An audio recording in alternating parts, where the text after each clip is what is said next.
Hello. Some pretty good music, in my opinion. I dropped an invite link. You're welcome. 50,000 people like this song. Hooray, no copyright. I hope there's no copyright. Hello, Dawn McD. But I might throw some music back on until someone joins.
Hello, Tayo.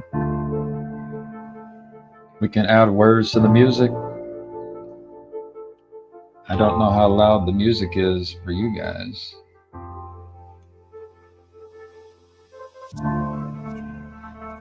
I feel like I could add words.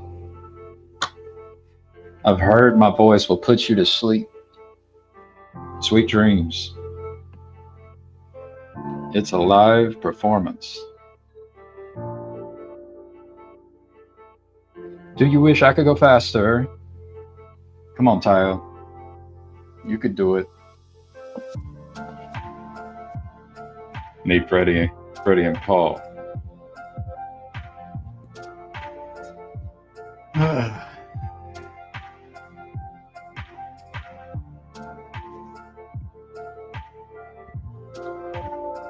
It's good to have a soothing voice.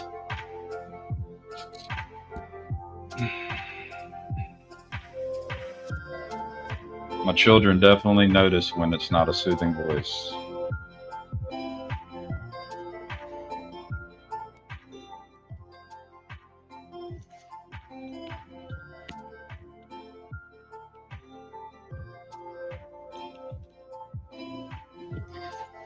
I do feel anxiety. Anxiety. Maybe I can relax.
I'll just keep working until someone hops on.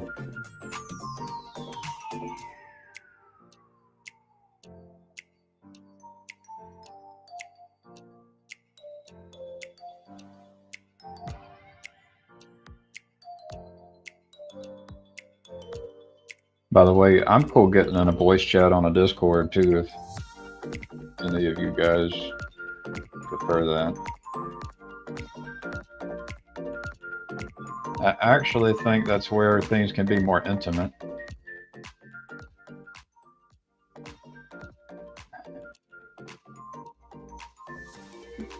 Where you can take off your mask.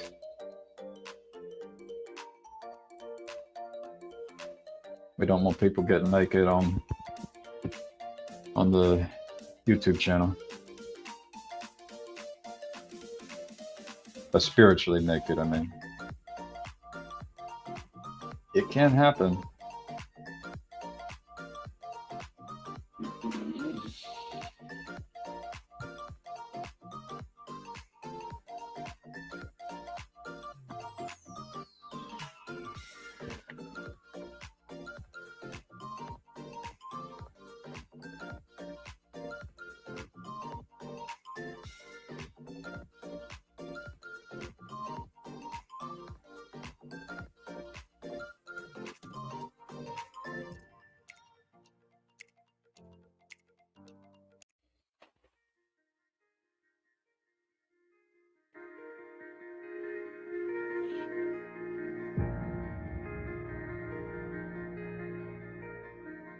Sounds like a basketball team's about to play.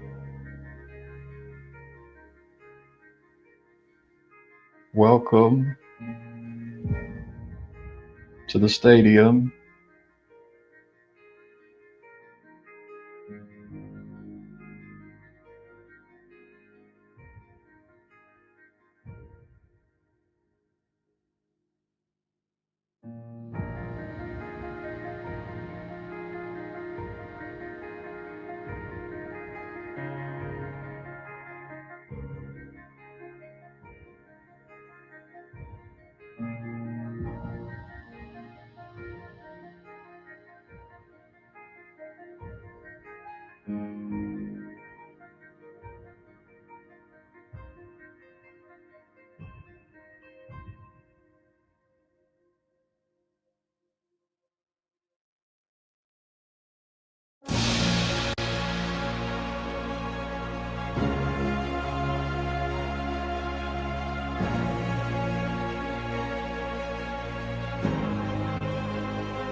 I feel like I'm ready to save the world now.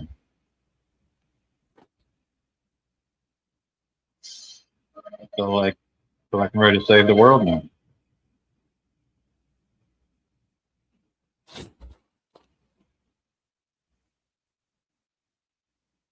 I guess I could convince myself that I'm saving the world, even no matter what I'm doing, as long as I have this background music.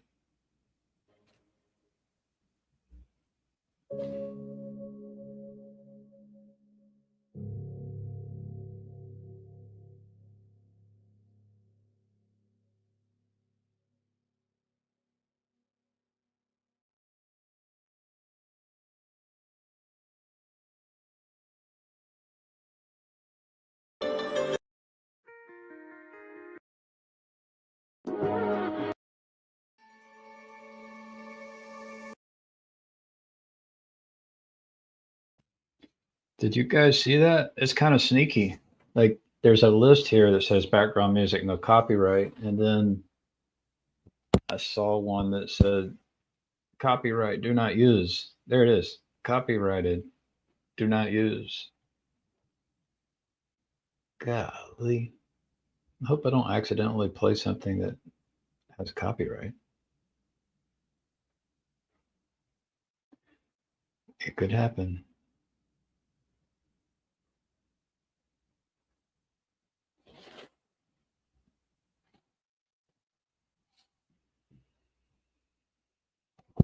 I'm going to review a pull request. Make sure you guys can't see it.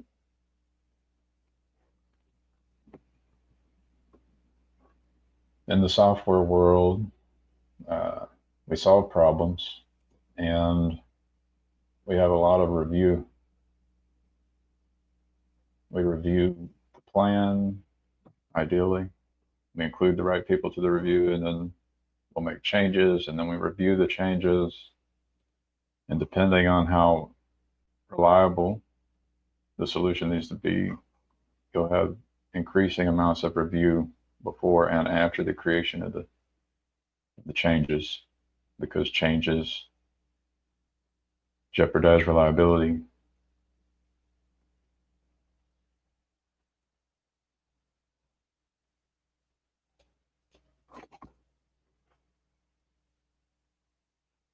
Yep, there we go.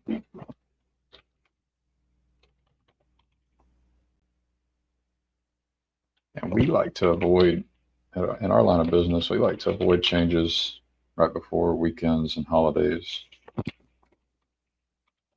And there will be a Thanksgiving soon. I hope people can be thankful every day.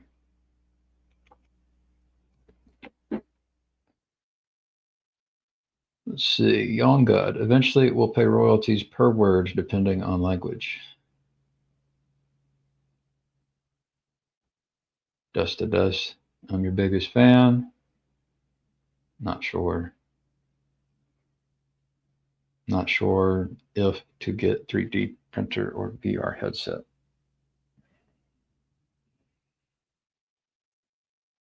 If I should get. So they've got some very expensive augmented reality stuff too.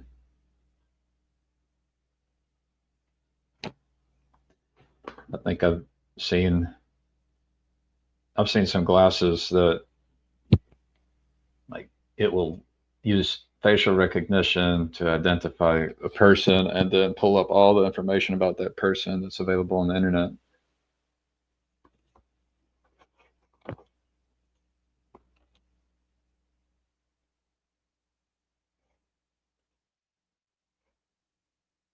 Oh, it looks like my change did not get approved.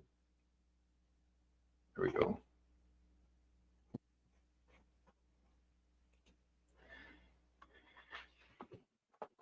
Yoav says 3D printer.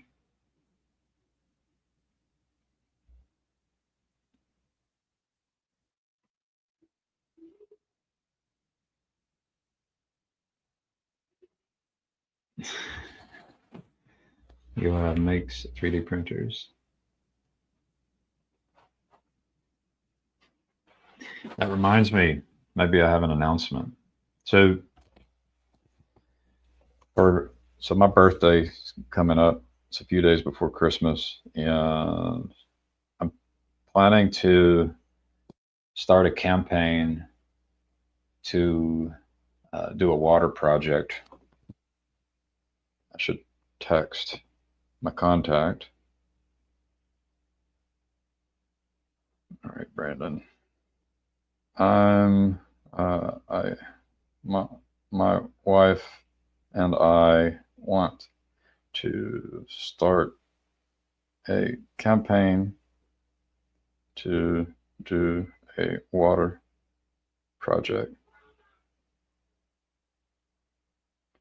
so that we can ask people to donate instead of buying presents.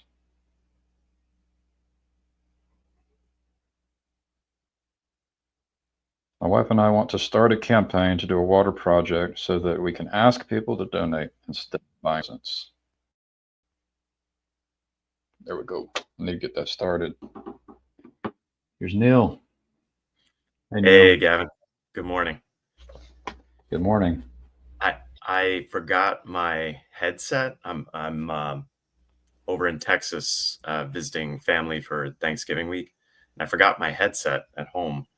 So I don't know how good the microphone is on this computer. I don't know if there will be reverb or annoying. Yeah. So let me know if there's any annoying sound stuff. Okay. Sounds good right now. Okay. And you're not getting any feedback when you talk? No. Okay. Good. You must have paid good money for that machine. No, like this laptop was like $300 for maybe $500, but that was the max. So yeah, that was. It sounds like a Chromebook. No, it's an HP. Uh-oh. But yeah, exactly. Yeah. So assume the agencies are all over this particular device. So speak carefully.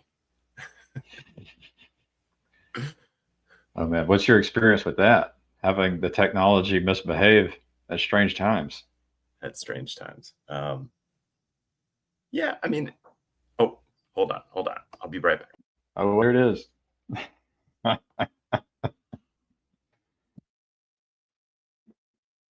Oh, so yeah, I'm gonna Never Thirst is who I'm thinking about partnering with. Actually, I already send them money. Never Thirst. I'll share a link.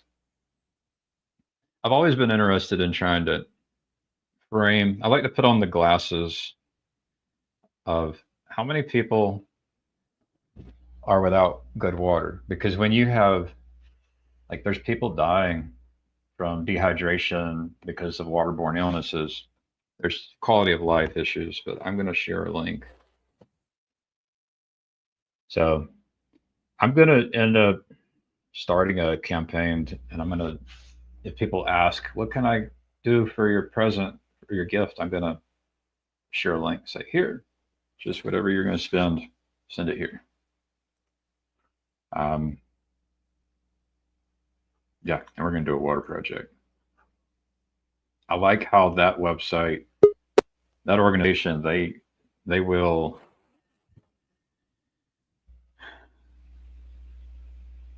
allow you. They'll try to show you how many people will be impacted by the money donated.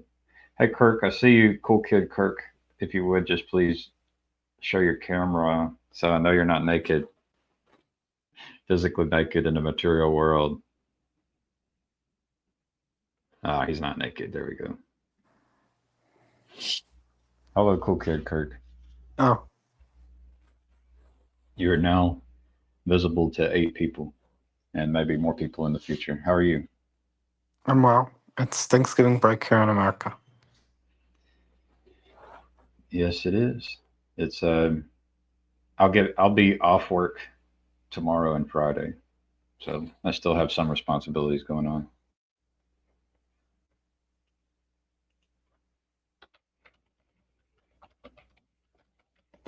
We got Neil. Hey, sorry about that. Almost had a child wander into the the stream. So emergency override. Yeah, that's they have agency too. Yeah. So how are you, Neil? I'm doing okay. Yeah. Thanksgiving week always is stressful, but I mean, you got the typical stresses that come with any family obligations, but then you got the election stuff on top of it. So it's a wonderful bundle of challenge. Thank you, God, for this role playing experience. It's gonna be great. Let's see if we can roll +5 for resiliency. Here we go. What a Out of topic. curiosity, do I know either of you guys? Or do either of you guys know who I am? No. So, Negatory. are you guys part of the Jacob Federacci corner of TLC? I am. I don't. Yeah. Neil, are you? I am. Well, Well, Jacob I'm is part. the amphibian that's bordering many different parts. And I so know. yes. I'm part of the Federacci. So you said you're part of the Federacci corner, Gavin? Yeah. So Kirk, are you in his Discord server? Yes, I'm in Jacob's ladder. Yeah, I'm there too. So I'm part of the Jacob Federacci corner. I threw a message in the Just Chatting channel of the Jacob's Ladder Discord server earlier. Oh, yeah, no. I'm not always on Discord, but I am in his Discord. I'm the king of here. I don't know if you've seen that. That's my Discord name. But basically, what I'm so um basically my story is I'm a Noahide. I'm 17. I found out about Federacci's channel about, I don't want to say 3 years ago. I think like 2 years ago or 1.5 years ago, about 1.5 to 2 years ago. I had a long saga, but I'm not very frequent here. But been coming here more recently, especially on the Just Chatting streams on the weekends. Cool. But so I'm also kind of part of the Hezi sphere in that I used to do the Perkei Avot streams and I used to do the Rambam study streams, but I couldn't do the Rambam study streams, A, because it's usually during the weekdays, and B, because he hasn't streamed in a while. But if Hezi does a Rambam stream today, because it's Thanksgiving break, I might hop on. Well, I mean, if he does a stream, I'll end this one. So No, the Rambam streams usually start at, I think, 1. okay. Yeah. So I doubt I'll be going that long. Yeah. But, I don't like to step on his toes. I really think he has a lot of good stuff that he's sharing. So yeah, I actually I initially thought that it was going to be Jacob streaming, and I was going to jump on, but then when I realized it was Gavin, I was like, oh, I'm still going to jump on, so. But I was just curious. So, how did you guys find out about Federacci? So I found about him because, again, so originally I was trying to convert to Judaism. I originally was trying to go through a non-Orthodox conversion. Then eventually I realized Orthodoxy is the only way. That makes sense. And then I decided I'm not going to convert because I'm underage, and Orthodox conversions underage don't make any sense. So I just became a Noahide. mm-hmm. So that's basically my story. Did you come across Noahide before you met Jacob and before you found Jacob and Hezi? Or before I found out about Jacob and Hezi, I've heard of the concept, but I didn't fully understand it because, again, this was a time when I was very theologically confused. But mm-hmm. Jacob and Hezi really taught me a lot about Orthodox Judaism. Right, and so I'm streaming to Jacob's channel. I have my channel, and there's a Randos United 2 channel that, my channel is close to 200 and Randos United is close to 200. So just so you're aware. And so could you tell us what, could you help us know what Noahide is just for the other channels that aren't the Jacob Federacci channel? Yeah, so basically a Noahide is somebody who's not Jewish, as in they're not a member of the Jewish people. They are not born to a Jewish mother and they didn't convert to Judaism, but they believe in, they accept the proposition of Orthodox Judaism and accept the 7 Noahide laws. And the 7 Noahide laws are 7 laws that are written in the Torah, which God gave to Adam and to Noah, and which, according to Orthodox Jewish theology, apply to all people, whether you're Jewish or not Jewish. And so the reason the term for Noahide is because a non-Jew is a descendant of Noah. He's a descendant of all the nations of, or he's the ancestor of all the nations of the world. And the seven laws are, don't murder, don't commit idolatry, don't steal, don't commit certain forms of sexual immorality, don't eat a limb from a living animal. Did I mention idolatry? I think what are the five? There's something about like a justice system. Oh yes, set up a court system to judge people but their laws. Don't murder, don't steal, don't eat from a living animal, don't commit idolatry, don't commit sexual immorality. Set up a court system, and the seventh one is We quizzed you. I could go look it up on like Chabad. I've looked it up before, but yeah, it's escaping me. Is it keep holy the Sabbath, something like that? no. Not no HUDs. I could look it up real quick. But Kirk, thank you for sharing. I know that. So Neil, he goes to the Catholic Church, and I go to a mega church. Like I think we identify as Christians. That's okay. Yeah, and I know there can be potential overlap there. Obviously, let's see. Chabad, Noahide, Noahide, laws. So cool. So yeah, that topic that Neil brought up is also interesting. I don't know. Yeah, you can end up going to a bunch of houses and families, especially if you're married. Especially if you're married into if you have like divorced parents, it's you can end up in a lot of homes, a lot of different little cultures, and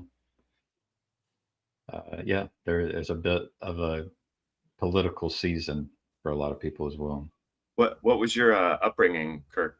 Were you raised in a religious home, or and if not, what got you interested in Orthodox Judaism? So I was raised in a Greek Orthodox, or so my mom's Greek Orthodox, my dad's Catholic, and I was baptized in the Greek Orthodox Church. I don't believe I was baptized in the Catholic Church, and I basically, but I was raised not necessarily secular, as in like they weren't saying, they aren't atheists. They're sort of like agnostic-ish, deist-ish Americans, like who don't really pay almost any attention to religion, but they're like, yeah, maybe there's a God, and we go to Christmas. I went to Christmas and Easter services growing up. Very civil American religion type stuff. And the main difference is, so I originally got interested in Judaism because I found out about Rabbi Tovia Singer, and the reason originally was like, okay, I looked into Judaism and I saw there was three quote unquote American denominations of Reform, Conservative, and Orthodox.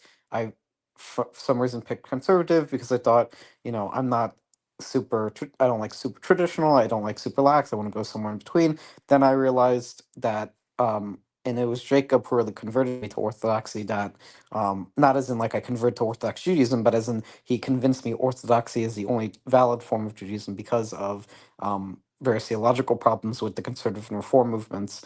And that's basically how I got into it. Now, if you're asking what do I ever plan on converting? No. But I just, being a no-hide is what it is.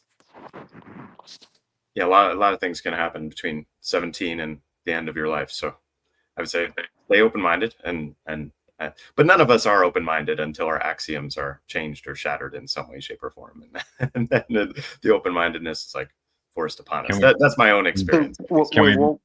Can we be too open-minded, Neil? Yes, Yeah. very, very much. So quick, Gavin. What was the seventh no-hide law? So it said, don't murder, don't steal, don't commit certain forms of sexual morality, don't eat from a living animal, don't commit adultery, set up a court system. What's the seventh one?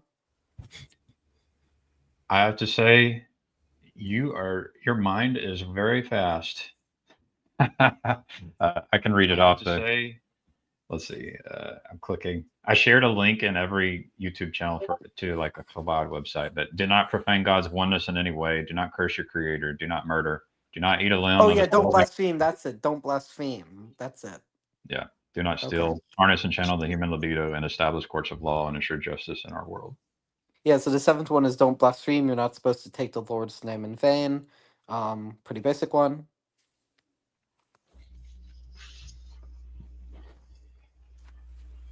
I mean, they're all. I mean, there's details like the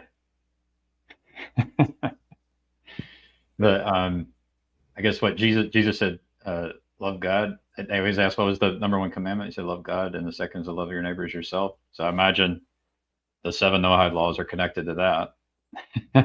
Loving God Well, and loving your neighbor as yourself. But I there's a wouldn't. lot of So details.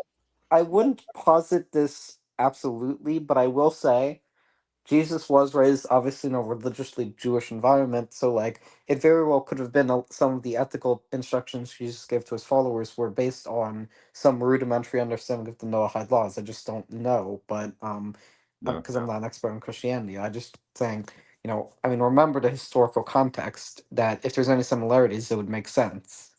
yeah, yeah. And I mean, I've even heard it said that Jesus uh, had learned a lot in Judaism, would have been considered to be a rabbi, um, and and yeah, and then the rabbis that had power at the time of Jesus would may have been like very corrupt rabbis, right? The Pharisees, for example, that I were in. wouldn't. I wouldn't agree with the characterization that the Pharisees were, at least normatively, very corrupt. I mean, there may have been individual ones who did corrupt behavior, but normatively speaking, the Pharisees are not fairly represented in the New Testament.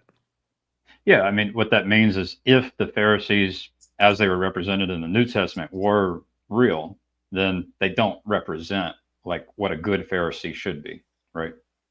Yeah, I just don't know. Again, this is again. I just don't know too much about like again, I don't even remember if I've read the full New Testament. I may have, but even if I did, it's been such a long time. But Yeah, it's not that I don't have anything against Christianity. I think Christianity. So my perspective is basically my Mandi's perspective. Christians brought the Torah to the world, right? Christians brought monotheism to the nations of the world who were worshiping multiple false gods, and in that sense, Christianity is commendable. The main argument I think there are problems with Christianity, obviously, but at the end of the day, if I have to choose between a paganistic or atheistic society and a Christian society, a Christian society is better. I mean, the main problem I have is just Christians tend to not be very educated on the history and translative issues within both the Old and New Testament. And I think if more Christians would learn the original biblical Hebrew, would understand the traditional interpretation by early rabbinic authorities, would understand the context Jesus was being raised up in, and how a lot of modern Christianity is not even really based on Jesus but on Paul. They would have more sympathy to Jewish theology. yeah.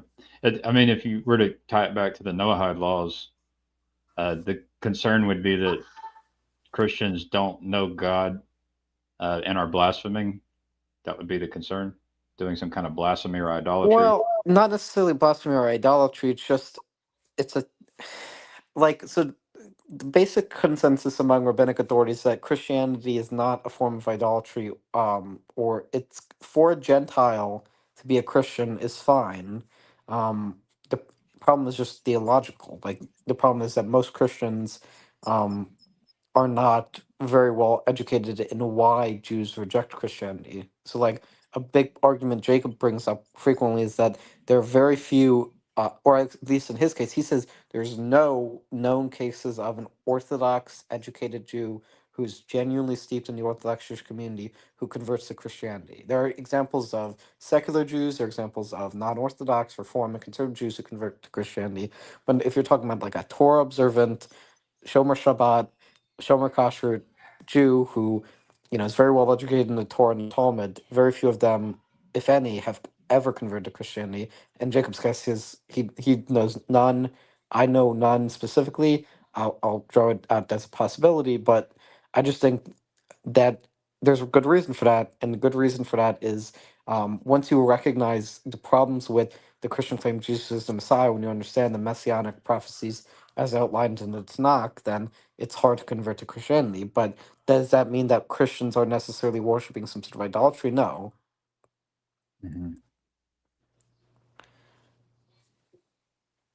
I hear you. I hear you. Yeah, there's a. I've heard this before. I know. I'm just presenting it as I think Jacob would want me to present it. I'm not doing this because I'm not on any sort of mission to evangelize. I'm just trying to accurately represent these thoughts of Federecci to all the other channels you're streaming on. Okay. Yeah. Yeah. Fair enough. The I don't think Jacob and I have ever talked about theology.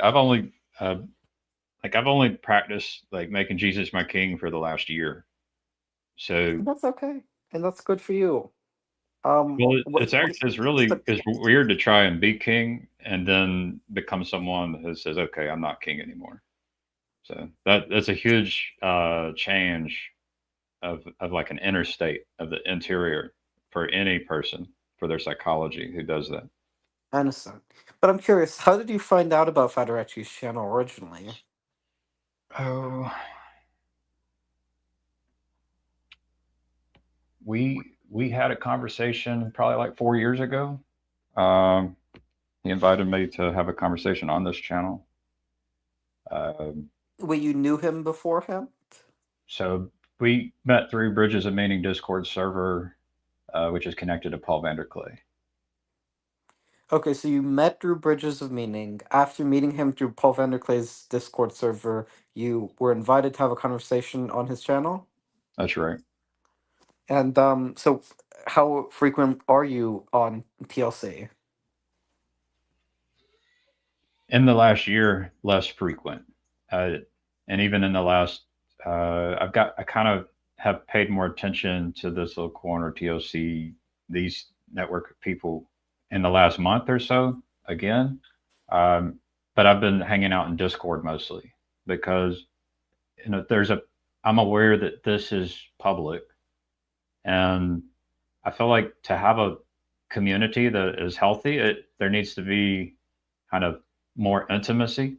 And I feel like, you know, public conversations on StreamYard don't really provide the same amount of intimacy, which is important for a good, healthy community. So I've been trying to do more Discord as I engage and interact in TLC.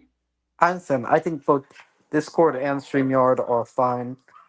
I think Jacob would agree with you that Discord is important because it provides a sort of intimate conversation that you can't really get on a public StreamYard discussion. I think both are important.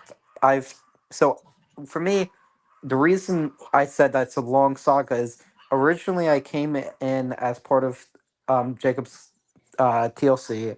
I got banned eventually after like 3 months because what happened was he was saying that I was basically monopolizing the conversation. Or I was behaving in ways he thought were unacceptable, whatever. So I was banned for like 6 or 7 months. Then eventually I was like, hey, it's been 6 or 7 months. Can I maybe come back, pretty please? In one of his YouTube comments. And then he was like, yes, you can come on. And then I came on. I made my apologies. We're normal. Then I was active for a little bit. Then I wasn't banned in any way. I was just sort of inactive for a little bit organically. Then I came back, and then I was inactive for a little bit again, and now I'm back.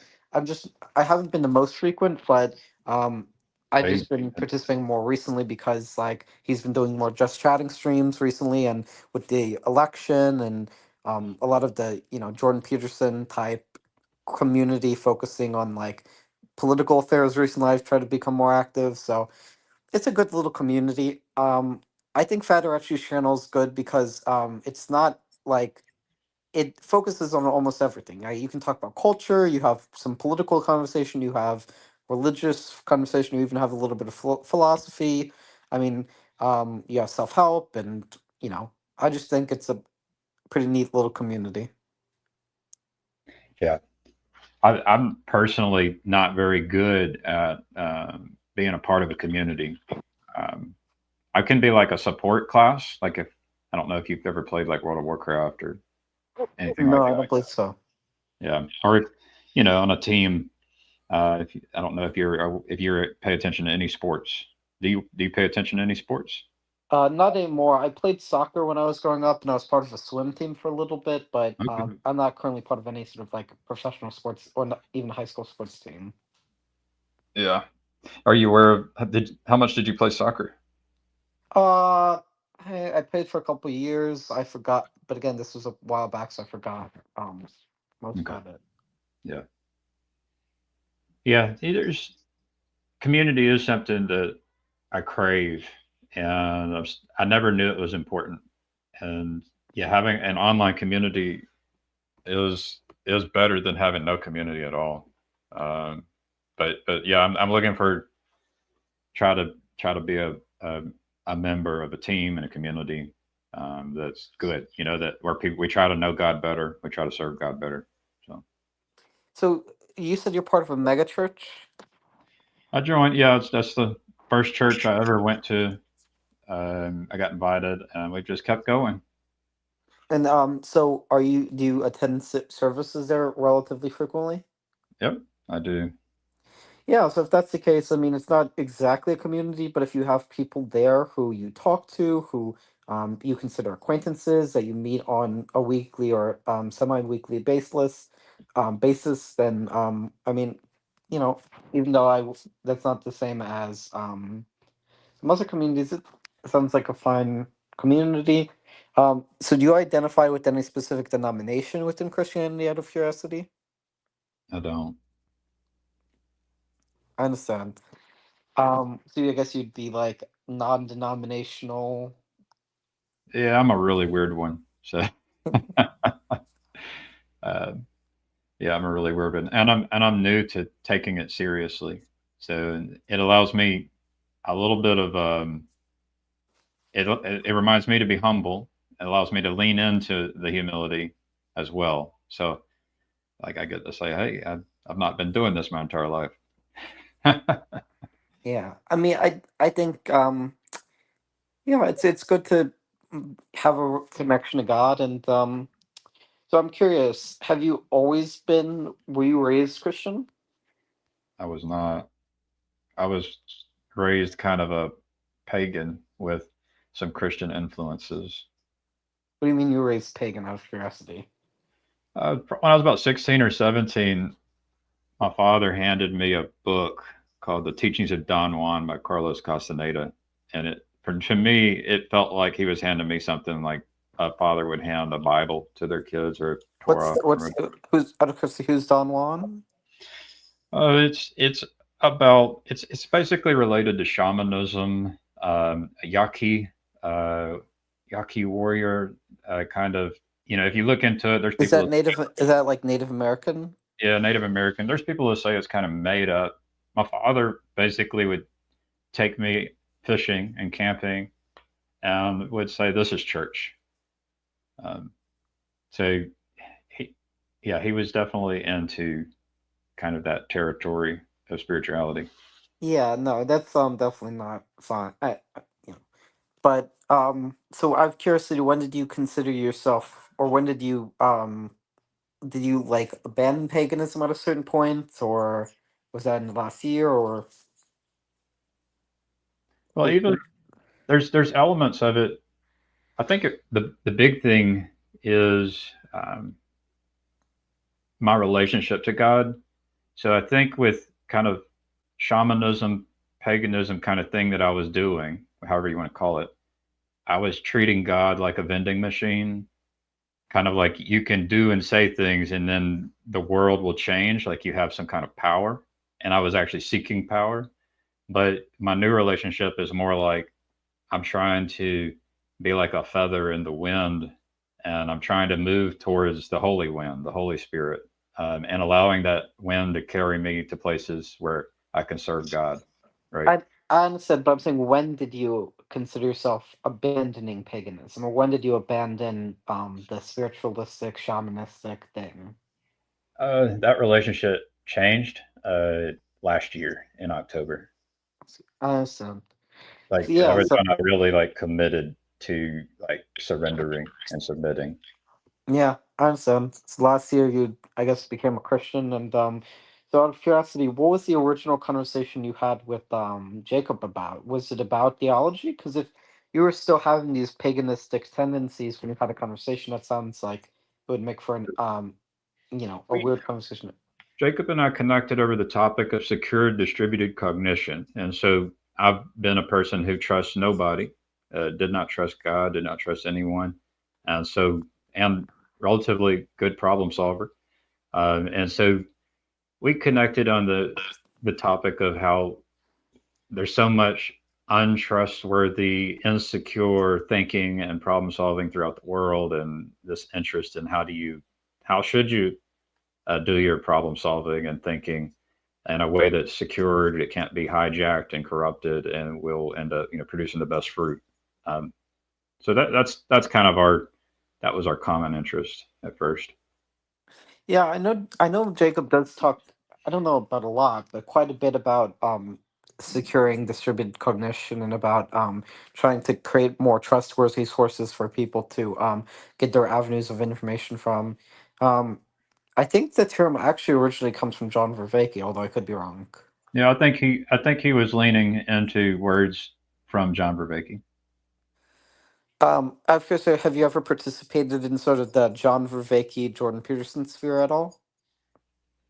I've had some interactions with Mark Lefevre, a couple with Manuel Post, and very little with maybe is it Father Eric. I don't know who else would you. What other names would you throw in there of people that I could potentially Father know? Eric would definitely. I don't know about the other people of Mark and what's the other one? Manuel. Yeah, I don't know who Mark or Manuel are, but I do know who Father Eric is, and I would definitely consider him somewhat in the Jordan Peterson sphere. I mean, he's definitely more he's more explicitly Christian than the Jordan Peterson sphere, but I would consider him associated with it. How many Um, people are in the Jordan Peterson sphere? I mean, it's not an exact number. It's not really easy to tell. If you mean, but by the Jordan Peterson sphere, I'm specifically referring to Jordan Peterson sphere associated with TLC. Hmm. Because like the Jordan Peterson sphere associated with TLC would include Jake. I would include Jacob part of it. I would include Hezi as somewhat part of it. I would definitely include Father Eric as part of it. I would definitely include myself as somewhat part of it, although I don't really pay the most of attention to him. Um, there are quite a few people in TLC who are considered part of the Jordan Peterson sphere. Yeah, yeah. These kind of identities and labels are um, they're a little strange. Sometimes they get assigned to you, and sometimes you get to like claim them yourself. So Yeah, I mean, it's not important to label yourself. Oh, I'm a Jacob, or I'm a Hezi, or I'm a Father Eric. It's more important who you are. But like, labels are a good heuristic to an extent. yeah, yeah. I've listened to a couple of Jordan Peterson stuff recently, and like years ago, I listened to him early on, and I'm connected to a new person who is into a kind of therapy, and he has paid a lot of attention to Jordan Peterson's early stuff before he got popular. So, yeah, Jordan Peterson's a really interesting person in the psychological significance of the Bible. Is just it's a great set of glasses. It's a great way to approach the Bible. There's different ways to approach, and that's a good one, in my opinion. It's like with those glasses. It's like all of a sudden it's like, what's an unclean spirit? What's a demon? What are these things like? And I think there's probably parallels in mental health. Parallels to Yeah, psychology, I mean, Jacob. So sociology. Jacob's not currently a psychologist, but he is starting to become a social worker. And when he's starting to become a social worker, he's dealing with quite a bit of psychological concepts. And I think that's the main reason why Jacob likes Jordan. Um, I mean, on top of the fact that Jordan Peterson talks a lot about psychology, which is certainly a big interest for Jacob. There is a lot of like, he discusses God and he discusses political issues and cultural issues. I think the main thing about Jordan is he's not like, when we say Jordan Peterson sphere, we're not talking about people who know Jordan Peterson like personally. It's more of like, or do you have a sort of orientation to liking him, and Hmm. like, Yeah. because like I mean, Jordan's like a huge guy, so like I don't know of anybody who directly knows him in TLC, as in like they've met him and are friends or anything. Yeah. I think the TLC, Peterson sphere, stuff like that.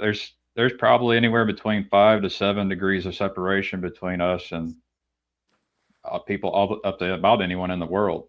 Um, if you could follow networks, um, there's a path. You know, if all of a sudden someone started performing miracles, there every any person and every person with any amount of power or influence would be able to know about it very quickly. That's the world we live in. Yeah. So out of curiosity, if it's not too much of a, or too heavy of a question, have you ever gone to any sort of mental health things? Gone through? Yeah. Yeah. So you know, that's it's a really good topic. Um, my mom died right before I turned 3 years old, and that shaped me. We all experience death in this life, but some of us experience it earlier than others, and we'll have different capacities as an individual to deal with our whatever we experience, some of these human experiences, and we'll all have different communities that were there that can support us and have different amounts of wisdom in the culture, whatever they've learned. And so that shaped me. And to someone, I learned a trick that if I did not love people deeply, then I would not experience pain as much. And so I uh, became, the I would call myself, I like to call myself, I became an asshole. So, Yeah. uh, I'm curious. So have you seen any like specific therapist or? no, but I did get connected to a guy on the internet who, um, he's tried to help me be honest and take off my masks, and uncover the self deception. Um, a little bit of time, but no, I've tried to reach out to a therapist in the past because I was interested in, could I get diagnosis for whatever reasons, but it's never really played out very well. But I should say, like, maybe my wife is my therapist. She's just such an amazing person with so much love and so much care, and she's very, and she has a lot of self control, and I think that she's probably been my therapist. I've known her since high school, and we've Yeah. been together since high school, and I'm almost 40 years old.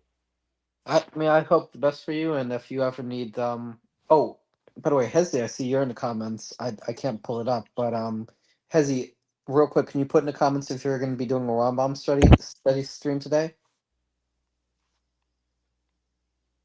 Hezi's the young Levite. Yes. Yeah. Kirk wants to know if you're doing a Rambam stream, has he? And I'm sure it will be great if you do it. But yeah, so I mean, I hope the best for you, and if you ever do have to feel like you need to contact somebody for mental health, it's always a good idea, if you need something like that. I think one of the things also is, I mean, making sure that you have stability in your life. So making sure you have the basic things I think most people need are if you're an adult, you need some relatively stable employment. If you're young, you need some sort of plan for education. If almost at almost any age, you're going to need some friends or at least close acquaintances. And if you're going to, I mean, those are the main things: friends, some sort of stable career or education plan, and some sort of hobby you like. Like if you like, whether it's board games, video games, whatever, something that in your free time you are passionate about. It doesn't even have to be particularly serious. Um, If so this, I'm curious. Was that? yeah, if this was a private conversation, we could go in and talk about each of those that we have, right? But maybe it doesn't matter if it's private. Well, I was just curious. I was going to ask if what you were doing currently professionally, if that's not how much of a question. By the way, Hezi said Rambam returns in 3 to 4 weeks. Oh, God damn it, Hezi. Or gosh, Is that the no hide law being disobeyed there? sorry, gosh darn it, Hezzy. Oh man. So you're wondering about my profession? Yeah, I was, I'm just kind of confused because I thought Hezzy said what he was going to, I thought he was going to be soon, finished with his, move. I think Hezzy has moved, but I don't know if he's still like trying to finish moving. But I think he's definitely sleeping in a different place than he used to. But Yes. yeah, I'm not sure. I've been in the voice chats, and so it's that's where I've been hanging out. I didn't do it last week. I got real busy at work. Uh, Yeah. So what were you saying? Do you do anything regarding professionally? yeah, I'm a my basic skill is to develop software, to write software. That's my very basic skill. So Um, do you professionally develop software? Is what I'm asking. well, they call me a site reliability engineer nowadays, and so and I write less software than I used to. I'm basically supporting the software developers now and trying to help build automation and make sure the infrastructure is up and running and using cloud technologies and deploying and maintaining cloud technologies for other full stacks developers. I used to be full stack developer, and before that, I was like a C++ developer with the. So I've learned a lot of languages and been in You said different Substack markets. developer, Full stack. full So full stack. stack just means like anytime we're using StreamYard right now, they've got software running on computers in the server, and they have software running on compute clients like our browser. And so you need to be able to write software that's in your client on the front end in the browser and on the back end. And so they call that full stack, being able to write software for the server and for the client. So basically, you basically deal with helping software developers like develop full stack technology. Yeah. So I've been with my company and wrote a lot of the full stack, and then I'm able to be the person who still has that experience and knowledge of the what was previously created. So while also helping it scale. But yeah, I'm based. My customer are the software developers for the most part. And so, But out of curiosity, what's the name of the company you work for? uh oh, oh. It's okay if you don't want to answer. I mean, I would hate for what I say to reflect poorly on my company. Don't say So, it if you don't want to. but it's I could we we have a lot of customers. We've got about 500 people in our company. We've all worked remotely. I've been working remotely since 2018, and it's a growing business where we do a B2B business, and it's fun and it's growing, and hopefully it will be good for the world, right? Mostly we like customers can do things like businesses can do things like link up all their social media and manage their social media at scale, so that and they can manage their listings locations on Google Maps at scale. They can do things like this, and we're we're leveraging things like artificial intelligence, large language models. Yeah, I don't know much about AI. I don't. So I think AI likely can involve like what's it called? Helping automate a lot of programming. I don't know much about it, but like assuming programming is very algorithmic, then certainly some sort of AI program that is also algorithmic could deal with it. I don't think AI is a bad thing. I think AI is a very positive thing in the sense that AI means that fewer people will have to work in coding, and that will mean more people can put their resources to either programming the AI or some sort of service industry. I think with every loss there's some sort of gain. Yeah. Um, but I'm not an expert in AI. This is just what I hear from some people I trust. Um, and I'm curious. So when you do employing, when you do coding, do you like program AIs to help with the full stack, or do you Like, what do you mean by you utilize artificial intelligence out of curiosity? We'll bake it into the product, and also I use it day to day. So I'll get my 10x improvement, performance improvement, and efficiency just using it in what I do day to day, and that should increase over time. And more people ought to be able to that couldn't do what I can do will be able to do what I can do. But then also we offer it baked into our product and services for the benefit of our customers and their customers. So we use it. I mean, it basically is getting used all over the place to increase productivity, um, everywhere. In my line of business, that is. I understand. Yeah. So, out of curiosity, do you have a specific type of AI that's like favorite, like ChatGPT 4 or Grok or something like that? So I just recently put AI into my IDE, the development environment, to get basically very smart auto suggestions. But before that, I was using it just OpenAI, paying for the monthly for OpenAI. But we'll offer more than that to our customers as well. So I personally use OpenAI, and if it's not working, I'll switch over to something else.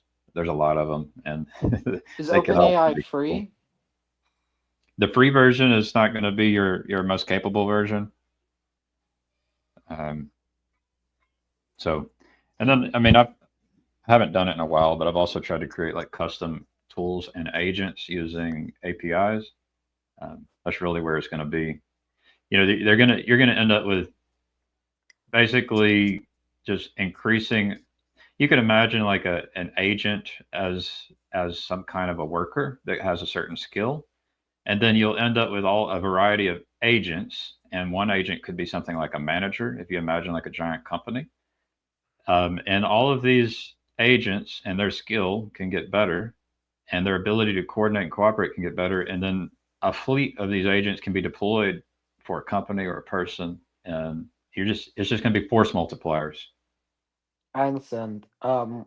Yeah, I think again, it's far beyond my area of expertise. It's certainly not something I've looked into particularly, but I just think AI is just something that the problem is technology increases well, not a problem. The thing to consider is technology increases exponentially. That's a good thing, but what that also means is that it's harder to predict what a next new technology like AI could produce because it's going to, manifest exponentially in different ways. So Mm. something like, well, can AI drive cars? Can it do this? Can it do that? The problem, not a problem. The thing to consider is those are definitely positive developments, but even though, well, not but, also these positive developments are hard to track or hard to predict. So I take a more neutral. I don't necessarily say positive. I say it's a Huh. tool. It's a force multiplier, and so it can be Mm. you can multiply the good or the bad. Like it's just a multiplier, right? Well, I say positive in the sense that most people would use it for the good. Um, but not but. Also, I would say, like all technologies, again, the problem is not the problem. The reason I keep correcting myself and saying not a problem is because by problem I don't want it to sound like it's a bad thing. The thing to also consider or thing to also factor in is the amount of unknown potential variables that come into AI. Like for example, could AI eventually have some sort of potential for volition? I don't think that's possible, but like that's a variable which is just so hard to calculate right now because we have no idea what that would look like. Or could AI do a certain very complex task like help construct the basis of a building? Well, like there's just so many variables in physics, construction, computer technology, information systems that to make a prediction like about that is just impossible for your layperson. I mean, yeah. I mean, the point is it as things change and change more quickly, our capacity to predict the future as it becomes more difficult to predict the future because there's just so many more possibilities and so much more change, and the rate of change is increasing. So Um, yeah, definitely. Yeah, that I think it was Mhm. 20. It was April 2023 is when I realized, oh, uh, my job is not guaranteed. I always thought like I was gonna be able to just keep writing software, and I even had like thought that artificial intelligence would emerge even like 10 years before that. But when I actually realized like, oh, my job's going to be up for grab, um, that was eye opening. Yeah. So out of curiosity, other than employment, to move to a lighter subject, are there any sort of like hobbies you appreciate? I like watching climbing, like rock climbing. Rock climbing, yeah. Yeah, if I had, yeah, if I could just pick a hobby, it would probably be rock climbing, and then I like music, uh, and I like fishing. I What about used you? to so I used to fish with my grandpa, but I don't fish very often. Well, not very often. Actually, I fish none anymore. I used to fish relatively frequently with my grandpa, but for a couple years I haven't. I just haven't been as interested. I like playing chess, and I'm trying to commit myself to going to the gym more often to swim and do some weights and but certainly at least try and commit myself more to the gym and I like chess. I like some music. Yeah. I so currently, um, as a Noahide, I'm not obligated to keep Shabbat or anything, but I do generally speaking try to go to like some sort of synagogue service on the weekends because for community and because um, I figure I even if it's a heretical one, it's a Torah rich, somewhat Torah rich environment. So yeah, I chess, trying to commit myself more to um, you know sorry, chess, more trying to commit myself to gym. I like some music. I try to go to the synagogue somewhat frequently just for the community, and also I'm What is that like? currently. What is synagogue like? I've never been. I don't know what it looks like or anything. It's so basically it's so usually it starts early in the morning. So it depends. There's three types of synagogue services. There's the holiday services, there's Shabbat Friday night services, and then there's Shabbat morning services. Holiday services, that will just depend on what holiday it is. But the morning services usually start pretty early. They end at a certain time. I think it would depend on the type of synagogue you go to. Some might end at 12:30. Some might end at 12:15. Um, I mean, the one I go relatively frequently to starts at 9:30 and usually ends 12:10, 12:15. There's usually a kiddush lunch afterwards, which is can range from time. But then there's the Friday night services, which are usually start at sometime in the evening, rather not the afternoon, sometime in the evening, and go for an hour or so. And yeah, I mean, it would just depend on the community you're talking about.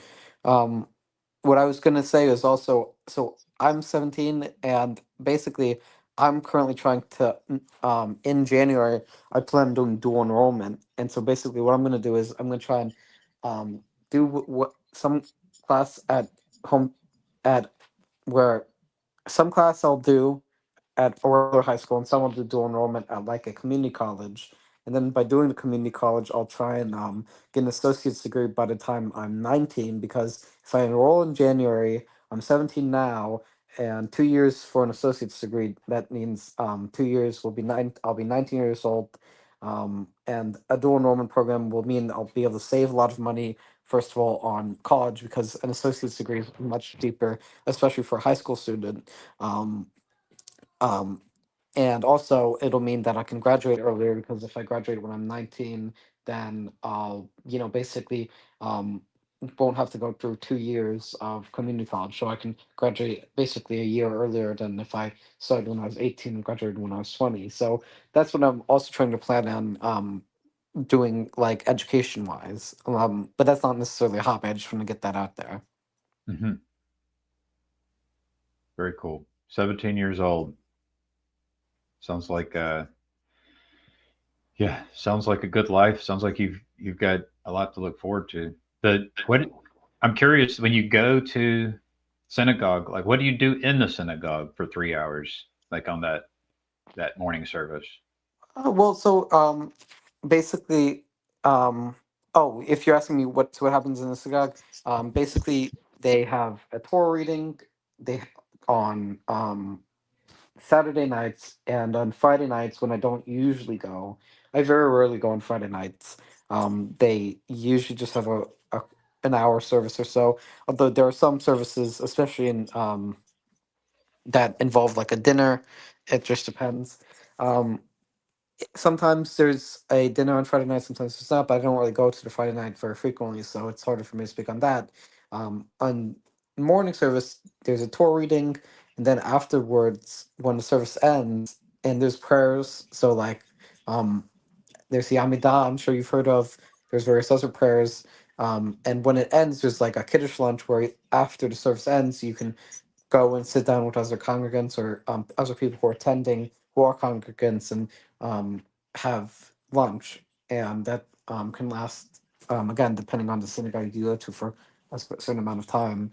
Um, I mean, so it's sort of similar, I guess you could say, to some Christian services, but all the prayers are in Hebrew. So if you ever do go to one, just remember that like the verbal stuff will be in Hebrew, and if you want to keep along, the prayer book might have an English translation. No, Um, no smoke machines and no bass drum, right? no smoke machines, no press drum. The Orthodox ones don't have any sort of electricity at all, other than maybe they have lights that are turned on before Shabbat. Some of them. Is The Are there parts Reform. of it that's musical, like where it kind of sounds musical? Yeah, I mean the prayers can be sung basically in like a musical tune. Hmm. I mean, and in the Orthodox synagogues, they don't have any instruments. In some Reform or conservative ones, if you go to, which are considered basically like the heretical ones, at least according to this theology, um, basically there are sometimes instruments, but like even then, not very frequently. It again depends on how seriously religious the community is. But certainly there is, even in the ultra orthodox or the Orthodox communities, there's a lot of singing that can be involved in the prayers or the recitation of the prayers. I mean, if you like singing, you might like trying a synagogue service. I'm certain the prayers can be sung, and yeah, I think it's I guess it's sort of similar to the fact that the Roman Catholic Church has the prayers in Latin, or at least some prayers in the Catholic service are Latin, but with Hebrew. Um, but yeah, I mean, go for yourself if you ever want to experience. They shouldn't turn you away the fact just because you're not Jewish. Um, but if you don't, I mean, don't want to, you don't have to. Yeah, Um, just if you're curious at all about the Noahide or about the Judaism stuff, there's obviously a Noahides of TLC in the Discord, and Jacob and Hezi can teach a lot about it. sounds good. Shout out to Shout out to Patriacci, Jacob's Ladder Discord server, and Noah Heights. So yeah, absolutely. Oh, yeah. It seems like we do ritual. We have all these rituals, and underneath it all, it's like the potential for a relationship with God and people, right? Yeah, Yeah. I mean, the rituals are kind of just they they might help to one degree or another, depending on you know your personality um, and the situation. yeah. So, So I'm curious. Um, is there any sort of let me think. Is there any sort of like music you like particularly? so I use music like a mind-altering substance, and so I've been listening to um, Christian worship, pop music quite a bit forever the last year. But I've gone through different stages of life where I've used different mind-altering substances, and I toss in music as a very powerful one. And so I would, when I listen to music, I'll often listen to the same songs over and over uh, in the background while I write code and things like that. Yeah. I mean, are there any specific artists you like, or is there any specific genre you like? I mean, a better. I don't think there's a genre. There's very few genres I don't like. It's more about the energy. Is it Yeah, I think I'm is it like that too. Because angry or is it like I don't really want the angry, greedy music. I'd rather have like kind of the other feels. Yeah, I think I'm like that too because I'm not particularly a stickler for genre. It's just sort of the vibes. I mean, I know it's gonna sound. It's not necessarily gonna sound superficial. It's just I'm not really interested in like any specific type. It's just like in the moment, does the sort of vibe, I guess you could say, speak to me. It's harder to quantify during words. I mean, I guess if you want to go deep into it, I prefer melody to non-melody. I don't like rap music. I don't like some hip hop or most hip hop. I do like some. I do like a lot of like Leonard Cohen music. There's a person in the backstage. If you just flash your camera, so I know you're not naked, I can let you in. I think there's been a naked person on the stream at one point or another. It's something to be careful about. Anyways, but yeah, so Oh, I was just asking. Do you know who a person named Leonard Cohen was? Leonard Cohen, Yeah. I would not recognize Leonard Cohen, the music nor the person or the band or whatever it is. Leonard Cohen was a Canadian Jewish folk singer songwriter who wrote some songs like Hallelujah and some other ones that are popular among some people. Hallelujah is a good one. Oh wait, do you know who he is? Well, I know this. I think I know a song. Hallelujah. Yeah, that's it. That's Hallelujah. yeah. Leonard Cohen wrote that one. Do you know what hallelujah means? Yeah, it's like praise to YAH, which is one of the abbreviation for one of the names of God. Hmm. And then, do you know what praise means? Well, praise is praise. Yeah, I like to try to think about all these words we use and make sure and see if there's a deeper meaning. If there's something I haven't experienced yet, that the word could be pointing at an experience that I haven't had yet.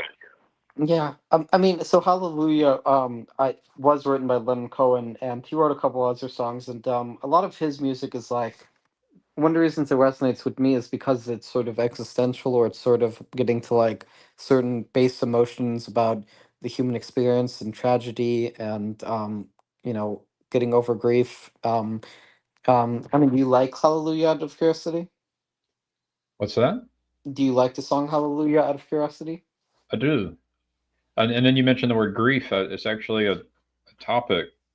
Um, like it's so I mentioned my mom died right before I turned 3 years old. It's like, how are people in communities supposed to grieve, or go through the experience of loss? It's I don't know if I think there's a lot of people that don't have it figured out.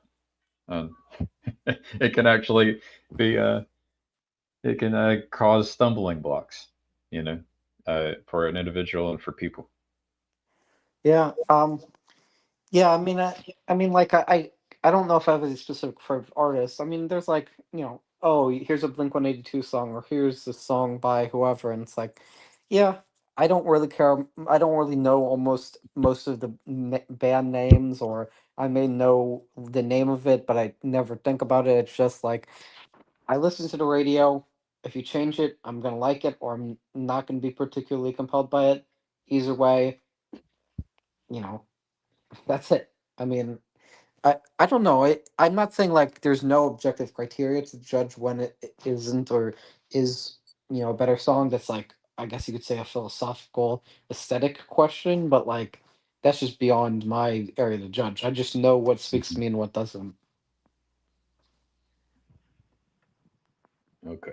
Let's see if King Freeman. Hello, King Freeman. Hello, King Freeman.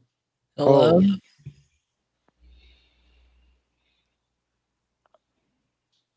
Hello? Hello. Do you have anything you would like to add to this conversation? I've just been listening for a while about some of the stuff you guys have been saying about, religion. I'm trying to be a better Christian. I don't know where to start though. Actually, how old are you, King Freeman? 14. Yeah, because you sound kind of young. Um, I'm still trying to figure out how to be a better Christian as well. So yeah. I could let you know what I've done, but yeah. I mean, for me, Jesus is important, and trying to understand what Jesus was teaching is important, and then trying to do that every morning would be good.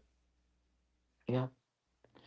Um, King Freeman, out of curiosity, are you part of the Jacob Federici corner of the TLC? No, I just go to my Lutheran church with my grandma Okay. on Sundays. I know, I'm asking, are you part of the Well, Federici corner? I think he's asking us how did you get here, King Yeah. Oh, Freeman? I joined from the stream. And then you just saw it. You saw a live stream and just clicked randomly. Yeah. Yeah. Well, that's okay, but well, Cool. have you heard I'm of glad, Federici beforehand? I'm glad you're here, King Freeman. Oh, Like, thank you. yeah. No, but yeah, Kirk was asking, have you ever heard of Facciarecci? I'm streaming to 3 YouTube channels. I don't even know if we know which YouTube channel you clicked on. Oh, I clicked on the one called Gavin Palmer. Gavin Palmer. Oh, so you That's don't know who Federici is? No. Yep. Yep. So you got to remember that, Kirk. We're multicasting. Yeah. It's a whole new world. So the reason I bring this up, Kramen, is we're currently streaming to a YouTube channel called Federici, which is a little. It's not necessarily just about Orthodox We're trying Judaism. to It's a evangelize. channel about created by this guy named Jacob Federici, who's a Orthodox Jewish guy who's studying to be a social worker, and we discuss religion, politics, culture, gender, psychology, philosophy, food, art, anything under the sun. Not always, but we are very multifaceted community with a lot of different members, and I mean, Jacob and Hezi are Orthodox Jews, but we also have Christians. David Busutil, Gavin, Luke, I think is a Christian, um, Father Eric, and basically we are we encourage trying to elevate the conversation. So we, unlike many online communities, we try and encourage people to participate in things that they're passionate about and positive for their life in real life, and have shared dialogue about it online. So, King Freeman, you said you go to a Lutheran church with your grandmother. Yeah. How long have you been going to a Lutheran church with your grandmother? I think like 2 years maybe. Okay. Yeah, I go to a mega church, so I've seen. Yeah, I've never been to a Lutheran church. I don't think. Do you enjoy it? Yeah, it's pretty cool. We like singing and stuff. Do You get to sing. all sorts of things. Yeah, I have a 4-year-old, a 6-year-old, and a 9-year-old, and so I've only been going to church for a year, and I bring the kids along, and the kids go to like a kids church area. Yeah. Do you listen to like Christian music? I've been listening to Christian music. Absolutely, I've been doing that for like the last year. Like I'll pull one up that I've got my download. I use YouTube Premium and I download stuff, and so I'll just go through my list of what I got. So the last one I downloaded was called "Lord Send Revival." I thought that was a good one. But there's like Hillsong Chapel, Crowder, uh, Brandon Lake. There's a bunch of like popular figures. But some of them I like. There's a good one. I like Lauren Daigle, Zach Williams. Yeah, there's some good ones. How about you? Yeah, I listened to this guy named Chad King. Chad King. Yeah. Yeah, I've heard. I think I've heard of him associated with TLC, but I don't know almost anything about Chad. I haven't seen any of his channels or I've heard of the guy. Um, just So King, would you do you know who Gavin is? Out of curiosity. No, I just stumbled upon the stream. Okay. You So went to like a YouTube and you clicked on live streams and just started surfing the YouTube. Yeah, pretty much. Okay. that's okay. I mean, Dangerous. It's a dangerous thing to do. Watch out who you connect with. well, yeah. I mean, it's Thanksgiving break. We'll give him some slack. Um, so would you actually, Gavin? Do you have? I can put the Discord in the chat, or if you wanted to, Gavin. I would like to maybe invite, see if he would like to, if King would like to join the Jacob's Ladder. I can share a link to He would like to Jacob's join that. YouTube channel, and then Jacob usually has information for if he finds it interesting and wants to get more involved. Absolutely, I will. Okay, But let me I'll see share a this. link here. This is this is the guy who pays for the StreamYard bills. This is the Discord I decided. It's in chat. If you want to here see the Discord King, it's an open Yeah. Discord, so anybody's allowed to join. Try not to be a nuisance, but as long as you're not particularly a nuisance, you should be fine. Okay. Jacob is king on his Discord server. Well, King Freeman's also king. um, yeah. So I'm Kirk. This is what I look like, and I'm 17. I'm not 14, but I was 14 at one point too. So I understand where you. I actually originally did find Jacob as well, sort of randomly looking, but it wasn't completely random. So when I found out about Jacob's channel, I was looking up on Twitch some like Hebrew Bible study or Judaism study because again was trying to look for any stream that was talking about it, and I found one by Jacob. So in this sense, it was random in that I didn't have any knowledge of him beforehand, but I did have a specific topic I had in mind.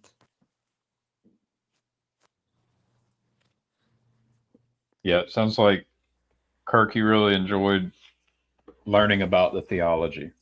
Yeah, but again, I came for the theology, and I stayed for the politics, and I stayed for the culture, and I stayed for the commentary. I mean, again, it's a very multifaceted community. I stayed because I love Jacob. I didn't come for. I didn't stay for any other reason. That's the only reason I'm still here. I'm curious, Gavin, how have you been feeling any particular way recently with the political situation in America? If it's, again, not too heavy of a question. I I thought it was very. I'd been ignoring politics until after the election, and then I thought it was very strange to have a president that's going out the door authorize the use of U.S. made weapons to Ukraine. I thought that was a very strange move, and I was wondering who told him to do that, or did he just do it all on his own? And does he have that much power? But Are you talking about Biden or Trump? Biden, he's still president, and he's able to. He's the commander in chief, and I was just like, wow, he just got voted out. He's leaving, and he's able to send signals as a commander in chief. It's quite um, strange world we live in, but I'm learning to love God and trust God is what I'm doing. I'm trying to like, yeah, that's what I'm practicing. I I don't want to get super political here because, like, it. I don't want to make derail the conversation. We shouldn't. But I will say, politically speaking, I'm glad Trump won. I think whether you're talking about immigration being not controlled enough in regards to illegal immigration, or you're talking about the economy and too much spending or taxes, I think the Democrats have failed. I think Trump will mostly be good president. I know that's a pretty common position here on TLC. Um, but I mean, I think that politics is downstream from philosophy slash theology. Like I think, and I say philosophy slash theology, but like I think theology's the hand. I think basically it's more important to be connected to God than to be connected to any secular political movement. But I think that the secular political movement is trying to be an extension of your basic theological convictions, and I personally think Trump and the right currently need to do stuff to represent the good, but we're all humans at the end of the day, and we're all trying to live and nav- navigate this fallen world. Hmm. But I mean, we live during very strange times. We live during the 21st century. We live during a time when, with globalization and technology and all sorts of confusion. And I also want people to recognize like any situation that you have lived through is your situation that you've lived through. There's 8 billion other people on Earth who've lived very different situations than you. So, Hmm. I mean, one things I personally like to do is put myself into the perspective of, what is the culture I was raised in? What are the assumptions I have because of my culture? What are the assumptions I have because of who my lived experience and like, my I live who I am and I believe what I believe in. And I'm confident about what I believe in, and I can make sure that what I believe in is what I believe is aligned with the good. Sounds like so you're paying attention to all these things. You're 17. You weren't able to vote. I imagine. So, King Freeman, do you pay attention to these things that Kirk pays attention to? Um, yeah, I mean, I pay attention to like my dad got me into like politics at a young age, so So, kind like, of I so, have a tendency to pay attention to that. so like something gets put on a television screen, something like that. Yeah. Yeah, yeah. It seems like the screens we pay attention to really shape us. They shape us. They yeah. I feel like a lot of our worldviews are shaped by the screens we pay attention to. That's true, but I mean, it's also important. Not just, I mean, screens are not a bad or good thing. They are what they are, right? Something can't be. I don't believe there are very few things which are like intrinsically bad or good. What's more important is like what is the context in which something is used. But like, I just think the most important thing is like recognizing why do I support this thing, not do I support this thing. Because like if you just go by emotional instinct, you're not going to have any guiding principle. But like as long as you have some basic guiding principles, like I value truth over ignorance, I value people having their rights respected, I'm against things which are destabilization of the current moral order, I'm for these ideals, I'm against these ideals. As long as you've got those five or so principles, you'll be good. And you have to apply them in any specific case. You have to make sure the people you trust are reliable, and you should always make sure that any movement you're going to join of is ultimately subservient to your higher principles. But once you've got your hierarchy of values in place, I'm not against paying attention to politics. I think, like Jacob says, politics is not life. Politics is not what most people should pay a lot of attention to. It's a very small thing, but it does affect people's lives in our current climate, and to the extent that the government is trying to do certain things, we should make sure that we're attentive to it. Again, life is ultimately going to be more important, and making sure that your basic premises about the nature of reality are, um, first principle. But downstream from that, you might have to make a political decision in the cultural context you're raised in. If you, it'd be nice if people with different hierarchies of values could coexist. Certainly. Yeah, because I heard you say the truth over feelings, and it's like it'd be nice if the people who care about feelings over truth could coexist alongside the people who care about truth over feelings. I mean, I don't think people who have a different hierarchy of values are necessarily bad people. It just depends on the individual. I think most people who have incorrect political views, as in political views that are not aligned with the good, are not necessarily bad people unless they are, if they're educated, then they are bad people because they're knowingly support a bad cause. But somebody can support a bad cause out of ignorance. Somebody can support a bad cause because it's socially fashionable. Most people are not trying to. Um, most people are not malicious, and that's important to recognize. Jordan Peterson likes to ask the question of what would you have done in the shoes, in the boots of one of the SSS guards, in the Nazi regime, right? And it's a really good question. I feel like sometimes uh, we think highly of ourselves, that we wouldn't have been done the terrible things that all those other people did. Uh, if we're, and I think it's because a lot of times we're just not honest with ourselves about how much we're shaped by everyone around us, and what are we willing to what are we willing to sacrifice for some principles. Yeah, this is what So do you know who a woman named Hannah Arendt was? No. So she was a Can Jewish woman. will you say the name one more time? Hannah Arendt. Tana Arendt. Yeah. Okay. So she was a Jewish woman who survived the Holocaust, and she wrote a book called Eichmann in Jerusalem: A Report on the Banality of Evil. So she was a Jewish woman who was lived during the National Socialism and obviously communism and Stalinism in the Soviet Union. And basically, her whole theory was that most evil is what's called the banality of evil, or basically when most people do something immoral, it's not because they're consciously or malicious actor, but because they are part of a social context which has evil structures in it, and that they follow the rules of the structures they're born into. So Eichmann, or Eichmann's whole defense was, I was just following what Hitler told me.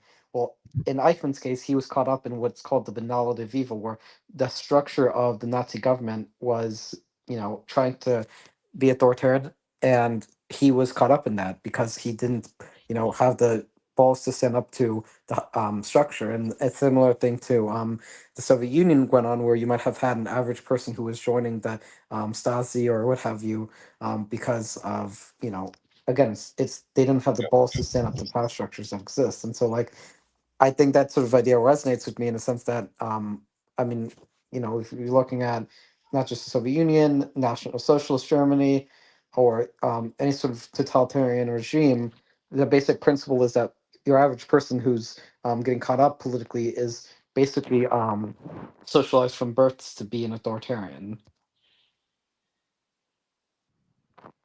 You And say many words very quickly. well, I'm not trying to go over these complex topics in a quick way. I'm just trying to like summarize them to the best of my ability. Yeah. I mean, every word you use could be explored. Some of them more so than others. But on that topic, though, on the topic of Nazis. I read Corey ten Boom, The Hiding Place, and there was a moment where her and her sister saw a prison guard like beating one of the prisoners, and Corey ten Boom's sisters basically had said, we need to help these people once this war is over. We need to let them know that they're loved. And it took a while for Corey to realize that her sister was talking about the prison guards, that these prison guards were going to need to be loved after the war was over. And it points to the importance of mercy and love. But yeah, it's tough to solve all these world's problems, Kirk. Yeah, and King, you're young. You probably don't need to pay much attention to like, oh, what's Trump doing? What's Biden doing? What's these political situations with the Democrats and the Republicans? Just live your life, and eventually you should start paying attention to politics. But like, just remember that these type of questions are not things your day-to-day person should have much to do with. I mean, they are unfortunately a fact of reality, but like, again, these things are downstream from your personal hierarchy. So like, King, you're young, try and start planning for like, what do I want to do when I grow up? Do I want to go to college? Do I want to do this? Do I want to do that? And what are my theological convictions? And um, I mean, what are the community of people who I find are good friends and acquaintances to talk about these things with? Do I like any hobbies? Do I have any intellectual interests in my free time? These things are much more important. Yeah. I like the sentiment, Kirk.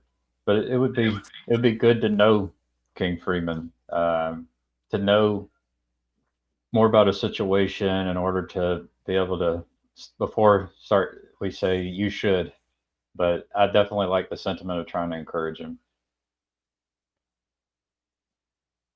But yeah, And basically we're strangers to each other, all three of us.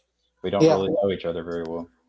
and that's okay. And Yeah. I like one of the things I do like about TLC is it's enabled me to even though it's not the same as an in real life community, even though it is an online community, for an online community, it does show me a lot of interesting people to connect with, and having interesting people you can connect with to meet for the first time is important. And even though the internet is not necessarily a substitute for real life engagement with friends or family, certainly there's nothing wrong with it to some degree. And on TLC, you can meet a lot of very cool people.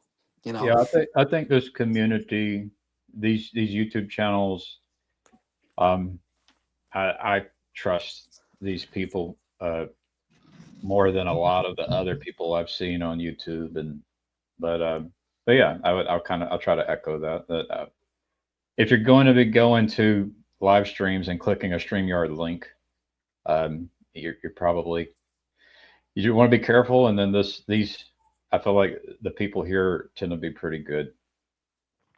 Yeah, and another thing is also so I was just saying with Argo hobbies. So again, I have some things I'm interested in. I am also interested, I guess, in like philosophy or continental philosophy. I don't think that would be a particular interest to either of you, although correct me if I'm wrong.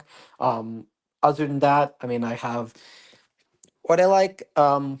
I do like to sometimes listen to like the Joe Rogan slash Lex Fridman slash Ben Shapiro slash Jordan Peterson IDW sphere. Like I think the intellectual dark web, even though it's not like the same as it used to be, and I don't really pay the most amount of attention to, does have value. And I think with the revolt against wokeness recently, you are seeing sort of a informal resurgence of intellectual dark web interest. So yeah, I mean, do you have any podcasts do you like to listen to, Gavin or King? I'm interested in letting King speak.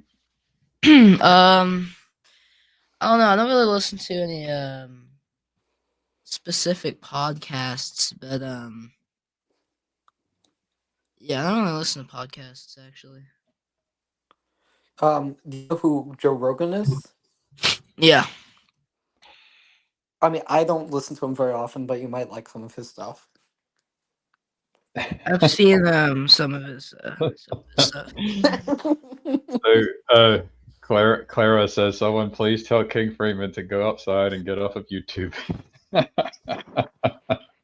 Oh no, right now. Well, Well, my children have been outside jumping on the trampoline hmm. and getting outside.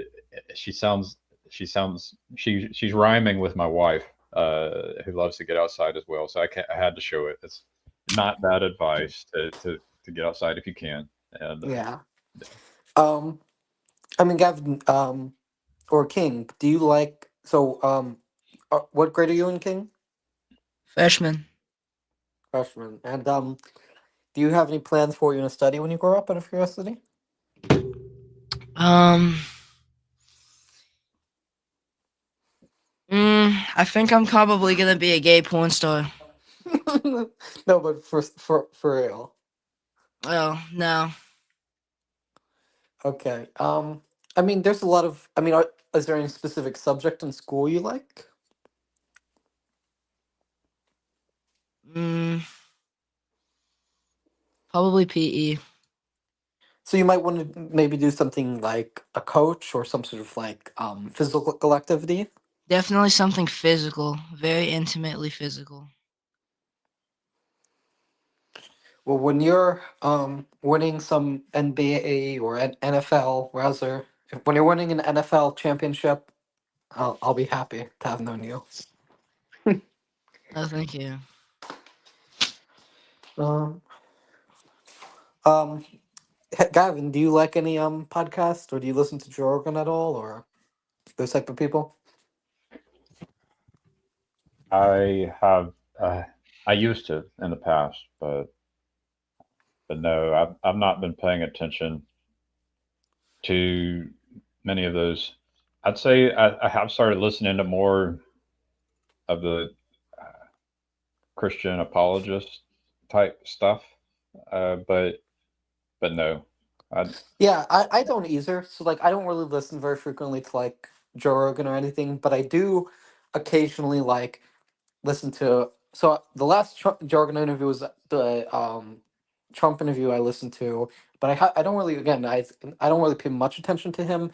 I you know I think I might watch like the, oh, if there's a Lex Fridman interview with Jordan Peterson, or if there's a Jordan Peterson interview with Greg Lowry, or if Jordan Peterson interview with this guy or that guy, I might watch here and there. Recently he did one with Stephen Hicks. I don't like pay the most amount of attention to the IDW anymore. I used to, like you did, but I don't much. Something here and there. I just think with the reason I brought up the IDW is I think, to tie this into the situation we're getting into politically, the IDW is sort of an example of something like where normies are essentially revolting against the worst elements online, if that makes sense. say that. Please say your point one more time, Kirk. I think the IDW is like normies online revolting against the worst elements online. Hmm. We could unpack those words very much. Yeah, it does seem like there's people.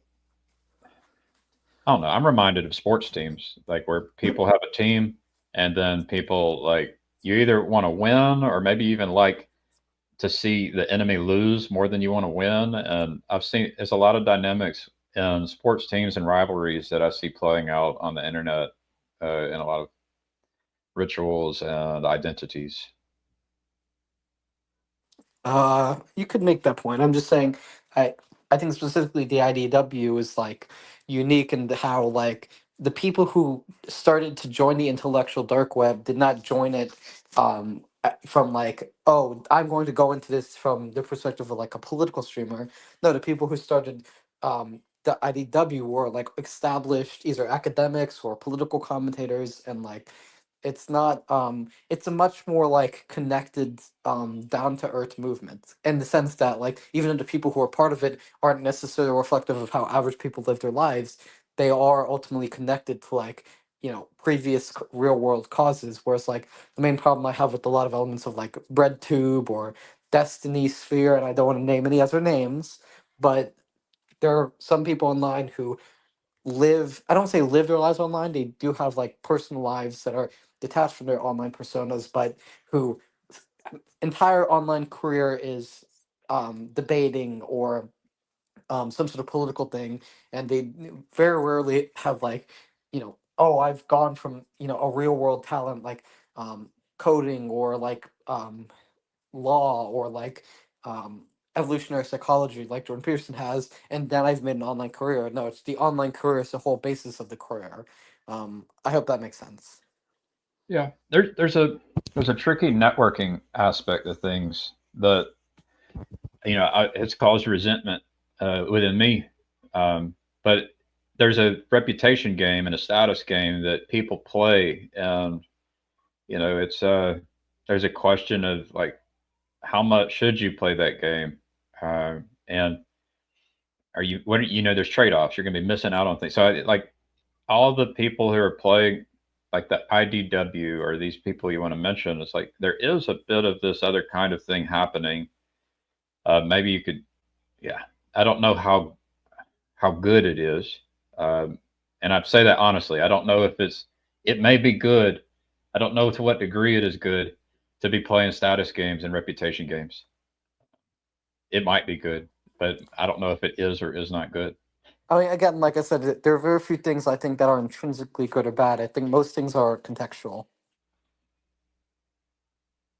Yeah, I just there's something like you talked about having friends, and I'm not even sure people know what a friend is.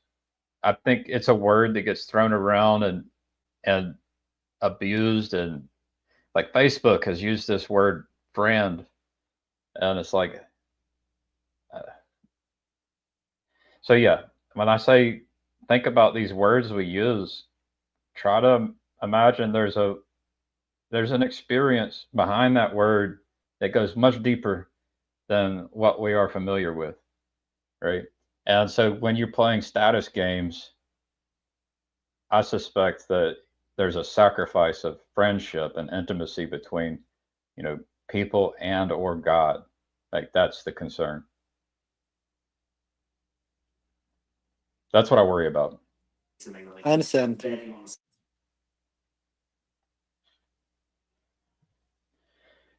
And that's why I will point again, you know, voice chats and Discord servers. There's a place for StreamYard in public, but also I think there's a place where we hop in voice chats and we're not worried about, so much about our reputation and our status. And I'd love to see the IDW types or anybody with status being willing to like throw on a pseudonym and hopping into voice chats and maybe just listening. Right. Yeah. Out of curiosity, do you have any so are you familiar with what's his name? Um you said you were listening to some Christian apologetics podcasts? Yeah. And I don't even Are know there if I'm any using that word properly. The it's apologetic. okay. But is there any name in particular that comes to mind when that word's said? Yeah. Well, the channel that I've listened to most recently is the Daily Dose of Wisdom guy with 800,000 subscribers, and he'll point at there's a guy named John Lennox, and I think Peterson interviewed Lennox in the last sometime in the last 5 or 6 months. I could look it up. What's his name? John Lennox? Yeah, I think so. Yeah, John Lennox is the guy that I enjoyed listening to a lot of the things he said. Yeah, I know who I know who these people are. I don't know much about them, but I've definitely heard of them. And I didn't watch the full thing, but I saw, Jordan Pearson interviewed John Lennox, and I think, in my opinion, you don't have to, but you should consider eventually maybe having this conversation about theology with Jacob or Hezi, because like I think even though Christianity is positive overall, there are some theological questions you might be interested in. Like, here's why some religious Jews, you know, reject Jesus as the Messiah.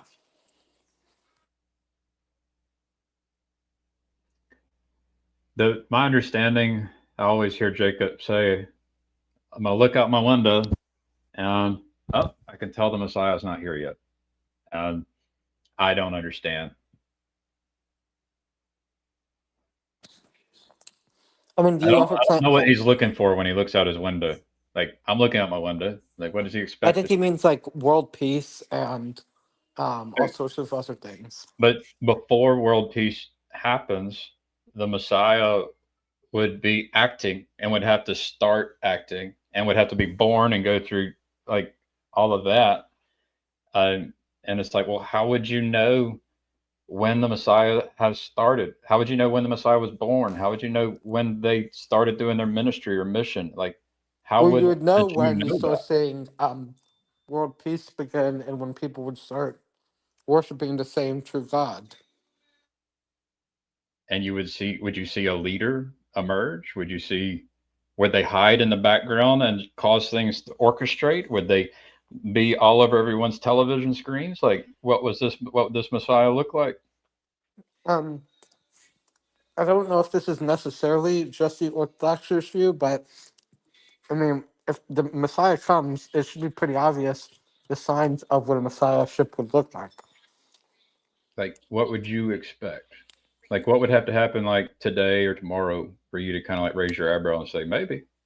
Yeah, if there's somebody who's publicly A, committing miracles, B, they were publicly causing like world wars to end, wars would stop if almost everybody, or if everybody started converting to monotheism, abandoning paganism, abandoning atheism. worshiping the one true God of Israel. But And how would the Messiah do that? What tools would the Messiah use? again, how specific that would look like is not a question I can answer. That like you're asking me to put myself in God's views. You're asking me to look through God's eyes. I when Christianity tries to put ourselves in a position of the Messiah. And so a good Christian is going to try and live like the Christ, right? And so you could then look at, well, how are these Christians acting, and are they doing miracles, and are they bringing people into the kinds of the transformations and the healings, you know? So if you don't want to try and understand what it looks like to be the Messiah, that's one way to look out your window. But you could also look out the window and say, well, if the Messiah was here, what would they do? Would they like start fighting wars with guns, or like what would they do?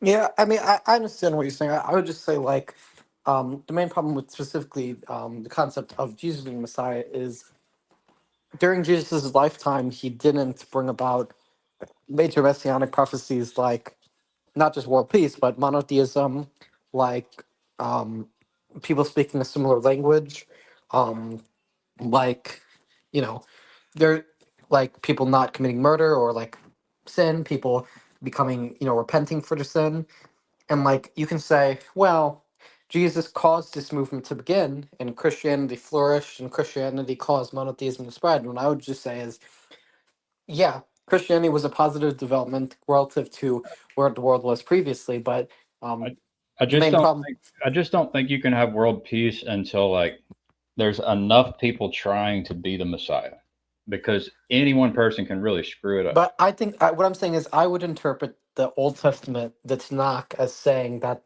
world peace will be brought in the Messiah's lifetime. I mean, I'm just saying, like, world peace won't happen until there are enough people embodying the Christ. I just don't see any other way for world peace.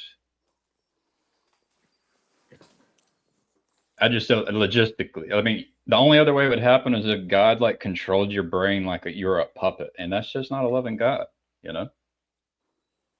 Again, how exactly a messiahship would look like is trying to look at things through God's eyes. I mean, yeah, it's something you can try to do. It is an option to try. It is a path you could try, but Well, I yeah, also realize that is like a very dangerous activity, because if you're wrong, you know, and you become proudful in your answers, you know, you'll be stuck in your sin, right? I mean, I think it's like it's hard to explain Oh because yeah, like I mean, I don't think anyone can explain it, right? I'm not trying to say because I'm not anti-Christianity. I'm not Oh yeah, anti-Christianity. I'm not. I don't hear you being anti-Christianity. What I am anti is the fact that most Christians don't understand the historical roots of Christianity. Well, that's another question. Is like, does there have to be enough people on earth who understand the history of Christianity before the Messiah comes and there's peace on earth, right? I like to bring it all the way back down to at the individual level. What are we expecting people to do and the Messiah to do? And like, do we got to go study Torah, all of us? You know, and I don't think that God made it that way. I don't think God Well, made it that we have to all go study Torah. well, just the Noahide laws, like the whole Torah only applies to the nation of Israel. The Noahide laws apply to all the nations of the world. So you want Christians to study the history of Christianity and arrive at Noahidism kind of thing through that pursuit. I mean, yeah, I think if somebody genuinely inquired into the history of Christianity and the translations of the Bible into Greek by Paul and by the Apostle, um, they will understand some serious theological problems with mainstream Christianity. Um, do I think that that means every Christian who becomes educated will abandon Christ as the Messiah, not necessarily. But what I do think that will mean is that more Christians will understand things like the concept of the oral Torah, the concept that like there's an oral tradition given to Jewish people. They will understand why Jews have a specific rabbinic tradition. Um, for interpreting the theology, they'll understand why the Noahide laws were given to nations of the world and why it's good for Jews to observe the Torah. But like, if you're otherwise somebody who follows the seven Noahide laws and you still believe that the Jewish people should observe the Torah, then whether or not you believe Jesus is the Messiah, in my opinion, is not particularly important. But there are just so many, in my opinion, translation errors that a lot of mainstream Christian Bibles, like especially the King James version, have that that makes many average Christians who rely on these translations and rely on these interpretations. I don't want to say completely ignorant, but very theologically poor in Yeah, many respects. I hear you. I hear you. I think the part I like about what you said is that you said, um, I'll phrase it the way I want to phrase it, is that all that a Christian can believe Jesus is the Messiah and appreciate Jews who follow Torah and appreciate the Jewish traditions and the oral Torah, um, and uh, and that would be good in from your perspective that can happen. Yeah. Yeah. So like there's an overlap there. There's a form of Christianity there, in my opinion. Um, as long as as long as I basically think at the root of Christianity is the idea that Jesus was proclaimed by God. It's like, this is my beloved Son in whom I'm well pleased, and that we basically become doulos or slaves or surrender and submit to Jesus as our King. And that's going to be at the heart of my Christianity. And so that can definitely look towards Judaism and the oral Torah and all of that with a love as well. Yeah, I think if you want a good resource for this beyond Jacob and Hezi, I don't know if you've heard of him, there's a guy named Rabbi Tovia Singer on YouTube who does pretty good stuff I've, about this. I've heard of him. I've listened to him, 2 or 3 times. Yeah, and it's okay, it's okay. You don't have to be an expert or anything.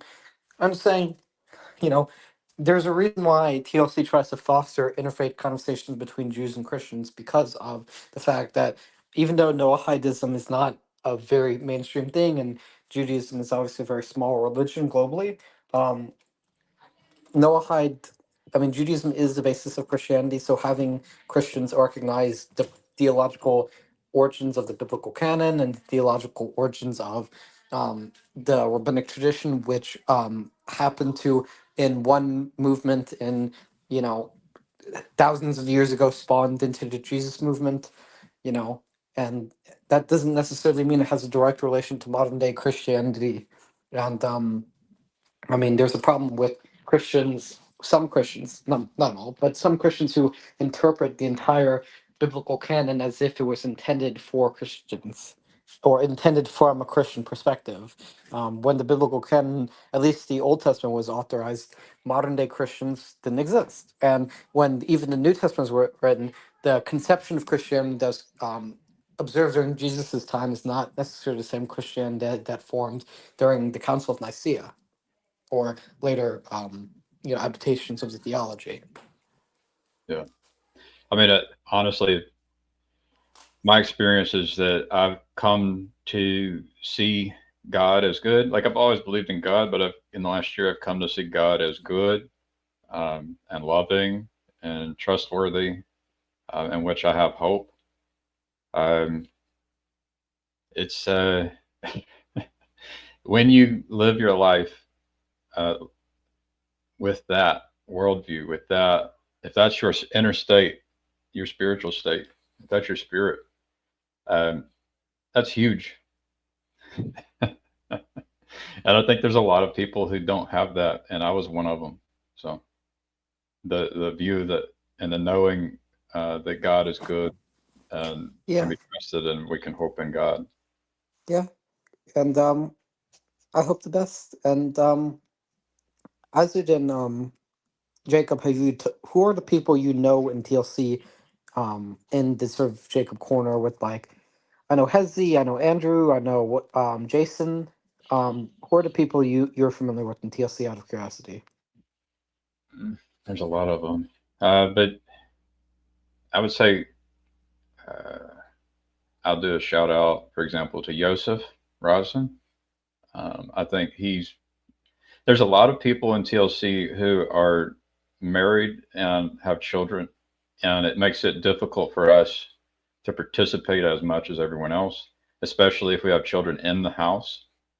Um, but yeah, those are kind of, I would say, I feel a kinship with the men who are married and with kids in the house because we're in a similar stage of life, similar season of life, and so there's a bunch like that you know that I feel the most affinity towards. But there's a lot of people out there that I've been able to talk to, and I could probably start naming off dozens of names. You know? Yeah. Um, yeah, I mean, I think that one thing that's good about TLC is that the community encourages people to touch grass or to be involved in the community. It's a very Jordan Peterson esque community in that most of the people here Hello. are Oh, hold on. people. Get some Like Jordan headphones. Peterson talks about having your room in order, having your room clean. That's a very TLC message. I mean, TLC is all about, this is an online community, but in real life, you should have good relationships and you should, have goals. So Michael Sartori is one of the people I have an affinity towards. He's a Yeah, Michael. fellow husband father. I know Michael. Hello. Hi, Kirk. How are you? I'm well.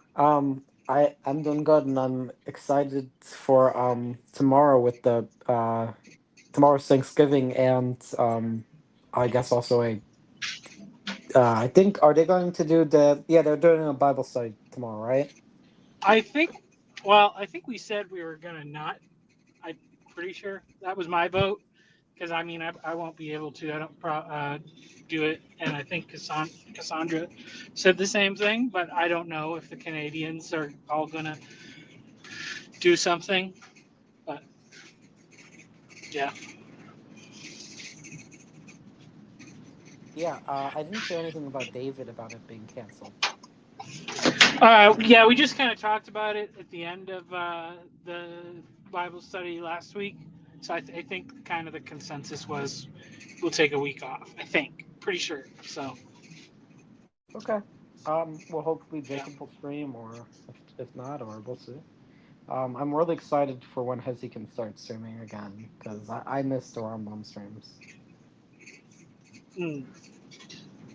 Yeah, I wouldn't be surprised. I'm sure not everybody is going to want to spend the whole time with their family tomorrow. So I wouldn't be surprised if there's some chats going on. Yeah. I mean, the main thing for me is like, even though I celebrate Thanksgiving, it's not like, um, I mean, I'm going to eat lunch with my family. I'm going to try and have some turkey and some stuffing with my parents and my grandparents, but like, it's not an all day thing, or I might get some time here or there. We'll see. If there's a stream tomorrow, I'll try and participate, and we'll see. You said that you don't think Canadians will celebrate it. Well, they don't. They have their Thanksgiving in like October or something. Well, are you Canadian? No, Okay, why do you bring up Canadians? because David and Sandy are both Canadian. Oh, I know So Sandy was. that's. I didn't know David was. Oh yeah, yeah. He lives somewhere by Toronto. Yeah, I know Yep. Sandy's Canadian. I didn't know that David was, but yeah. If that's the case, then like I don't know why it would be canceled. If there are two Canadians on it, I could probably participate. There might be a couple other people who can participate.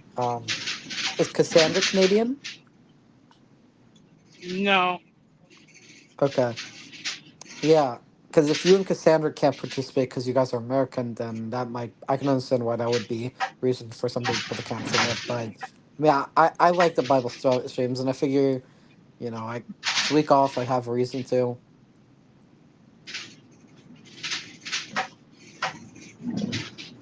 Bible study is so funny. Yeah. Oh, Michael, you're breaking up a little bit. Could you mute or could you Oh, fix that in some way? yeah. So Gavin, why do you have to leave and rejoin? I just stepped away, go stretch my legs, use the restroom. Good for you. But I was in the back office, so I can hop in the back office and mediate.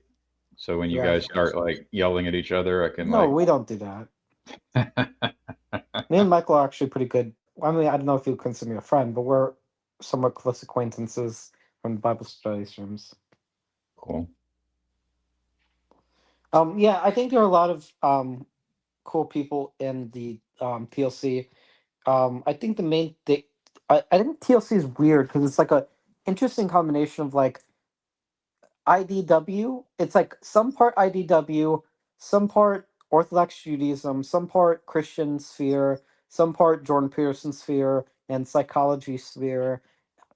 Some part and like maybe like a little bit pop culture politics uh, here and there. It's like an interesting blend. I mean, I don't know. Like, what do you think is the defining characteristic of TLC?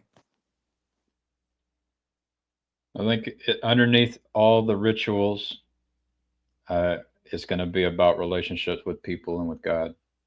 Underneath it all, and we just go seeking it. We go seeking those, and this is a space where we can do it, where we can have it. No. The answer is undiagnosed autism. That's the.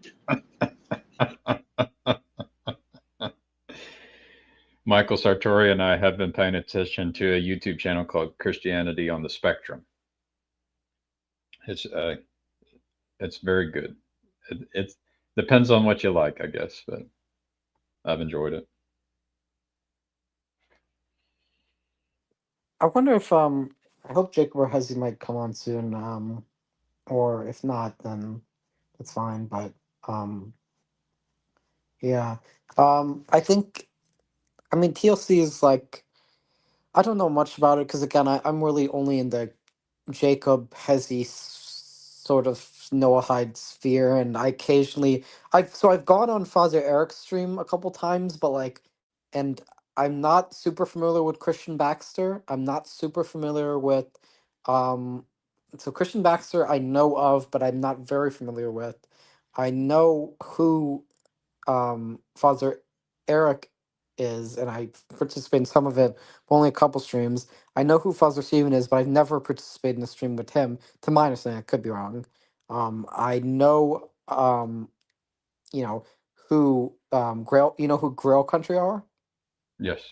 I know who Grail Country are, but I don't think I've ever participated in that. I come here and like I like Jacob's pulling up something from Safaria. We're talking about, oh, what's this Torah portion or what's the holiday we're talking about.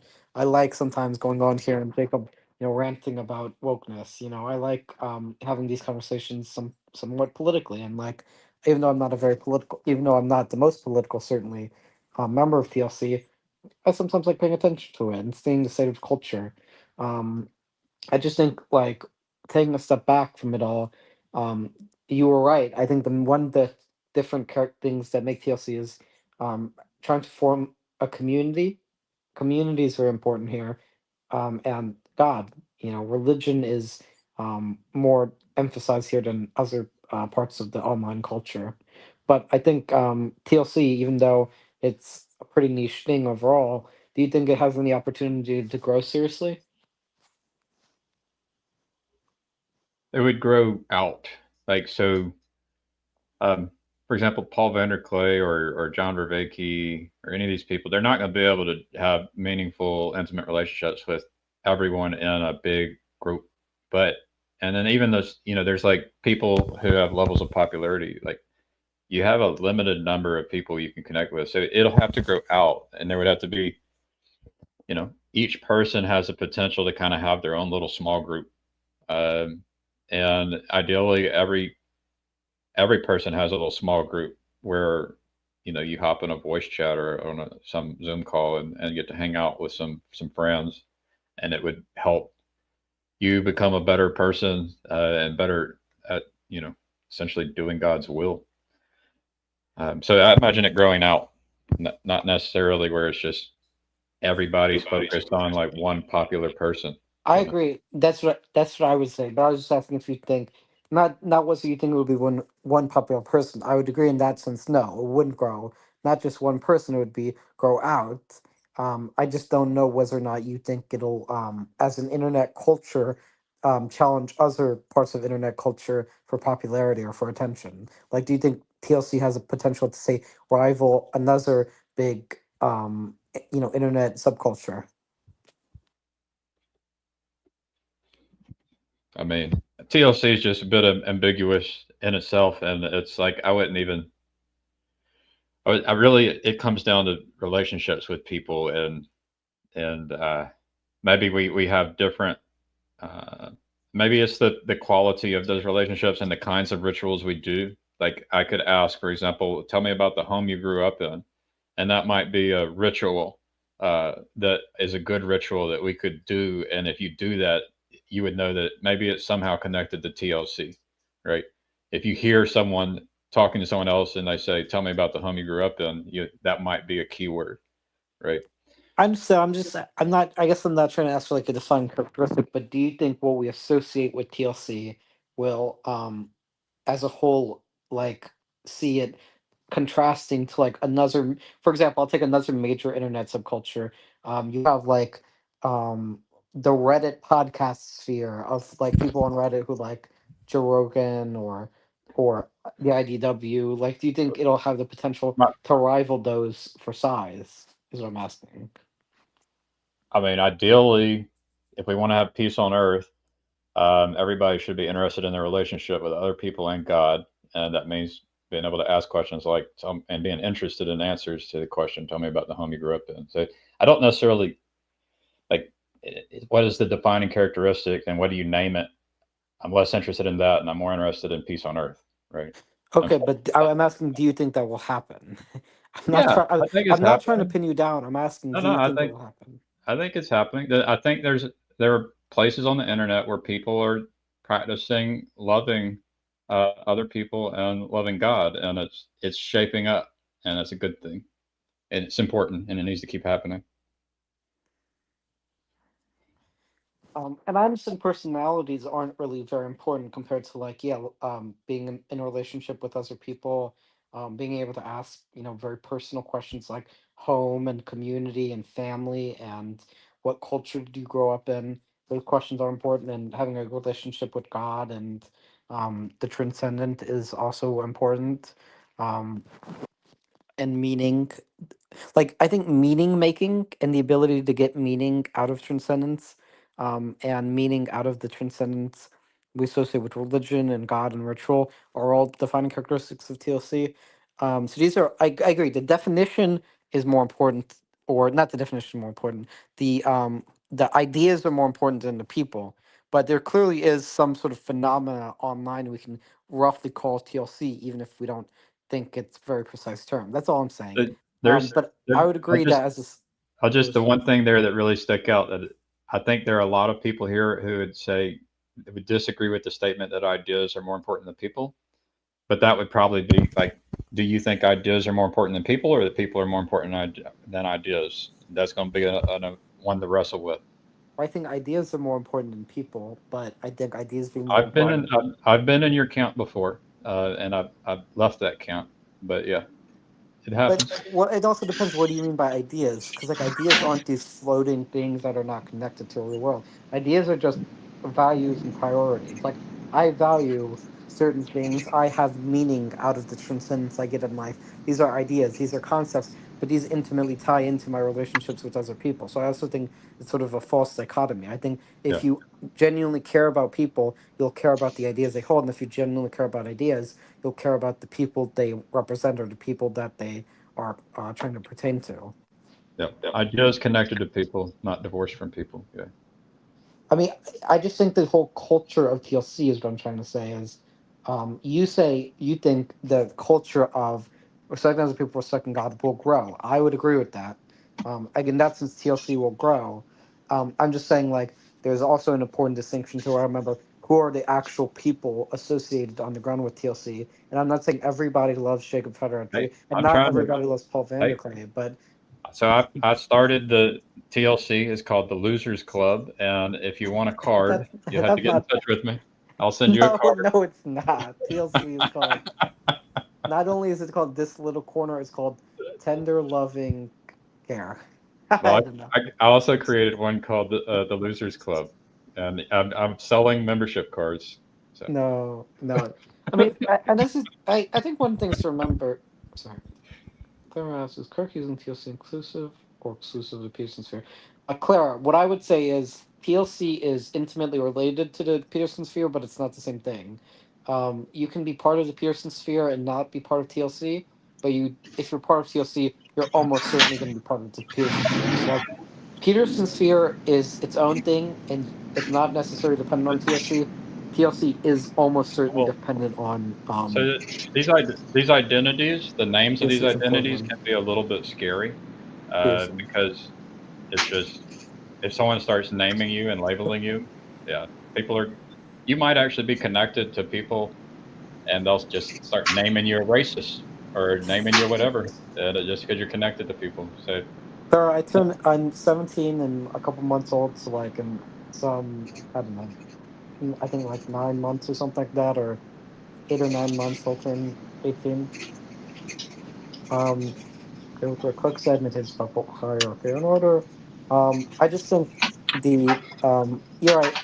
I think another thing that's different about TLC phenomena from what I was saying with some other people online is that like the types of issues that come up on TLC tend to be much less, much more in depth, in importance. Like in TLC, we're talking about meaning making. We're talking about relevance realization, psychology, and mental health. We're talking about getting people's lives in order. We're talking about the state of the culture. We're talking about what is our connection to God. What does it mean? What do these religious stories mean? We're talking about community. And like I think these issues are significantly more important than what you see in a lot of other corners of the internet, even relatively commendable ones. And I think so. That's another feature also of TLC beyond loving God and loving people is that the weight of the discussion is, generally speaking, going to be higher than other corners.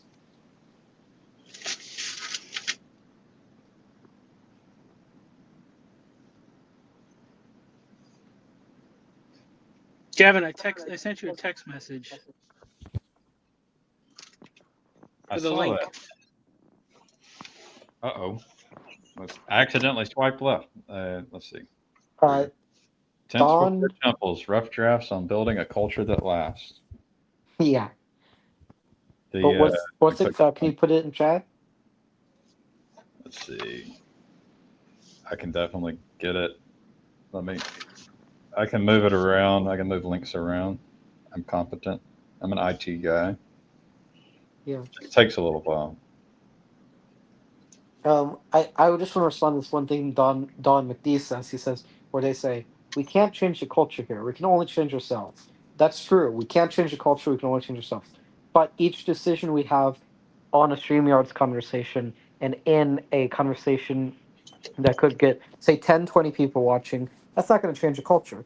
But those 10, 20 people are going to start having a new perspective and they're going to bring it into their own corners. And so I think we can change the culture even if only indirectly. Yes, changing ourselves does change the culture. But exactly, changing ourselves does change the culture. So let's change ourselves I, so we can change the culture.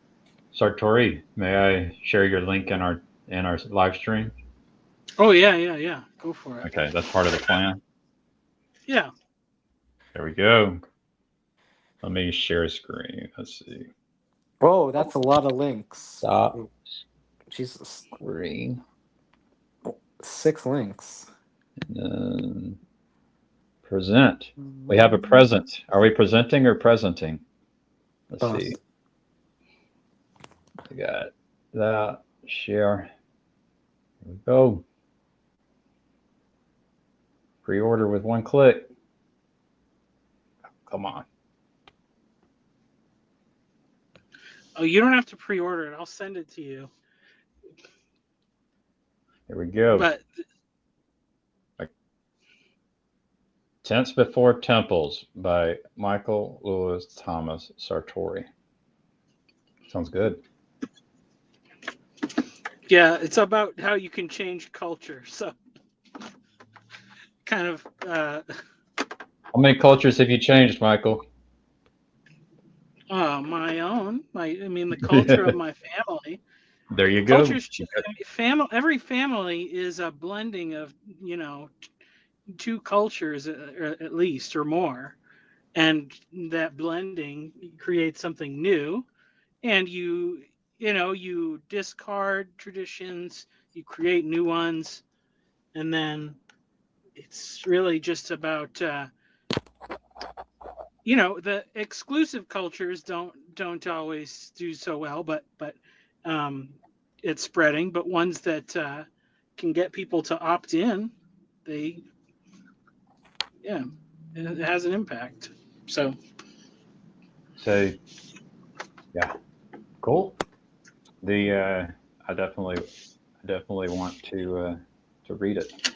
Do you know December 3rd? yeah, so there's supposed to be. I just got the thing saying the paperback should be like available too, but it doesn't seem like it is yet. But I gotta go, behind the scenes and look at it because I actually had like a proof version printed and sent it to me, but then I reformatted it, and the new version is not showing yet, but it should be by the 3rd. There should be a paperback available too. So Mm-hmm. Very nice. And yep. so, if I want to shape the culture of in my home, my neighborhood, maybe around the dinner table at Thanksgiving when people want to argue over politics, this is the book. I don't know. I don't know about that. It's something. It's a lot of words that I wrote. All right, so I'll read it and then we can talk about it. How about that? Yeah. Well, yeah. You don't have to read the whole thing, but Yeah, I do. I need to read the whole. Not all at once. Yeah, it's it's just my thoughts on the page or whatever. Looking at these things that we talk about, there is a lot of this little corner kind of stuff in there for sure. So yeah, This little corner, it's also, even though it's a very even though it obviously appeals to international audiences, it's a very American phenomenon. Right. I mean, you also have Canadians and Israelis here. Um, I mean, I guess the American spirit is particularly prone to transcendence. Does that make sense? I think Americans, there's something transcendent about the American spirit. Does that make sense? yeah, well, I think the thing is that you can do whatever you want, but that's really scary. And then, like, that's how America came to be. People doing whatever they want, and people like America. So, But I mean, like, there's something about the American civic religion that's like, America's all about these, like, in European culture and in other cultures, other than I mean, I think Israeli culture is also pretty transcendent. I think Canadian culture and certainly parts of English and Western European culture and parts of Eastern European culture. I mean, what I mean is, the American spirit is essentially communal and individual in the sense that, on the one hand, politically, we are very individualistic, and ethically, we believe the individual has sovereignty and the individual has, basically the right to do what they want as long as they're, respecting the rights of other people. And what this means is that when you manifest this into virtue ethics, or how you manifest in relation to other people, because every individual is sovereign, that means you have a not necessarily a duty, but you have some like moral commitments to respecting other individuals, and this is the basis of good communal ties and good family ties. And so, on Thanksgiving, you're eating to celebrate the freedom that this country grants you with your family. You're honoring your mother and your father, and you're, um, you know, these sort of like the idea that like you honor your parents and you honor your community because you're an individual and because they're of value to your life is a very American attitude, if that makes sense. Yes. Well, I did. So I did put a thing in there. I've talked about it a little bit on live streams, but kind of studying it, because what if you think about like what is the patron spirit of America, the goddess of America? Do you know, Kirk? I'm sure you do. Yeah. The goddess of So America is actually I don't remember. Lady something that has a big Lady statue Liberty. in New York. Yes, Lady Liberty, right? By So patron just I thought by patron goddess you meant like a ancient Greek goddess that is well, associated with. so Libertas was which it's Eleutheria in Greece, and then it's Libertas in Rome. So, but yeah, so it's freedom, liberty, freedom. But it's very interesting because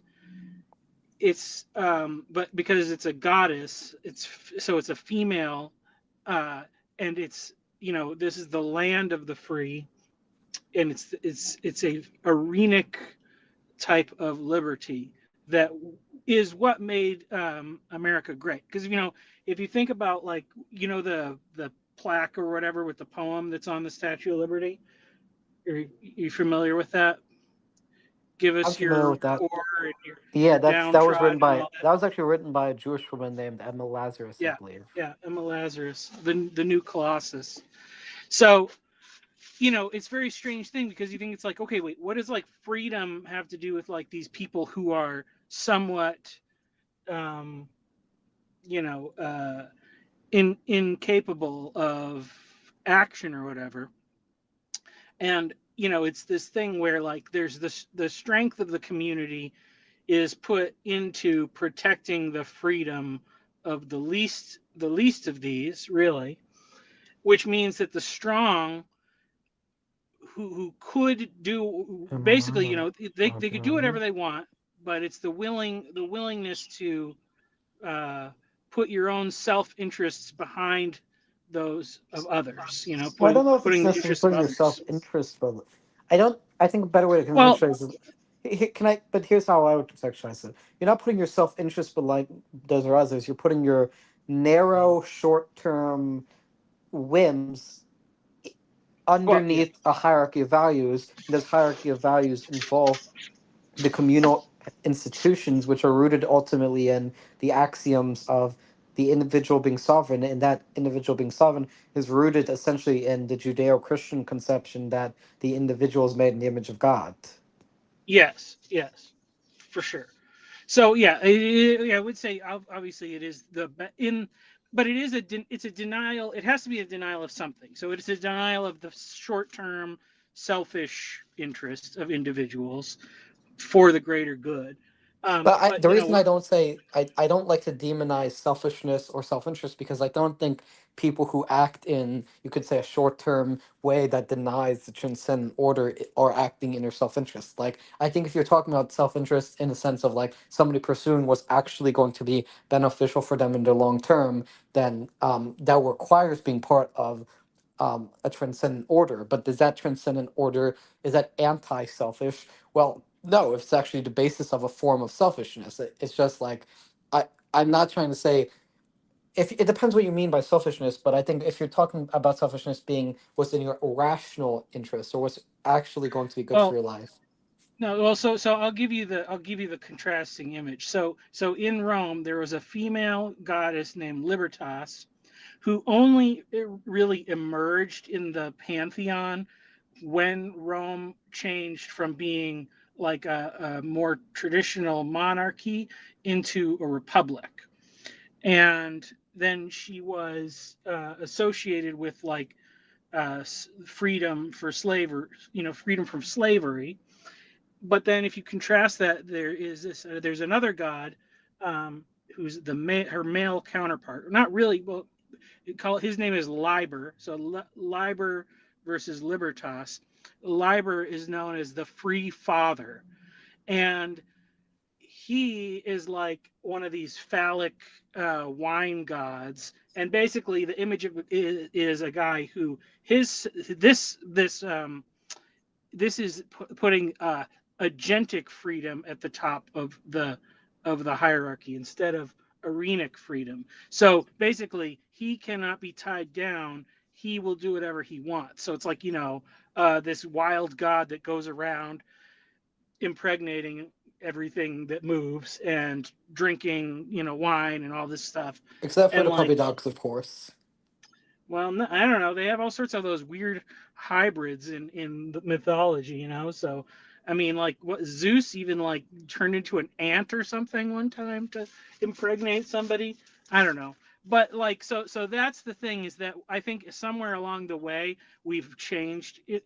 This is the what needs to be recovered in the American culture, is this change from freedom where people did. Basically took on that more. It's not all like feminine in that sense, but like the sense of like protecting the weak, and and so for then, for that, like you could think of it like as the mother. The mother will do everything she can to take care of the child, but then the father should be the husband that protects the wife. So because she's focused on nurturing, and then he needs to protect her because she's vulnerable while she's giving her attention to nurturing. Like that's like the good arrangement. But when the man, decides, hey, I'm strong enough to overpower other men and other women, and then I can just do whatever I want, that causes a lot more destruction. So now we have this weird thing where people are getting this thing about like rights, protecting rights, but then like the rights or whatever that they're protecting are these short-sighted freedoms for people to do whatever they want, which are not real freedoms or whatever. They're not really freedoms because they're passions that people get enslaved to. So yeah, that's my thing about like the American spirit. I think having those different concepts of like the masculine and the feminine and the agent in the arena really helps. It helps to figure out what you should do, because like obviously a lot of people are really like, from a good place of motivation, defending things that should not be defended, and Yeah. and they're opposing people. It's the whole thing of like being mean is the worst sin of all. But being mean to somebody when they're doing something stupid is a loving thing to do. If you tell them to knock it off. So. I would agree with that. I just think the distinction I would make is like you're saying like the difference between selfish versus orenic. I think a better concept. I think that conceptualization works. What I'm saying is, I don't think the people who behave in very silly ways are acting in a way that like can even be characterized as selfish. I think calling them selfish is kind of an undue compliment, if that makes sense. Yeah, well, no, I think yes. So you're absolutely right, because I think the thing is that you can't like, and this is a big problem. When people say like, I want to stop eating junk food or whatever, but like, every time they see the junk food, they have no willpower to give it up. It's not really because they don't have enough willpower. It's because they don't have a stronger desire that overrides it. So when you have a stronger desire, like you say, like I need to get in shape so I can get a girlfriend, or something like that, then you're like, oh well, because my more powerful desire overpowers my weaker desire. So that's really, it is about having the, it is about being selfish, but putting the thing that you want that's like the ultimate good at the top instead of dopamine or whatever. Yeah, There- or I here's an just want to example. throw I'll in use a spirit, an American spirit. I'll throw in the word colonizer. It seems like that's an underlying spirit that, like, because I was asking, because I've thought like the United States, we've got a lot of abundance of natural resources, but like what we haven't necessarily, you could go find that in other places, but you maybe the greatness, and it's like who decides how to measure what great is. Um, like even the measure of the greatness might have to do with some underlying idea that the colonizer spirit is good. Um, but yeah, I would say colonizer spirit. It took me a while to think of to name the spirit.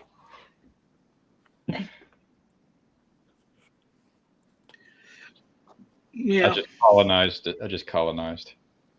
Yeah, well, what I was going to say real quick, one thing that Michael's point is, perhaps a better example for the Thanksgiving specific example would be, let's say use the example of Thanksgiving. If you're talking about honoring your parents, which is a very Judeo-Christian value, the concept of honoring your parents on Thanksgiving, well, it's actually in somebody's interest or selfish interest long term to have good relationships with their family because their family can support them emotionally or when they're in, and basically the whole American spirit is like I'm willing to spend an hour or so, with my family, and in exchange that by participating in part of this community I'll be recognized by my family as a good person. It just means I'll be embedded in a structure transcendent of my own.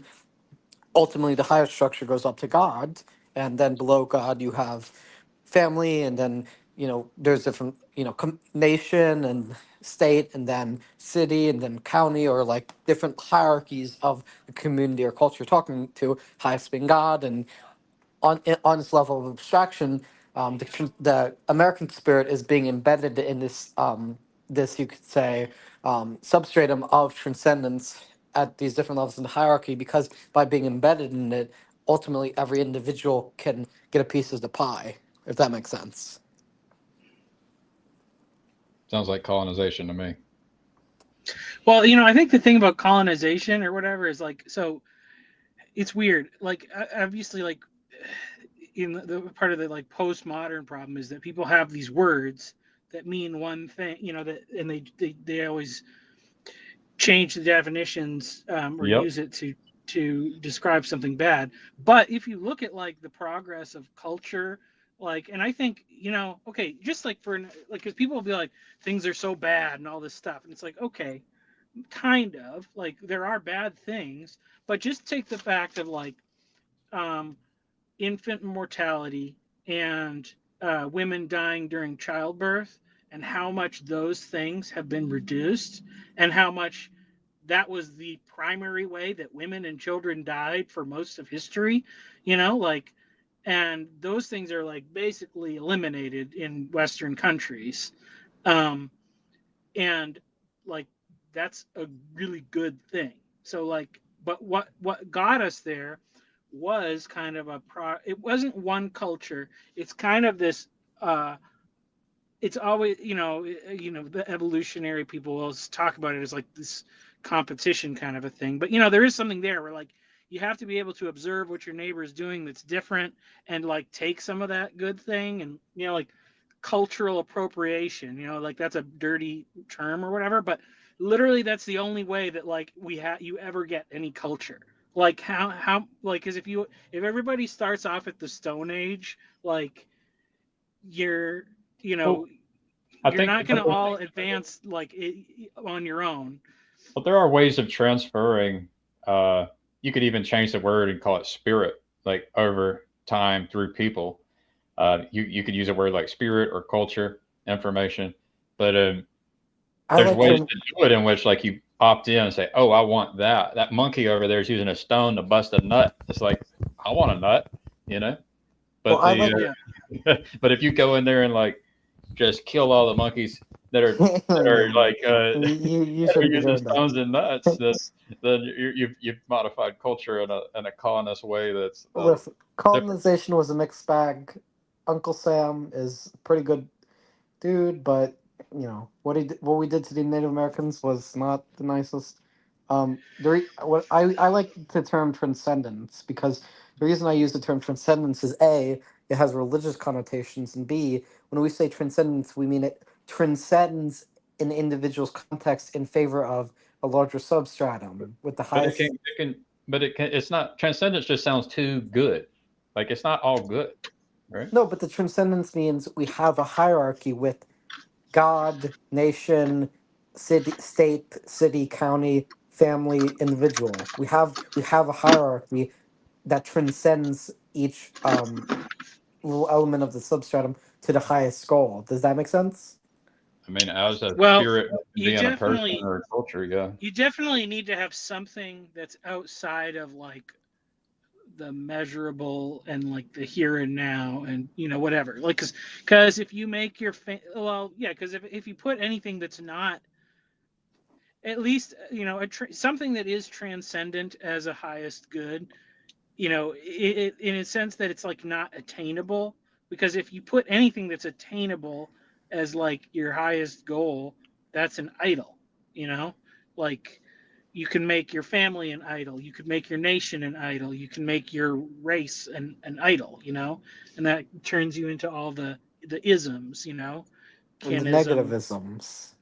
racism, yeah. So like, because racism, you only are hating other races because you have made an idol out of your own. You can make an idol out of infant mortality too, right? Yeah, I mean, I think a lot of people make political movements into idols. Yeah. But again, I mean, I don't know whether you would agree with my concept that like transcendence is the best conceptualization, because like the reason it's an important, and I think a lot of it comes from Jordan Peterson when he says like with each active decision you have in relation to the world and other people, it's going to be nested in something larger than that decision, and that decision it's nested in, or it's nested in something, that thing that it's nested in is also nested in something higher. There's always the only thing that will transcend all of that is God, but below that there's all sorts of whole hierarchy of importance, and like I mean, this is why any idea is transcendent, right? Like well, anything that's like an not idea in is this world is a yeah, an can idea be is your transcendent if it's non-localized, if that makes if it's sense. immaterial, if it's Well, not not like for material example, world. one could say in a sense, a small business is transcendent of the individual employees and the owner because the business is a life of its own, independent of the individual people who work there. Well, Or there is a kind of transcendence that is outside of this world, right? There's yeah, transcendence that's outside the material realm, and then to your point, Kirk, there's transcendence within the material realm. yeah, and the transcendence outside of the material realm we call God. Well, my point is, you could call it God, you could call it Satan, you could call it racism. There's ideas that are just there's words that are connected to some motivating force or potential. Like, yeah. So it's not just God. It's like there's a whole territory of spiritual, metaphysical that can become your the thing you're aiming for in this guy that's moving you. I agree, but what I'm Well, saying is in the yeah. proper. Go ahead. Well, I think probably the important thing is to say when we're saying transcendent, we're meaning the opposite of what the problem with so many kind of worldviews in that they're reductionist, Yeah, because anytime you transcendence is reduce non-reductionist. anytime you reduce your worldview to something uh, perceivable, you're you've closed it off, and then then you Well, just are always like trying to you can rebuild it though. exterminate the bugs in You your can reduce worldview. it and you can reduce it and then reconstruct it and do that process. Well, yeah, there's the thing of, I think, I do think like there's a lot of usefulness in kind of the fractal nature of these things. So actually, if you look at the pictures I put on the cover there, um, so like I put in a little like a little line going up. So there are all these different things. So it starts wherever you want to start, like symbolically speaking. Like, so you have like a shirt and you have a tent, and then you have like a temple or whatever, and those are all like interrelated kind of symbolic things, versions or whatever, like they serve a similar function. Like and then the one at the bottom is the woman with a with child, like that child is safe because it's in a protected environment, which is the womb. The woman is covered by the dress. A tent is like a bigger version of a dress because it's okay to be naked. You're naked inside your clothes, and so then you can be naked when you're inside your tent because it's like your tent. That's your safe place. And then and then it kind of scales up or whatever. So like those are like kind of these different scales of arenas, and it kind of like helps us locate like where we're at, because the whole reason why it's like tents before temples is that it's like, okay, if you want to build a temple, first you need to have somewhere to like sleep at night. So you're going to put up a tent first, even if it's not like like the tabernacle was like the tent that they worshiped in, which preceded the building of like a permanent temple. And so it's like, and if you're naked, you need clothes before you even worry about like shelter, so it's kind of like, we can get really caught up thinking about like what is the best word to use to describe worldviews, like that this will help our thing, but like there's probably a more immediate need that we need to take care of, and really, if you're somewhere in that hierarchy, then there's someone else beneath you that you probably need to take care of, because that's the thing, like once you have a tent, then you're okay in the immediate, and then you have to look at like who doesn't have a tent. Do I need to help them get a tent set up before I focus on building my temple or whatever? I'll throw in there the hierarchy of values, whatever you uphold, all the words, your language, those can be like tents as well. Like, I mean, and if you're really going to love a person, it doesn't mean you're necessarily just going to love that you're going to love their tent. It's that there's a naked person underneath that tent that's more important than the tent, right? Yeah. So I wanted to point that out. Like, there's something, tents are important, but there's something important about loving the person under the tent. But the other thing that's beautiful about a tent is that it's mobile, which means that's one good aspect of it. But also, like, it's in its nature, it's like sort of a temporary thing, which is like, I think sometimes we get so caught up with like, what is the ultimate like solution to the ultimate problems, like, and you have that convective heat engine design, and it's like, what do you need to get that off the ground, Gavin? Like a couple $1 billion or something, right? No, I think we could start with 30,000 just to get a model. Okay. So maybe there you 50,000. go. So yeah, It'll be a model in a virtual space. All right. So that's your tent then, that you need to like, because if it's only like pie in the sky by and by, no one ever gets anywhere, and you could just spend all day long dreaming about it and not actually do it. But you have the tent, and it helps you understand like what is possible, and then you outgrow it, or it has its usefulness for a season. And I mean, I don't know, it's just kind of the fact of like that God tells the Israelites to build a tabernacle, and it's this tent, and it's like that was never going to be the permanent thing, but it was the thing for them, and he's okay with that. So I think we should be okay with that too. So. Well, we got to be careful that our tent, we don't do idolatry, whether it's our hierarchy of values that we are idolizing, or whether it's our tent, whether it's whatever the tent, a spiritual tent or a material tent. There's a person. There's like a person that's a spiritual being underneath it all that was made in the image of God. Well, that's what all those symbols are for, like, because even, or you could do the other thing of like clothing, and be like, you could be really obsessed with clothing and always wanting to get better clothing, and then like, do you ever stop to take the time to think about like some people have no clothing, and then like So yeah, these I Yeah. think that But they all another thing point to is, the things. if every time I opened either a can of Coke or drank a glass of water, I had to worry about somebody in Africa who doesn't have access to hydration, I would never live. So I mean, there's also a point of like, No, yeah, no, no, no. Well, you shouldn't have to worry about somebody in Africa. I don't. Not no, but you should worry about people that you know. And if you don't know anybody that has any needs, then If Well, I and don't know. it would be I good mean, to I have like, cultivate within yourself the capacity to care for people in Africa while caring for the people right next to you. Like well, that's a I don't know. possibility I too. mean, in my specific example, I know I have an uncle who's addicted to his name is George, Uncle George, and he basically is a relatively not great dude, but he's not the worst, and he's I think he was addicted to This is heroin a for a little public bit. conversation where you're talking about Uncle George now, so be careful.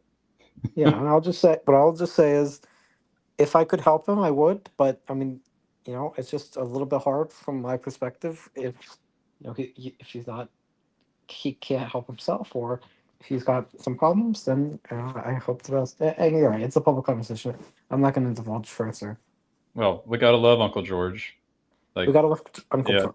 right. We love Uncle. We don't have to agree with what Uncle George does. But underneath that, deep down, he's made in the image of God.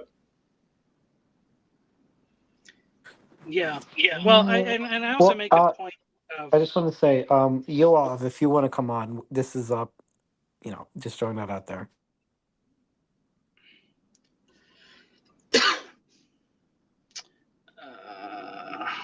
I'm trying to find this somewhere. So I'm looking at the text here.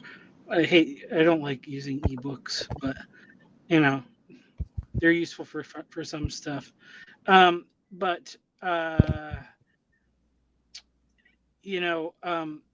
I made a point in there somewhere, like it's not just to focus only on the material, because I think like because Jesus has the parable of the sheep and the goats, where he talks about like you know I was hungry and you gave me food, I was thirsty and you gave me something to drink, I was naked and you clothed me. And you know it's very easy to just look at that and be like, oh, okay, we just need to give people food, food, water, clothing. Like once we take care of those material needs, that's all set. Well, it's like everybody has access to those things in America, but like are those principles or whatever indicative of uh, something more basic, just in our responsibility to others? um like, because okay, like for example, the person that's hungry or whatever, like a homeless person asking for food or whatever, um Sartori, all putting of us that's just bait. Like giving them food and stuff like that, that's bait for their spirit and their soul. You just hear you hover that yeah bait over. It's like, let me get you a spirit. yeah um Well, Thanksgiving's a good time to give some food to some starving people who are homeless, because we got a lot of leftovers, turkey and stuffing and mashed potatoes. Um, Yoav, do you have anything that you want to add? No, I think somebody called me. Oh yeah, I just said you were participating in the chat, and I haven't talked to you in a while, so would like to encourage you to participate. So this is a man named Gavin. I presume you know who Michael Satori is. Yeah, I met Michael a few times before. And do you Yep. So Gavin and Michael, I presume you guys know who this guy named Yoav is. I've seen him. He's you're a friend of Jacob's. Yes, thank you for calling me a friend of his, yes. So as an Israeli, do you at all celebrate Thanksgiving? The American Thanksgiving? No, Thanksgiving is one of American things we don't have here. There's a movement for the establishment of Halloween in Israel that is active in my area. There is a cabal of people who are starting to celebrate Halloween in among themselves, maybe in a hope that we infiltrate to the rest of the society. But no, Thanksgiving we don't have. Yeah. I mean, I think Halloween in specific might get a little bit of controversy because of its sort of paganistic roots. But if you're talking, Yeah, it will put me at some lack of ease, but people around me are not sophisticated enough to appreciate that. What happened, what triggered it, in my opinion, was the year of COVID, when our festival day, Purim, we have a carnival day called Purim. I know what Purim is. Yeah, and so it was canceled during the year of the pandemic. But that leaves a whole, kids need to have a day of carnival each year.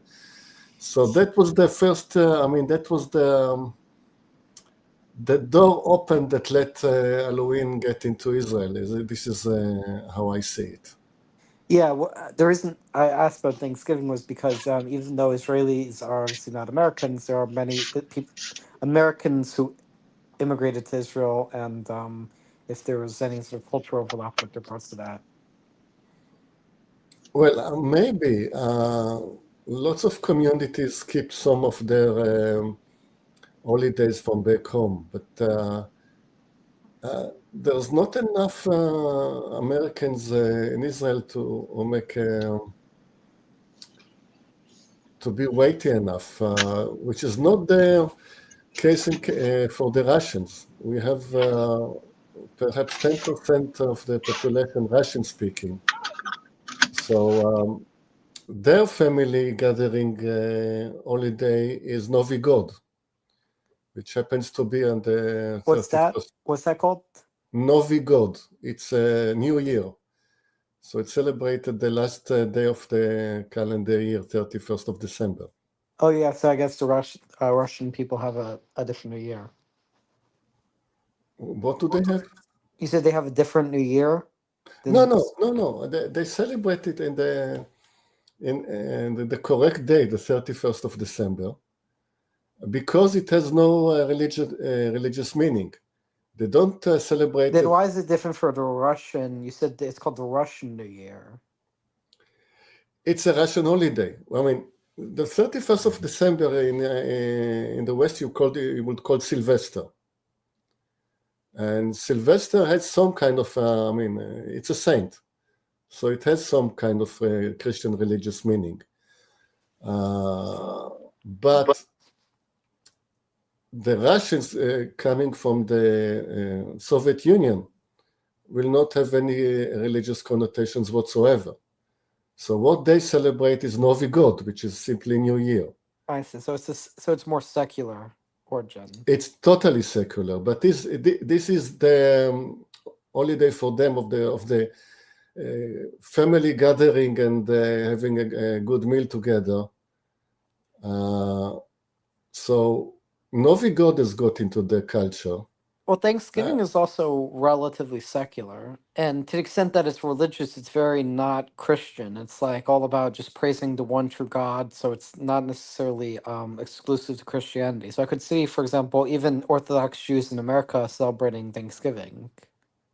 Yeah, but my point is that I never seen it celebrated in Israel. As a matter of fact, I'm trying to analyze why, but I understand. I mean, Yeah. it is contextual to the pilgrims in Plymouth and all that. So it is that's what the specific timing of it in November and all that is about. So it is very specific to the American context, but in principle, it's good to have a day of thanks somewhere in the year.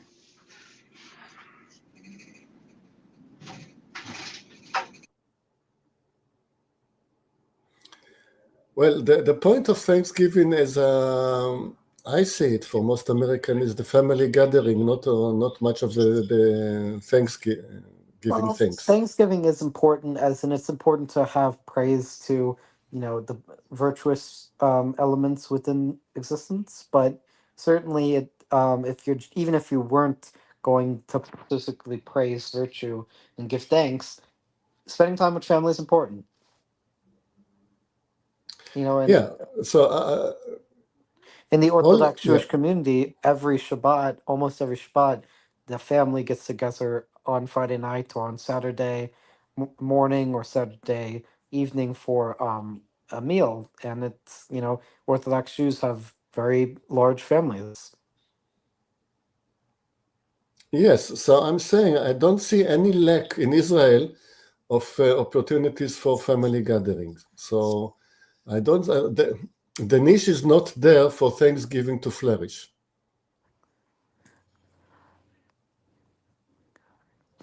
Oh, Kirk is a crack overthinker, but this is in a good way. Young God says.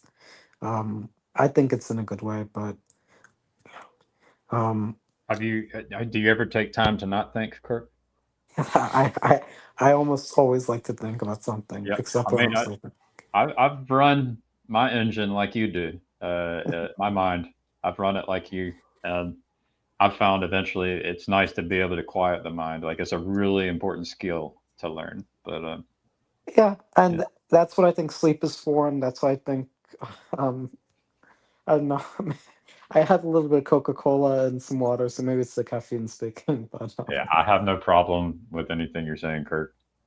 But I do know I value the skill of being able to turn off my mind, and I worry a little that I won't be able to turn it back on. so out of curiosity, Yoav, do you know who Gavin is? I think we have There was spoken once or twice before.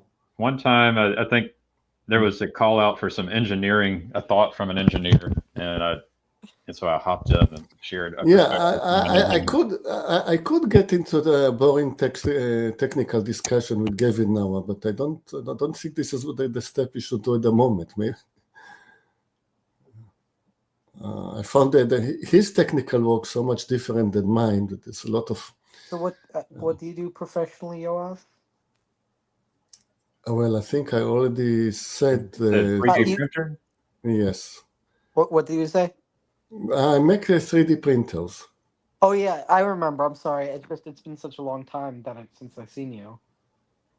Yeah, I've actually been hiding the chat. Like I have ignored most of the chat, but I just happened to see your comment about 3D printer earlier on. yeah. I hope you can go through the chat later because It's Yeah, fun.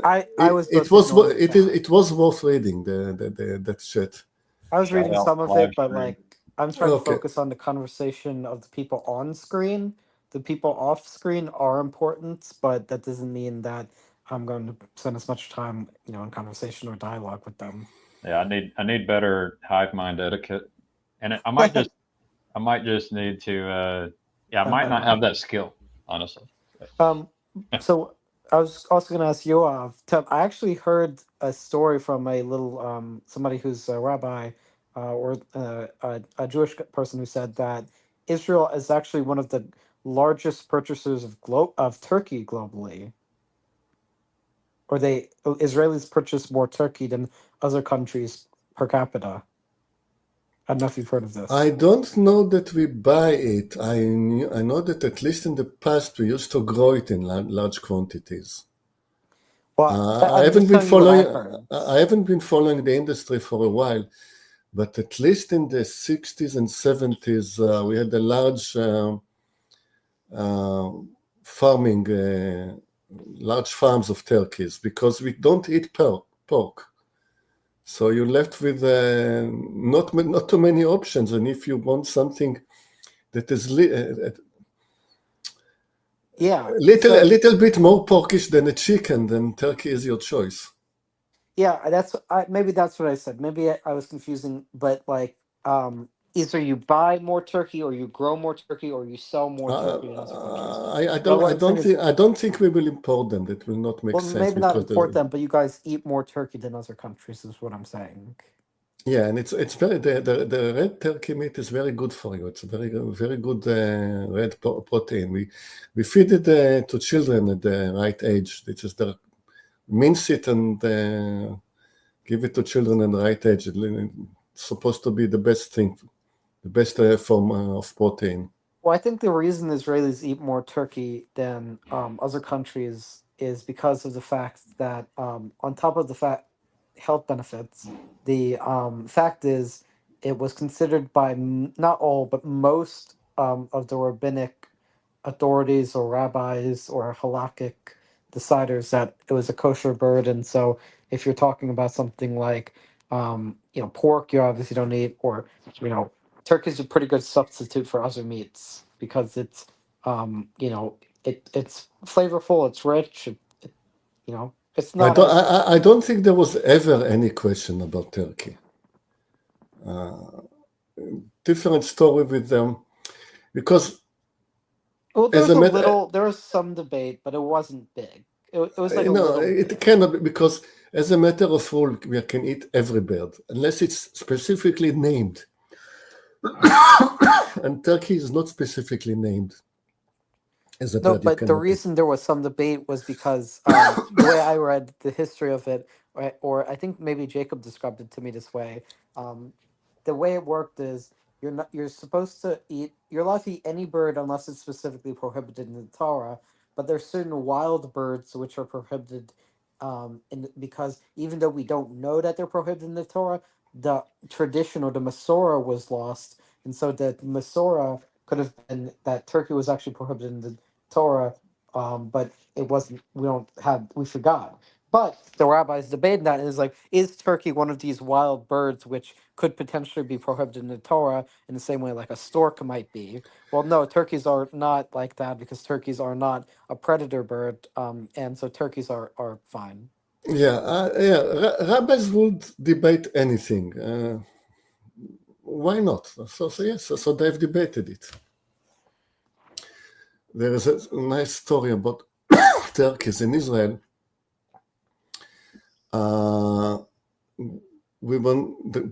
You get a lot of dead fowl when you have a large turkey farm.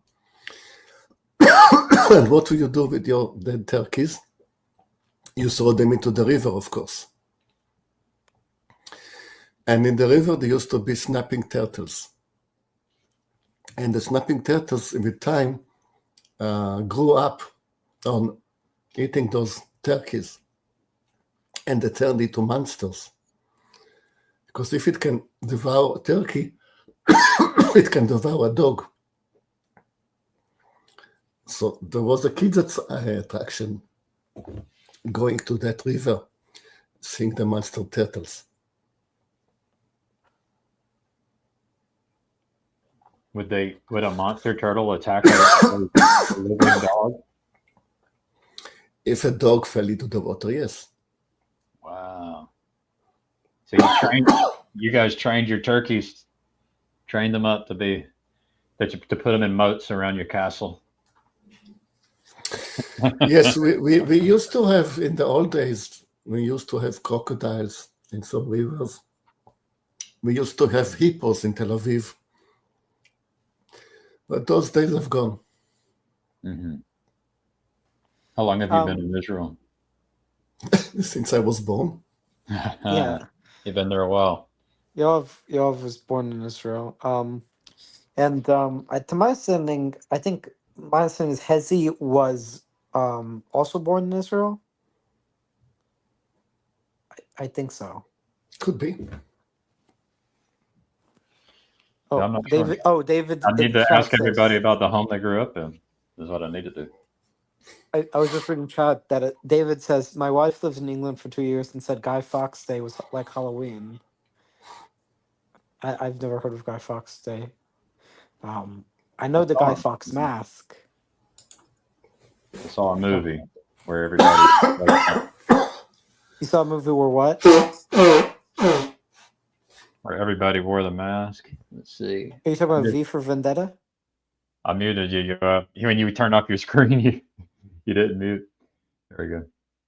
I'm guessing you meant. There you go. I've unmuted you. I didn't warn you I was ill. You called me up anyway.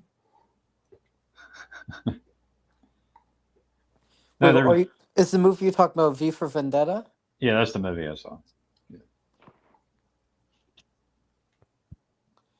Oh, there's another one. There's a TV show. It's on Netflix called Money Heist, where one of the guys wears a Guy Fawkes mask. But I don't know if you've heard of that.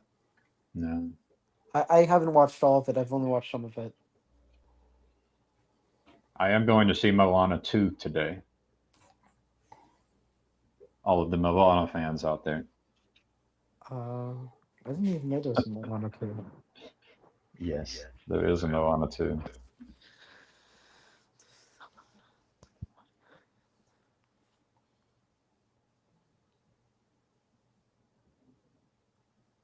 Oh, and yeah, Yoav, what you were saying was about Purim was right because the way, even though Purim is not the same as Halloween, obviously Purim there is some similarities in that as a Jewish holiday, it's involves dressing up and um doing some alcohol or drinking some alcohol rather and partying. Yeah, and giving the kids lots of candy. Yeah, it's like Mishloach Manot where you give your friends a Yeah. snack, sometimes candy or something else, or sometimes it can be charity and tzedakah. And I've been to a couple Purim services. I don't want to say it's my favorite holiday, but it's a pretty cool holiday. What's out of curiosity, Yoav, what's your favorite religiously Jewish holiday? If you had to pick.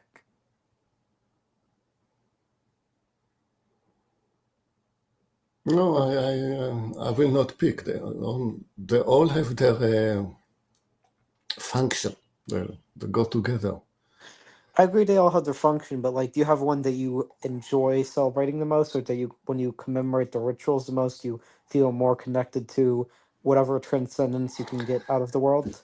Well, it's very easy because a lot of fathers here, they might understand me. Any holiday in which their kids are coming and we have a family dinner together, that's the best holiday for me. Well, that's Shabbat, or Any day. It happens almost every Shabbat, yes. yeah, and I mean, family's important. Yeah. That's the most important. So as long as then we are gathered together for family meal, I don't care for what holiday we gather together. Well, there might be some questions about like, oh, what is the spiritual significance of a certain day, or is certain day better for a certain type of community, or are the prayers on a certain day thematic of a certain concept that resonates with you? I mean, I'm not saying that you have to have a favorite holiday. If that's your criteria, then almost any Shabbat would be it. But I understand like why somebody would be, oh, I like Yom Kippur the best because it's all about introspection. Not in Israel.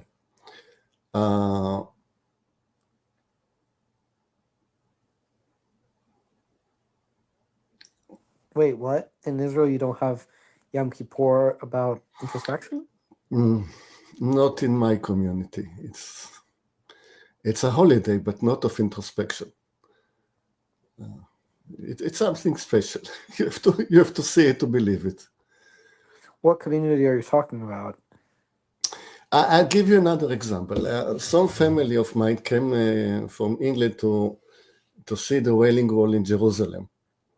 And if you see any of the old pictures of the Wailing Wall, I mean, it's a crowded place and you have like 10 or 20 Jews in the tight alley crying and wailing and asking for stuff. This is the sort of image that you have about the Wailing Wall if you don't know the current reality. Now, if you come to the Wailing Wall on Monday or Thursday, which we happen to. Which is a Torah reading? Also Bar Mitzvah. Yeah, it's Torah reading and also Bar Mitzvah. Then you have a huge crowd coming, celebrating with trumpets and shofar, and every community dressed in their own suits, in the old garments.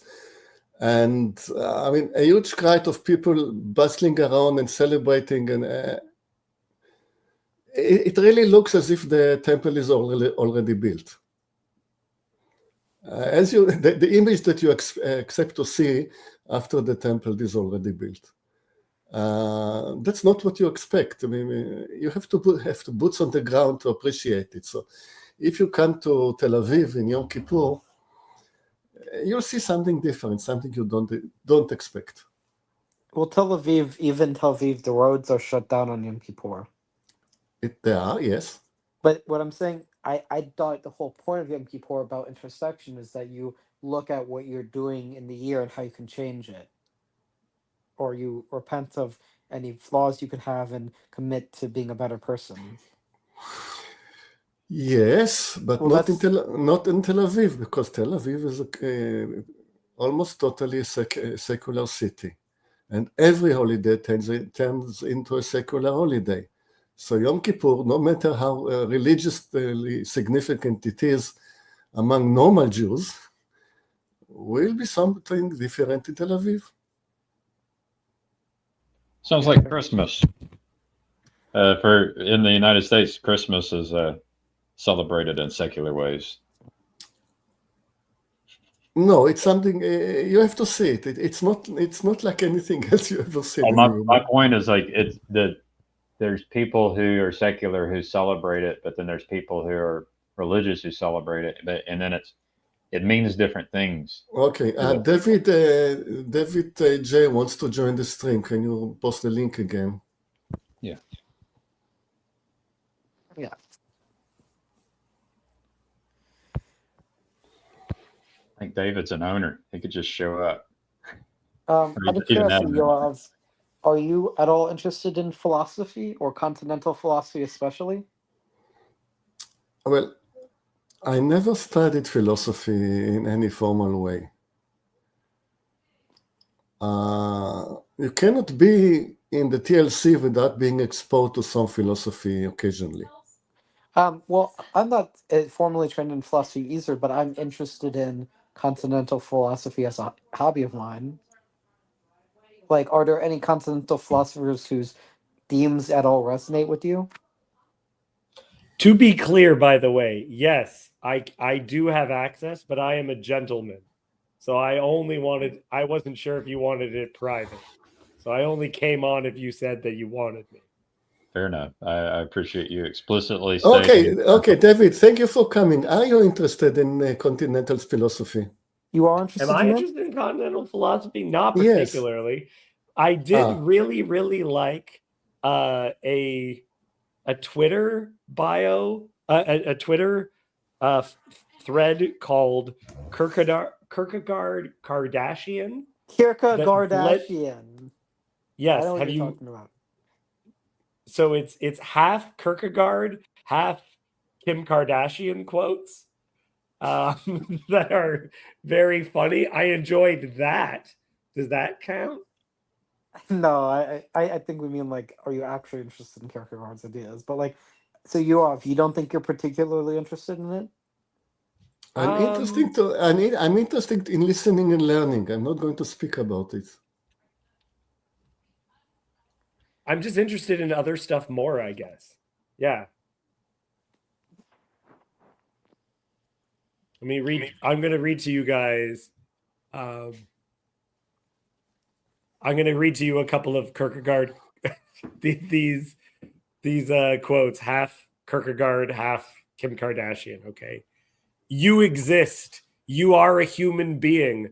The sun shines for you, and your eyebrows are thick, natural, and amazing. See, these are very good. Yeah. Each individual fights for himself, with himself, within himself, in order to feel himself, to free himself before God. I'm going to be so sore tomorrow. These are great. The unhappy person is one of whom the content of life lies outside the self. Can't wait to go to Miami this weekend. Yeah, this is. I've heard of this. Adam says I have a ton of questions about knowing who said what. Yeah, dress for the void you wish to escape from. That's a great combination of the two. Yeah, I mean, David, what continental philosophers do you think you're broadly familiar with? Not necessarily that you've read, but Yeah, but I studied. I took a university course in continental philosophy, and I didn't particularly like it, to be completely honest. well, as a I did. Christian, I thought you might especially like well, like not just Kierkegaard, but I mean there are a couple others. He's fine. Are you all It's fine. I mean, let's see, who's in a Christian continental world? I guess you could say Kant was a Christian. Yeah, Gerard was a depending on your Christian. interpretation of Kant. I don't know if I just didn't find it particularly like appealing. So much of it is vibes based, I guess. When you hear something and you go, "Yeah, I totally feel that way." And like by the time I came across Kierkegaard, I don't know, this might just be me. I just found him whiny. Some of his stuff I very much agree with. It's not that I disagree with him. I just don't go, "Yes, I need to read you." Yeah, I don't know. I'm a continental philosophy type ish. I'm part of a Discord server with some Zizek loving people. And we talk about continental philosophy sometimes on Sundays, and it's a sort of healthy Look, mind. Slavoj Žižek is a lot of fun. He is a lot of fun. I'm not going to pretend he isn't. I like his ticks. He's like, Gavin, have you listened to Slavoj Žižek at all?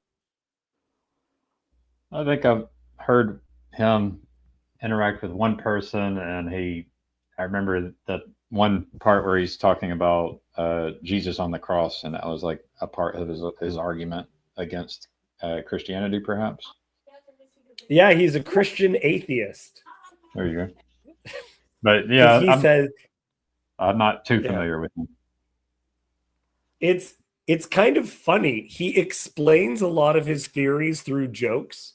So his idea of atheism is hinged on this joke about a chicken. So a man goes into a psychiatrist because he believes that he believes he's a grain of corn.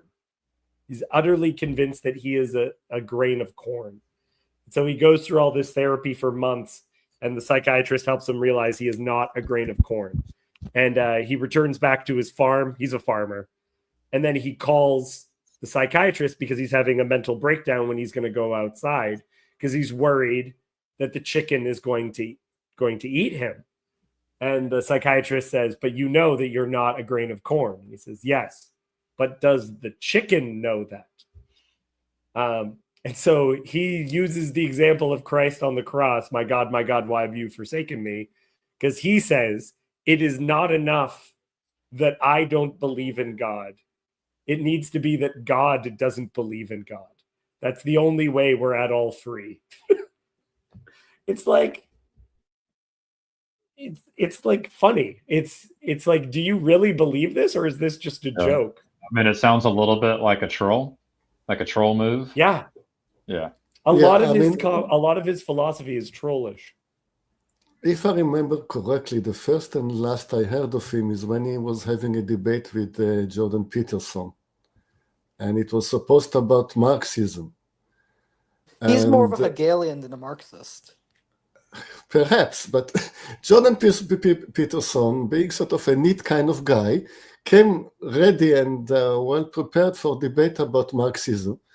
And then his opponent just changed the subject completely, started to talk about other things. Yes, I agree with you. I'm not a Marxist at all. I'm something else. And let's talk about other things. Yeah. Well, and then I stopped listening to that philosopher. Yeah. Peterson was actually a bit frustrating in that debate because he was supposed to be debating Zizek, but Peterson showed up to debate Karl Marx. So all of it was nothing that Slavoj Žižek actually believed. It was only what Marx taught directly, not on any other ideas of socialism. It's almost like, I wonder if Peterson was like, if he thought he was prepared or if he knew going into it that he was not prepared. Yeah, I wonder. Well, and that was my feeling. I don't know if you guys watched the the conversation between Dawkins and Peterson. I like Dawkins- that one. I watched that one. Yeah. I Yeah, was so Peterson- frustrated. One things I find really interesting about Peterson is that like he's talking about, oh, I think mimetic theory is very similar to Jungian archetypes, but he never seems to engage with Girardians. I think he may have listed Girard once or twice, but like Dawkins did not come up with the concept of the meme, right? That goes, you could say way back, but certainly, Girard's much more of the anthropological codifier of that concept than Dawkins. So I'm just interested in why Peterson doesn't seem to talk about it much. If he sees a lot of similarity between his whole like the Baldwin effect and mimetic behavior and archetypes, you think there'd be more similarity there, right? I don't know. Depends. Well, do you know who I'm talking about? Yeah, I've listened to stuff on Girard. Yeah, and no, I know you're obsessed with his idea of the scapegoat. Well, I'm really want to talk about it. I'm not obsessed with it, but I've been looking into it because I think it really integrates with a lot of what Peterson talks about how like when we're talking about why do we respect others because we believe there's a stamp of transcendence in them, and that's a very uniquely Judeo-Christian concept. I wouldn't say I'm obsessed with him, but I'm certainly interested in his theory. But Did I say obsessed? I know you're very interested. You're very. You did say brought it up obsessed. several times when we were talking about other things. So we were like, you brought it up when we were talking about Macbeth. I don't think I did not bring it up when we were talking about Macbeth. You can rewatch it, VOD. I know for a fact I did not bring it up when we were talking about Macbeth. Either way, this is not the first time I've heard you talk about it. Yeah. Well, I'm just bringing just chatting streams.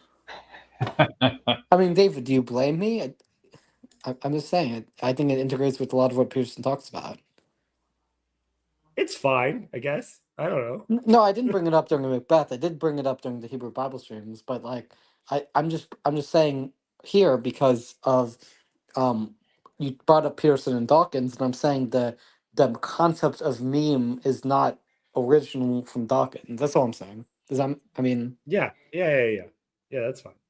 I think Peterson's doing the kind of networking status rep game, and it would be you did say fun obsessed to collaborate with. He would like to collaborate with Dawkins and try to build a bridge there. Not obsessed. Yeah, I'll help him see something. Yeah, I meant colloquially, not actually. If you use the word obsessed, you just mean someone who's very interested. I'm looking through the comments right now. Catching up. Shishak. David, why didn't you like that conversation between Peterson and Dawkins? It was repeatedly very frustrating. And I like laughed. I was so frustrated at certain points. Like you wanted them to go somewhere that they did not go, or they say the thing you wanted them to say, or see the thing you wanted that you see. What was it? I know that Richard Dawkins is a smart guy. Okay, I am aware of this, but it felt like Richard Dawkins had not read the Wikipedia page on the Bible. Like when Peterson was just like the text developed and had it seems very, very clear that Richard Dawkins believes that the Bible has one author and was surprised that there's more than one book in the Bible. Dawkins is smart in some respects, but he's vastly overrated. Not very smart. I didn't catch that part, David, where I could tell like his knowledge is limited on the Bible, but like he didn't go study theology but yeah, I did. Right. Well, because Peterson wants to talk about the development of the text, and Dawkins is just like, what? The text developed? What is happening right now? It's just a level of ignorance which is borderline astounding that he would go into a conversation like this without knowing almost anything about what Peterson's actually getting at in terms of the historical significance of the text. I think Peterson ended up trying to point him towards some thinker and some book about the evolution of religion. I think it was Maitreya Eliada's History of Religious Ideas. Am I correct, David? I believe that was what he wanted. He wanted him to look at Iliad's work. Yeah, so I mean, it could be the case, and Dawkins is just very ignorant in this area, and then reading that work might shine a light in an area where he might find interesting, right? Yeah. I mean, You I think can't be an expert at everything. I think the main problem with Dawkins is not that he's not like familiar with the specific person. I think the main problem with Dawkins is just that in general he doesn't seem to be engaging with what Peterson's talking about, this historic meaning making associated with the Bible. Hello. What did I just do? That was an accident. Okay. About Richard Dawkins, I can forgive him coming into a discussion about the Bible and not knowing enough about the Bible, because he didn't know that he didn't know enough about the Bible. My main trouble with him is that I suspect his biology. I doubt I think he's misleading the readers, not about religion, because people can go and study religion somewhere else. I'm suspecting more and more that he has misled the generation about their biology, and that is more of a serious complaint. And it goes to the statement or the concept of the selfish gene. Mm-hmm. Because biology doesn't go like that. It's not like the gene is the commander and the whole body is following its commands. I can give Gavin an example you can understand very quickly. In the DNA code, which it is a code, there are no if statements. I mean, if you have a code that translates into proteins, there are no if statements in that language. I mean, there is if statements in the transformation of the code into creation of the. Okay, so the master is the guy who is controlling the code. Yeah, if the code itself doesn't have an if statement, if you're looking for the master, is whoever is controlling which chapter to You're talking about like an interpreter. Yeah, the importance of the interpreter. Which chapter we read every day. I mean, there's so much that is written in the code. We can make our selection. We can make this stuff or some other stuff or not make anything at all. Whoever is in command is the guy who decides what we're reading at each day. And you have to go follow the thread and ask them, then who is in command? Now, if you follow the thread, you find like a paper, scissors, stone game that's going on. Because yes, the DNA completely controls the creation of the proteins. But you have the fatty envelope, and the cell is surrounded by a fatty cell membrane. You know, I'm just saying, like generally, abstractly, you have an environment that's really important. Yeah, but the environment is outside of the cell, so environment doesn't control the DNA directly.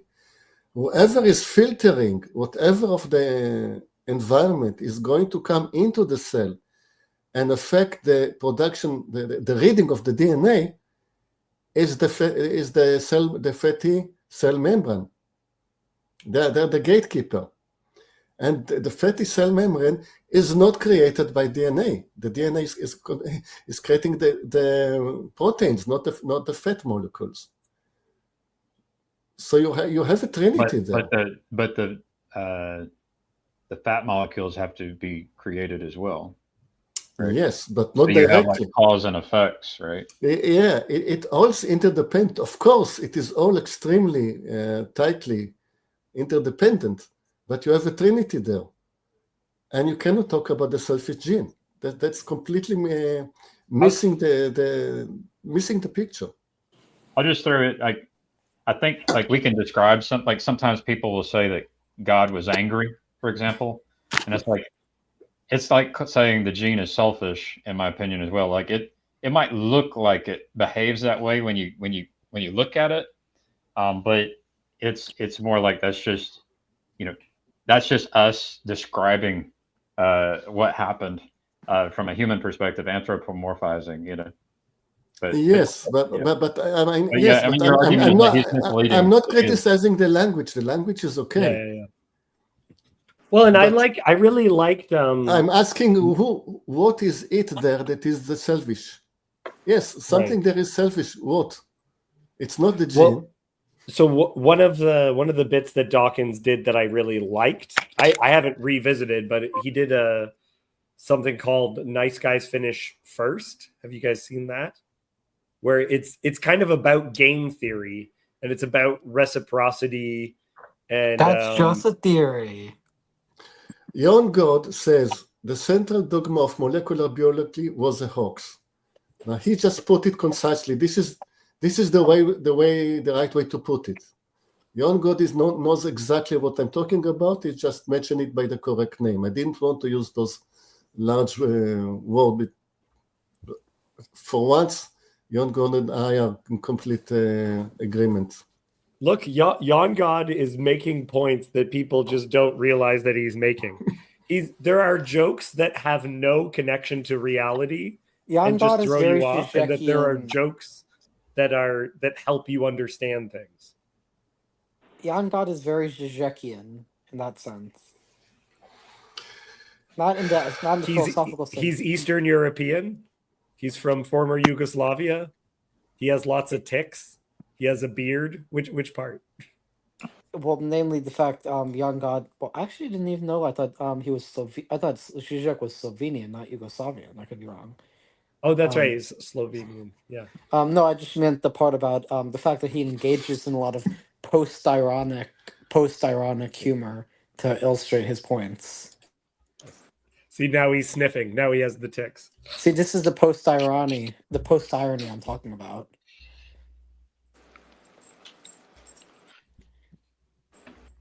I mean, David, I'm curiously, so do you consider yourself educated within Jewish theology, even though you're a Christian? I mean, I try to. Well, what do you think about? I mean, not putting Gerard aside, what do you think about Levinas? Because I think he was also a pretty cool guy.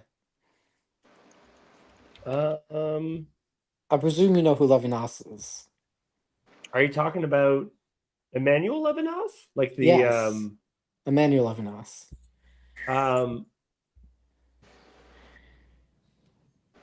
don't know where to start. Well, I wouldn't say I'm obsessed with him, but I am very interested in him. And Levinas's concept that the face discloses alterity is interesting. I think Levinas is interesting because he tries to integrate continental philosophy with Judaism. Yeah. So the reason why I generally don't like continental philosophy is I feel like it gets you where we are right now, and I want to get out of here. Does that make sense? Where does it get you? Like I do think it kind of leads to nihilism, like or postmodernism. Kierkegaard is not actually. Did you see the Rabbi Soloveitchik halakhic man Kierkegaard reading that Jacob did? No, I haven't. I might just be out of my depths here, and I'm okay with that. Well, that's okay. I didn't participate. I may have seen like one of them, but like I didn't participate in it. And but like there are a lot of people like that. But I'm just saying I wouldn't overgeneralize. And like a lot of Jewish theology from like I presume you know who Martin Buber is, right? Yes, I and thou. Yeah. Yeah, Martin Buber, Levinas, a lot of the Orthodox Jews are in that continental tradition. Yeah.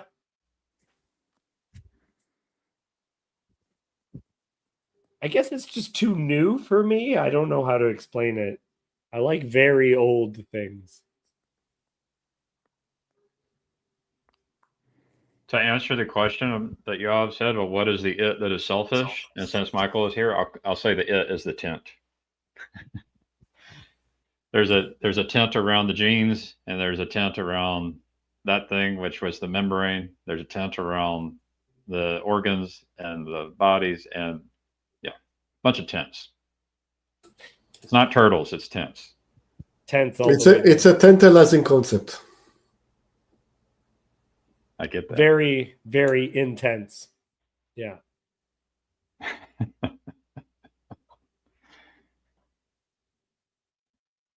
I liked the Jordan Peterson idea of that he was sharing about the archetypal predator. The Jungian tradition, you mean? Yeah, you Well, can call it even what you want. yeah. If you care about the name that you call things, you mean to call it something? Right. I don't know. Like they kind of even danced around a couple of things. Have you ever heard that the word fish has no meaning? Because if you take all of the things that are classified as fish, because the term is so old that in biological terms, fish is not helpful. Just because. I'll throw one thing. I will give you a demonstration. Is whale a fish? Right, depending on what you mean. It lives in the water. It can't live outside of the water. So yes. Yeah, it goes deeper than that. And if you want to be wise, or if you want to sound wise, you said no. Whale is not a fish because it's actually a mammal that came back to the water. So you can say a whale is not a fish; it's a mammal. But if you dig deeper than that, then every mammal is a fish by the definition of biology. So the whale is a fish. This is why fish is meaningless. Right. Or like the term shellfish, like a lobster is an insect. It's like crabs and lobsters are closest related to spiders. It's a relative of the insect, not exactly an insect. Yeah. Close relative. I watched something where there was like a tribe that ate bird spiders, like those really, really large spiders. And they said like the British guy ate some of it and he's like, they taste like crab. So like they even taste the same. One thing that is interesting to me is that there's an idea of like a dragon, and then Jesus says, "Be wise as serpents and gentle as doves." And I'm imagining that a dove serpent looks like a dragon. Yeah. And so you know what I mean? It's like we're actually called to become dragons.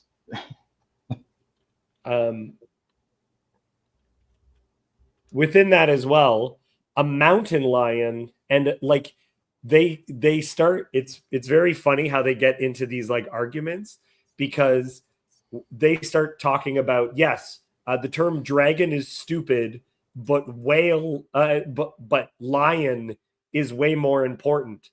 And in my mind I'm like, yeah, but you're not counting mountain lions or sea lions, because there's plenty of things which we also call lions as a class, which also is not, like a sea lion is not a more helpful term. Like dragon is just as useful. Yeah, now we're getting into postmodernism, and I mean, what can I say? This is like a very postmodern deconstructive tactic. Well, but I there's think an opposite direction of like finding the common thread, like the essence. I believe that Dawkins is ripe for postmodernism, and I think that's why postmodernism took over in the universities. Okay, you guys can see it. Wait, can you show the meme? No, but what I'm saying is this whole deconstructing language because you can find exceptions to concepts is a very postmodern tactic. Right? Yeah, which is fine if it's correct. Yeah, but I mean, we still need language. We need symbols to communicate what we're talking about. Well, there's some symbols that are more relevant than others. Yeah, of course. Right.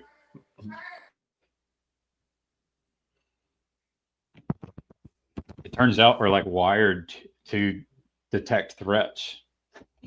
Yeah. It's like we'll ignore the beauty when there's a threat. Well, But and no. even if you asked the because they kept on saying they compared a dragon to a predator, but no one said what is a predator. Because predator is an amorphous term, right? Like, I don't know. Have you ever seen an image of like cows will eat chicks? Like I saw an image where a cow just ate a chick right off the ground. No. But we don't think of them as predators. Yeah. Well, you also have something like a word like parasite, so predator and parasite, but it's all kind of relative. Mm-hmm.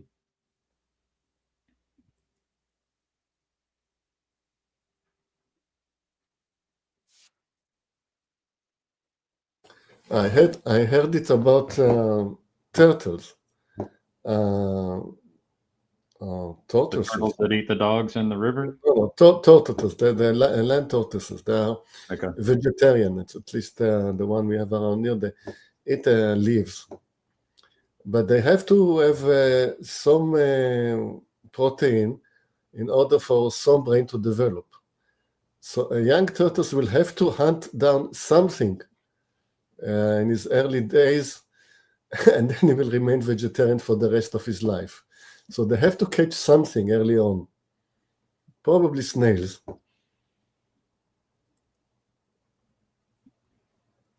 I wish I knew more about diet, because what I hear is that we can get protein without eating meat. Yes, but That we don't actually need meat. Yes, we can, but there are special foods they have to grow specially. This kind of food is not always readily available in the environment, and it has to be cooked. If it's plant origin, it will have to be cooked. Also, sheep do that. A sheep will eat a small bird if it finds it in the grass. All animals want to eat meat. Have you guys ever had meat? It's so good. I've had meat before. How about you? Have you had like just like raw deer?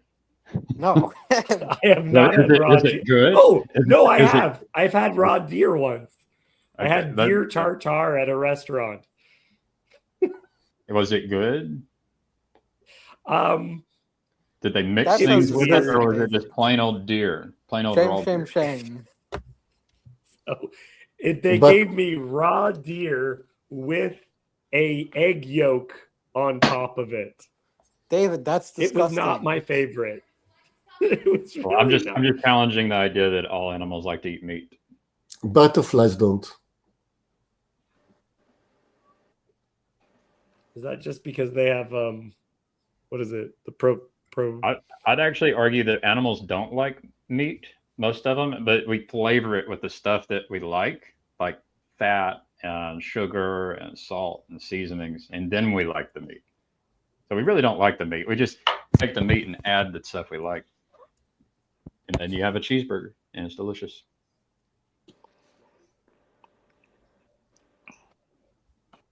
Anyways, it's related to the predator parasite topic.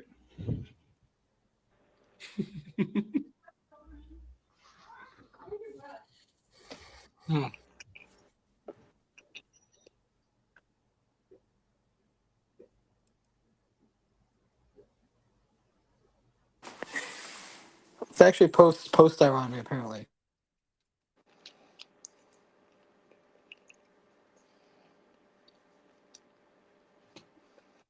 David Kirk was asking before, are we not? We're having no Bible study, or are you? I don't remember. I'm having Bible study tomorrow. Bible study tomorrow is going to have a special guest. What are you talking about? Who's the special guest? Who's the special guest? Well, Yanni said he's going to be attending tomorrow.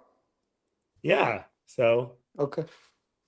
I'm not. I'm currently trying to help unload some things for Thanksgiving, so I'm not quite paying attention. And we have a chapter that I will actually really like his perspective, and I will enjoy his a lot of pushback because we're talking about the Witch of Endor.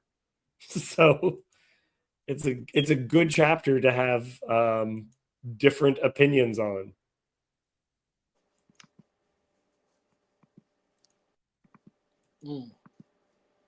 Okay, well, I'm not going to be there.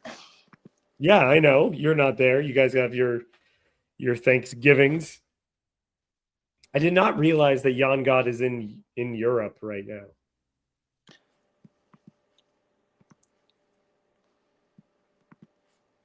Canadians, we have Thanksgiving, but it's not a big deal.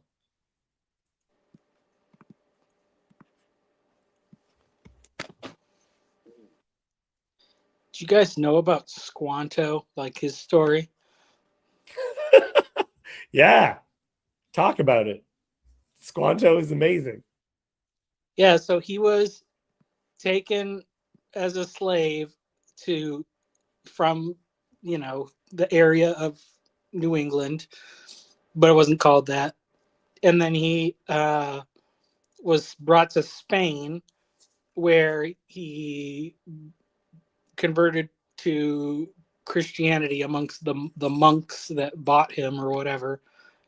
However he got brought to like a monastery, and then he made his way to England and he learned English, and then came back to America, and all of his tribe was dead. They had all gotten sick, so he survived because he wasn't there, and then started living with the neighboring tribe. And then when the Pilgrims arrived in 1620, they met a Christian English-speaking Indian, which is who helped them to survive, and that's why we have Thanksgiving. This is what? Yeah. How did he end up in Europe at first? An English captain captured him as a slave and sold him to the Spanish. And then how did he get back?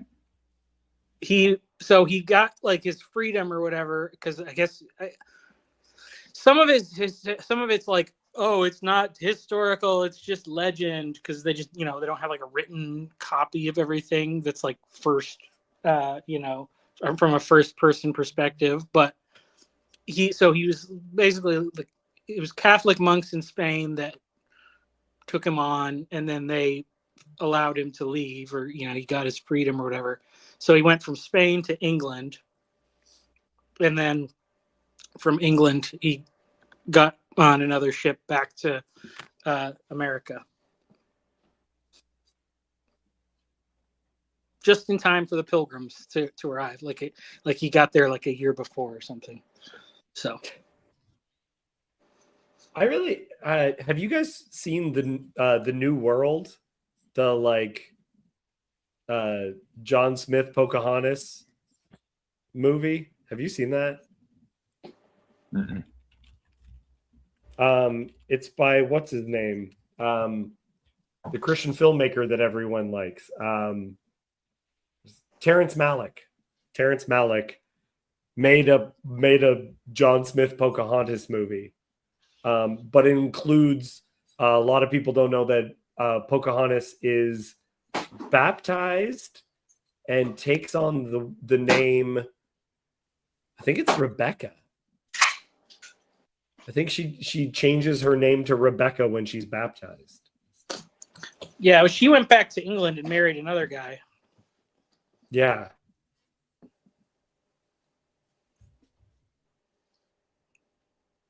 Yep.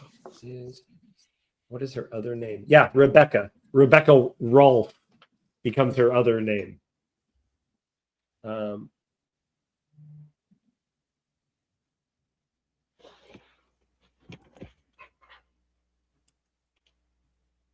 So do you guys have tips for how to keep the peace around a table where people have strong opinions and are in disagreement with other people at the table, and that nobody really, yeah, nobody's very good. This- Yeah. This is a problem that I will face at Christmas. Yes, I have family who are difficult to get along with. One of the family members that was very difficult to get along with was my dad, and now he's become interested in the Bible, and now he's a delight. So if you could convert your family, I think it would be a lot easier to get along with. Is that helpful? I might bring this story up because I know a smart guy who has figured out how to solve the problem of conflict at dinner tables, and we just have to become interested in the Bible. That's all. So the first time it happened, it actually like bothered me because he just was like, I don't know, maybe the resurrection happened. That was like right before Christmas. And then we went down. It was the best Christmas we ever had. And I was like upset by how small it was of what was required for things to be better. So we got in the car and I just said to my wife, I was just like, is this it, Katie? Is that all that's required? A man just believes the resurrection might happen and he becomes less of a son of a bitch, apparently. And my wife was like, oh, I guess. Like, yep. I mean, I know what it's like to be someone who says, yeah, who's on one side of the fence, right?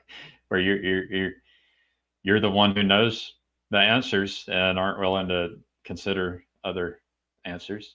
So yeah, I mean that's really if you boil it all down, when there's the heated interactions between people, it's usually two people who know all the answers and they disagree on the answers, right? Yeah. Yeah.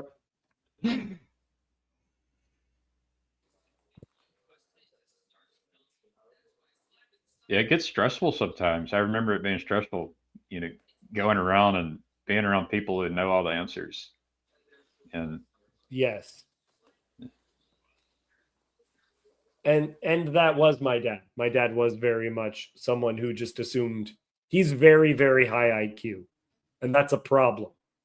That's not, that's exactly what made it annoying.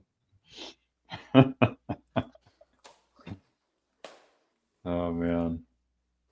Yeah, I think I heard Neil at the beginning hop in and talked about how he's maybe not so looking forward to this kind of thing that will happen in a political election year as well. Well, and there's a meme that came up that I think for all you Americans for Thanksgiving is very important. Sure, visiting your family can be hard, but it's also the most efficient way to explain to your partner why you are the way you are.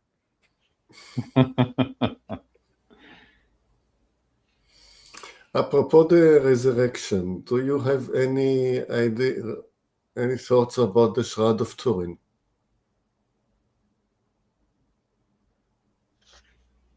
I think it's pretty convincing evidence. I don't have a lot of info on the Shroud of Turin.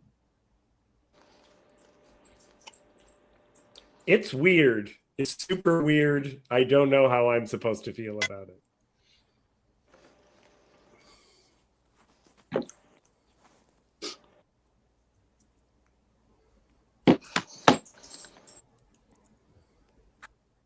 I think the moment for me was when I realized, like, oh, there's people who wanted to kill others who ended up in prison in solitary confinement, and then now there are delightful people. How did that happen?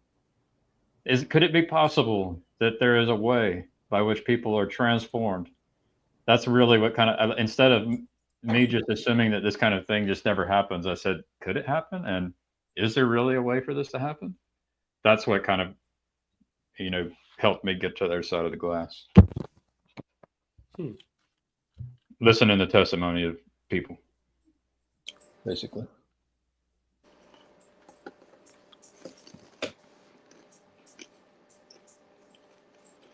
Yoav, are you an atheist?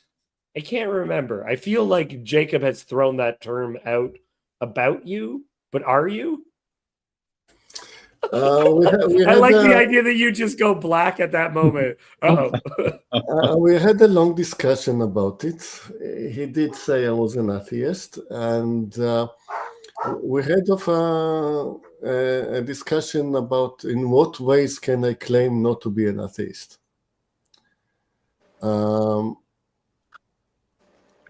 What I find religious people like Jacob, the way they see the world, is they think that the science has all the answers in the realm that is in the for science to deal with, and the religion deals with some other stuff. Like science will tell you how, and the religion will say why. I start as an atheist with science, and I say, okay, what is your claim? What is this world? How was it created? Never mind why it was created, just how. Just tell me, how was this world created? How did life came to be? And I found the answers of science lacking. This is what the basis of my criticism of Richard Dawkins. If you don't know, say you don't know. Don't pretend that you have an explanation and just guides people into thinking that science has the answers, because science actually doesn't have the answers. So science will give you a story, a narrative, but the narrative has some holes in it. And the scientists will say to you, well, we are working on it. Of course, we don't know everything. There are some holes, and we are working to mend them. And with time, the holes will get smaller and smaller. What I found is, first, they're not showing any progress in mending the holes. The holes remain quite as large as they used to be, let's say, 100 years ago.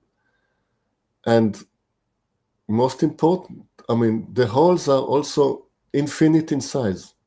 I mean, you can squeeze God into the size of the holes in science. They are so large. And they are important, and they are of essence. So if you have holes that are of essence and are infinitive, you have a place for the holes, the God of the gaps. So the term gods of the gaps was supposed to be derogatory. Like, you don't have any answers, so you assume God. But I don't find it this way. I treat my effort in understanding the universe seriously.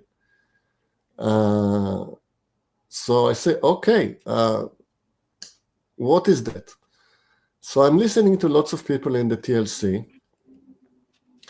Lots of people have lots of opinion. Nothing makes any sense to me, but I'm still listening.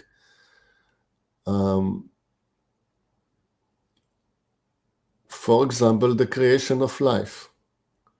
Sometimes in the 50s, there was this experiment was supposed to show the way. I mean, we mix some gases in some test tube and we put a spark, and we almost got life out of it. And they've been working on that since. The more they were working on it, the less it was any answer. I mean, the more you look into the problem, the more difficult. I love when lightning gets involved, because lightning to me is invoking magic. It's because to a human being, it's just like, I don't know exactly how electricity works. So it just is so reminiscent of Frankenstein to me. Like the idea that we could take a corpse and it's attached to something. And so if we shoot a corpse with lightning, we could bring it back to life. Right? Like it's just like it is so overlapping in magical kind of thinking. Lightning is not magic, it's pseudoscience. Right.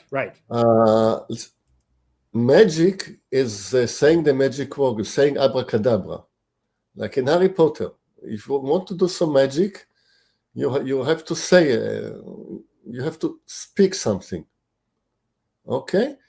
And this is exactly what is written in the Bible in the creation of the universe or the creation of man. God was speaking. What is missing in order to make the magic happen, you have to speak.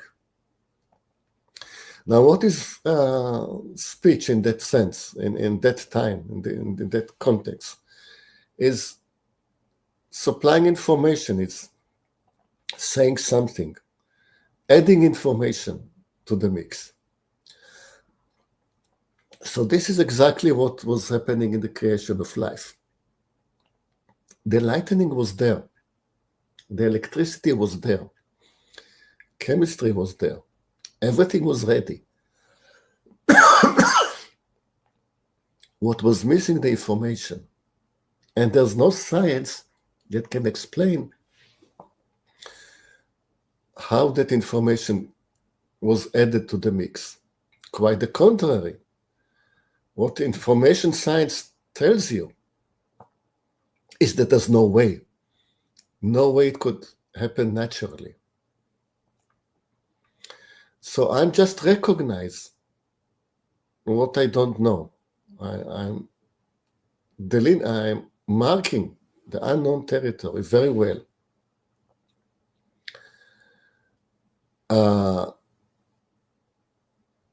Since I'm an engineer and I'm always thinking in mathematical terms, whenever I considered God as infinite, I just don't recognize any way of communication between the finite and the infinite. You can make a mapping between them, but I don't think there can be communication. In other words, I will never be able to understand it. So yes, there is a quest to understanding better. This is not going to end. I'm not going to get to the bottom of this question. Yeah. Now, mappings are sometimes one-directional. Like if you create man in the image of God, that's a mapping from God to man. It doesn't mean there is a mapping between man back to God. It's like a shadow. If you have a shadow of a man, you have a mapping between the man and the shadow. But you cannot make back from the shadow and recreate the man. So I don't think saying that since people were creating in the image of God doesn't mean that God is in the image of man. So I cannot attribute human characteristic to God. Like there was this discussion just a few days ago between an atheist and a Christian. And the atheist was pushing on the original sin. Why is God so unjust as to punish humanity so severely for such a trivial offense? Now, my answer to that, you attribute the properties of humanity to God. You are claiming that God should be human. This is in principle not correct. Like, God will sometimes order you to commit a genocide. It clearly is not showing humanistic behavior.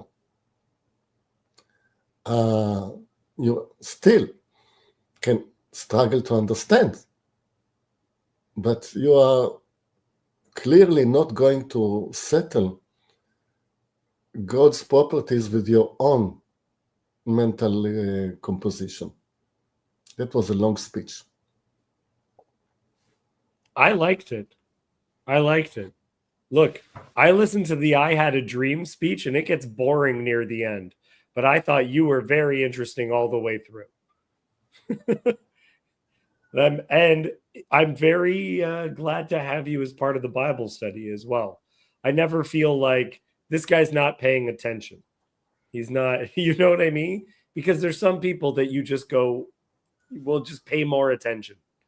And I don't feel that way about you at all, Yoav. I love when you attend. What about me? Yes, Kirk. Kirk. I'm not telling you how I feel about you because this wasn't about you. I'm asking you a personal question. I told you I like you.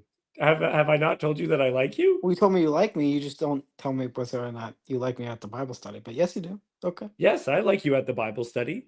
I just don't like when you go far off. I like being pulled off the trail, but not far off.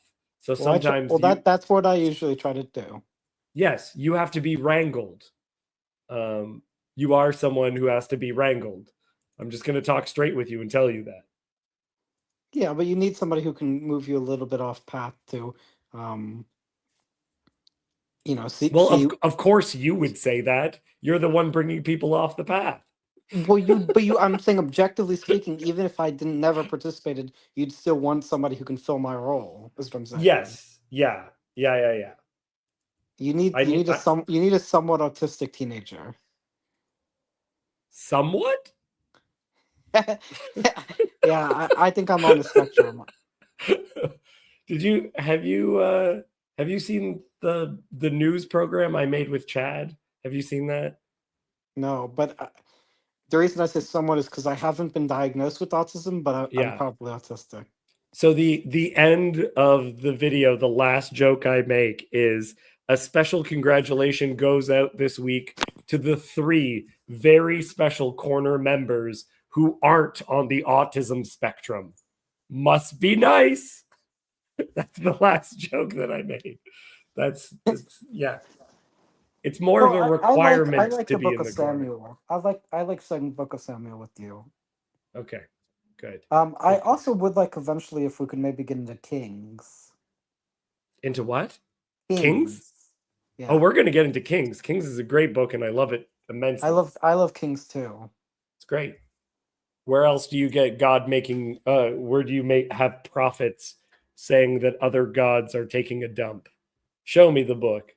Well, I also think one of the problems, though, is we're always looking at the Peshat in the Tanakh, but we're not going through the rabbinic commentators usually, unless Jacob or Hezi recommends one. But maybe we should start having this week we're gonna go through Rashi's commentary or Rambam's commentary or the Malbim's commentary. Well, let's. I'm not against that, but I feel I want. No, but I'm a Noahide. I can't come at it with too much Christian bias. That's fine. Look, Yoav is there every single week. I don't think you have to be a Christian to be all right with. Yeah, but I'm just saying I wish we had more Orthodox Jewish resources to counter potential Christian bias. Potential. And with that, I have to go. I'm not offended by you at all, Kirk. Yeah. I love Christians. It's just the way you guys interpret the Bible can sometimes be not kosher. Is what I'll say. But no, you're a very rabbinically astute Christian. Thank you, David. So when Yoav was talking, it made me think about gravity.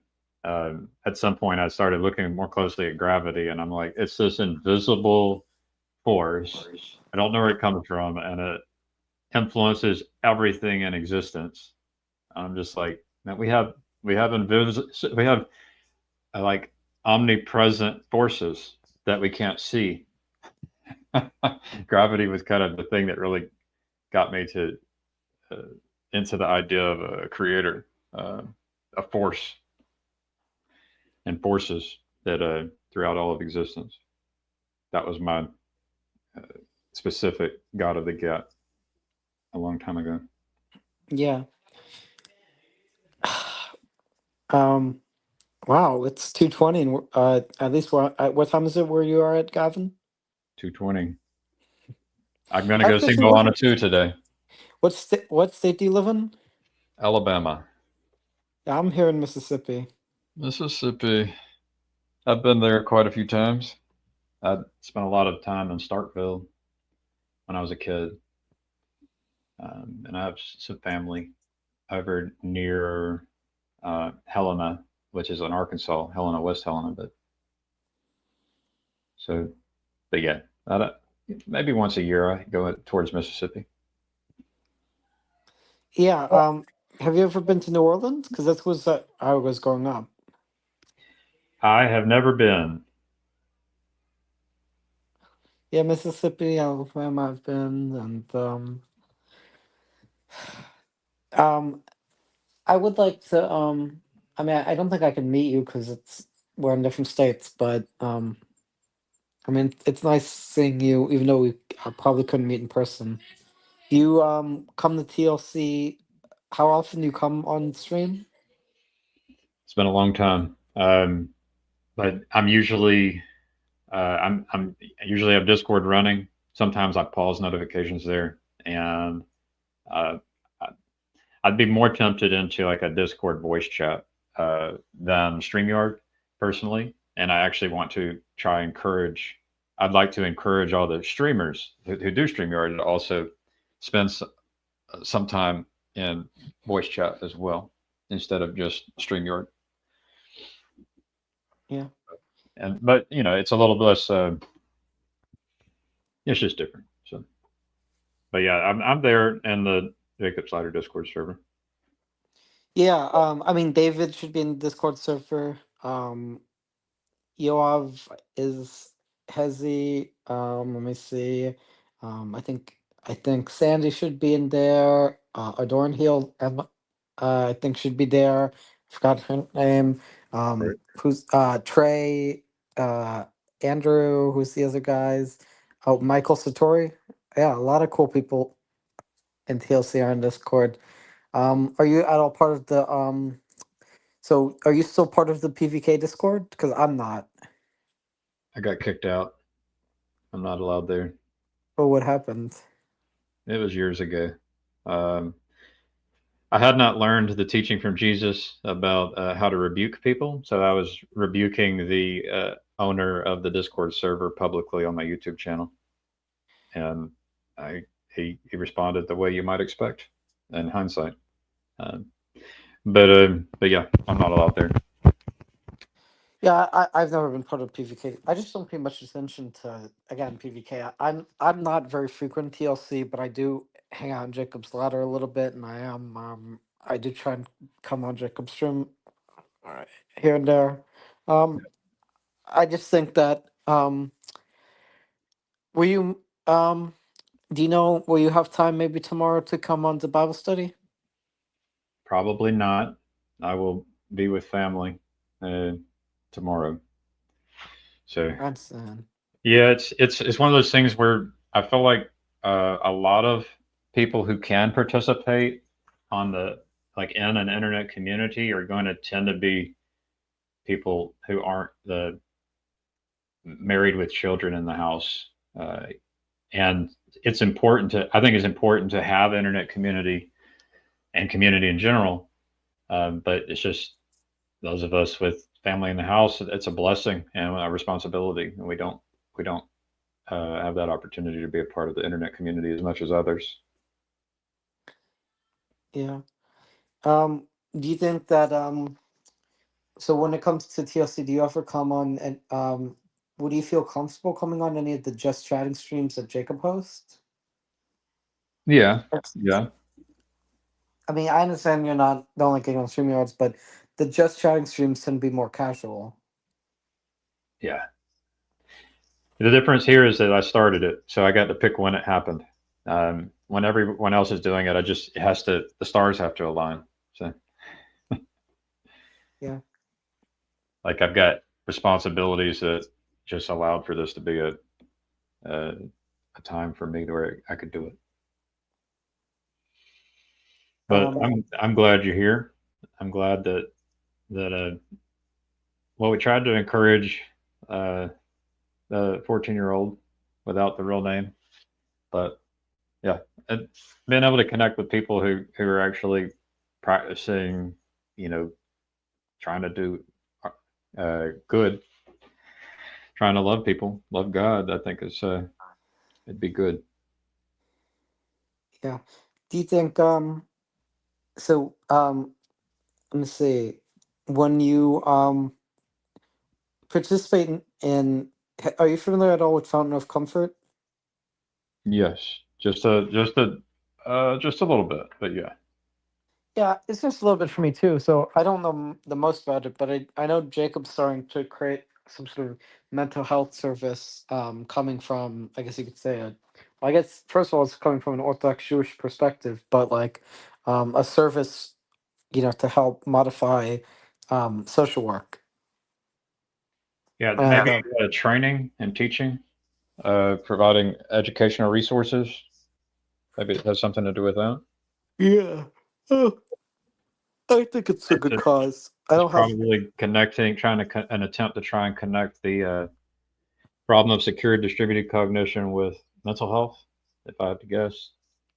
I don't know if it's specifically about secure distributed cognition, but it is about trying to I mean, if it have. includes Jacob, it's going to include his idea of Well, secure yeah. I distributed mean, I'm sure cognition. it involves distributed cognition, but it's It's going a to include his worldviews. yeah, and I mean, it's just about it's something. Going to be something about psychology. I don't know exactly Jacob's plan, because I'm not Jacob, but it does sound like it's going to be a interesting. I saw Luke made something. Yeah, So I said that I was one of the non-autist. Yeah. I wonder how many autistic people enjoy poetry, or if it there are diverse. I know there's a diversity of autistic people, but I wonder how many autistic people enjoy poetry. Is this the measuring stick?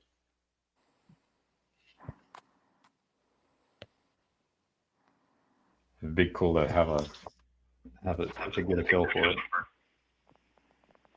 So out of curiosity, are there any TV shows or movies that you enjoy? I don't watch almost any TV, but I did when I was younger, and I mean, I was shaped. I have a lot of movies, is what I have. Um, but yeah, I was shaped by a lot of movies and shows. But nowadays, not so much. yeah, I agree. Nowadays, not so much. Even though I watched them when I was younger. So, what are some ones that you watched when you were, I guess, younger? So I grew up without cable television, and I watched, I reran basically three movies off the top of my head. Was like Star Wars, the first one, the original one, where Luke is out in the desert, and then Lonesome Dove, which is a long western, and then E.T. I grew up on those, but then as I got older, my neighbors they collected movies, and I got to watch a bunch of movies. Um, so those, but those three I mentioned probably were big influences when I was a child. Now, but if I had to point at some, like I really enjoyed the Matrix trilogy. Um, I enjoyed trying the idea that we're in a simulation. I enjoyed kind of those post-human technocratic ideas. I was shaped by a lot of that in my reading of science fiction as well. So, I've, yeah, I've been a bit of a technocrat in my life. I'm not a technocrat. Like I was making recordings to talk to the future artificial intelligence guide so that it would be able to identify me and place me accordingly. Yeah. I actually never saw The Matrix. Well, there's probably a short clip where you can, and you look up the Matrix is explained to Neo, and that would be good enough to get you going. It's whether you would be interested or not. Yeah, I'm sure that what's it called? There might be some interesting things in like Matrix. It's just I haven't you know seen it. What about you? What's your I used to watch Cheers, Seinfeld, and Frasier, okay? and I watched on top. So Cheers, Seinfeld, and Frasier. I watched like the first couple of seasons of Money Heist. I've seen. I used to watch Chopped, which is a show. I I don't know know if you've. Chop. Yeah, I used to watch that a little bit. I've seen. I mean, quite a few movies. I've seen some. I haven't paid attention to like the plot of them, but I've seen some of the Batman movies and some of the Star Wars movies and superhero movies and Spider-Man movies and Fa- Favorite Batman villain? uh, I don't know. I guess the Joker. Joker. And was it like I guess which Batman Joker? Was there a specific version of Joker that you liked? I don't know. I mean, N- nothing that comes with. I mean, I don't know. I just don't There pay was a much attention. okay, I don't yeah. pay much attention to like, oh, this actor played in this, or Oh this no, movie no, came for this, or even the plot. I remember okay, the names of the movie. I remember the general feels I had during the movie. I remember I got you. maybe some basics about the plot. It's just I've always been attracted to the villains. Like that, I love a good backstory for a villain because I feel like I don't really blame villains. Like I feel like they've been shaped and created into who they are, kind of like well, in the Bible. that's sort But of like the Hawkqueen, Phoenix, Joker. That's kind of. I mean, if it's it's a kind of good in story, you everything. got to have every villain needs a good backstory to explain why they do what they did. Well, So Joker has a very long backstory. yeah, yeah, and well, the one you just pointed at that kind of puts it created a backstory for it, but I don't know like how many different versions of backstories there are for Joker. But yeah, that was a good one. I actually own that one. So Yeah. So I'm curious. Are there any So you said you like that. I'm thinking. What? So what kind of movies do you like? Well, I like not that many movies, but like I don't really like. I hate most horror movies. Not all of yeah, them. Most yeah, horror yeah. movies. I'm with you there. I'm not a big fan of the. I don't really want to be scared by a movie with like monsters and doing horrible things happening to people. I don't really want to watch that. Um, I watched a lot of the Pixar movies growing up. So I watched like The Incredibles. I watched Up. I watched what's Yeah, it called? Monsters Inc. yeah. I own these. These are Inside Out. yeah, Classics. yeah. We it's funny saying classics. For some people, classic. Yeah, classics. I guess Toy Story might be like going way back with Yeah, Toy Story is animation definitely and pretty good. whatnot. But DreamWorks is pretty good as well. They've got some good ones. I think Yeah, you mentioned a Shrek. few DreamWorks there. Yeah, my wife and I would go watch these before we had kids. Well, these are actually pretty good for kids. I They're mean, good. I mean, they're good. Yeah, I mean, we watched them with our kids, and we've watched them before we had kids. So yeah, I've sometimes thought about like, that there's this dash little dash corner.com with YouTube channels. I don't know if you've ever been there, but the idea of curating a library of content is probably really important. The Bible is kind of a library of content, but as parents, there could be a library of content. Our school systems figure out libraries of content. Certain degrees is a library, a curriculum. This is it's a really important potential special interest for an autist. Prince of Egypt is the best adaptation of the Exodus. I might need to buy that one. I don't even know if I've watched that one.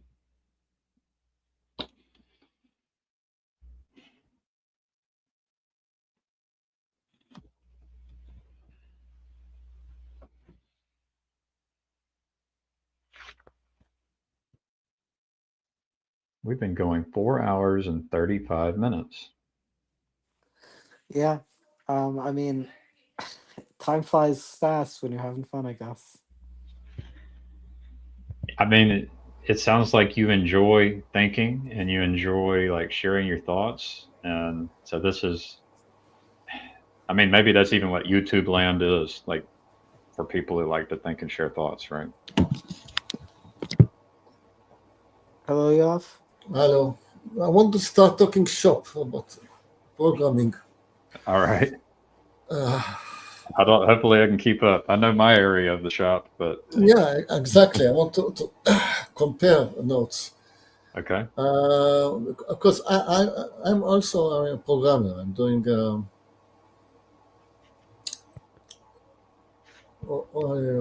I'm doing it in the contents of building 3D printers. But in the company, my role is a programmer, and I've been a programmer for many years. I started with punched cards. I actually punched cards in a machine and put them for the man to put them into a mainframe. Yeah, you have to put them in the right order. Yeah. Yes, definitely. I'm still remembering the day. Like if you drop your pack of cards, then you are in a bind because you don't. You have to sort them again. Yeah, my father, he went to go get his master's in psychology, and he learned you could do this as well when he was in college. Yeah. So one thing I want to talk about is the use of AI. If, of course, you do it for auto-completion. That is a use case I'm aware of. But to use it a lot further than just auto-completion? Yeah, so generative, in the generative space, so, and there's a lot of ways to use it in a lot of different fields. Which it's interesting to talk about the other fields as a way to kind of see how some people are wrong in their thinking on AI and what it will do and can do. But yeah, I can actually explain what I would like to be generated, and it will generate code in different languages. So it's kind of like auto completion there, but I don't know how technical you're trying to get, or if you're trying to stay applicable and what are the applications. But yeah, I know something about the applicable side of artificial intelligence and large language models. I don't have much experience on if you get into the details of how it actually works with the transformers and the different technologies under the hood. But yeah, we can go into any of these directions. Well, my experience is completely different. I actually didn't know that people had started using it seriously. I don't do it directly because I live in a sheltered environment of MATLAB. I don't know what that is. Sheltered environment of something. MATLAB. MATLAB. I got you. MATLAB. Okay. Yeah. So MATLAB is everything. It's a language, it's IDE, it's documentation. It is a walled garden.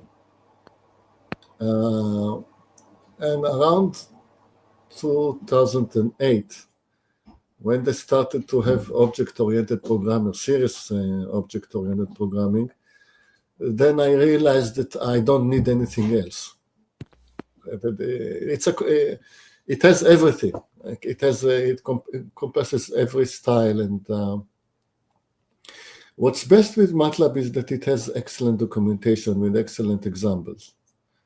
So you don't even have to Google stuff. If you have a question, you refer to the MATLAB documentation, and you don't even have to Google it.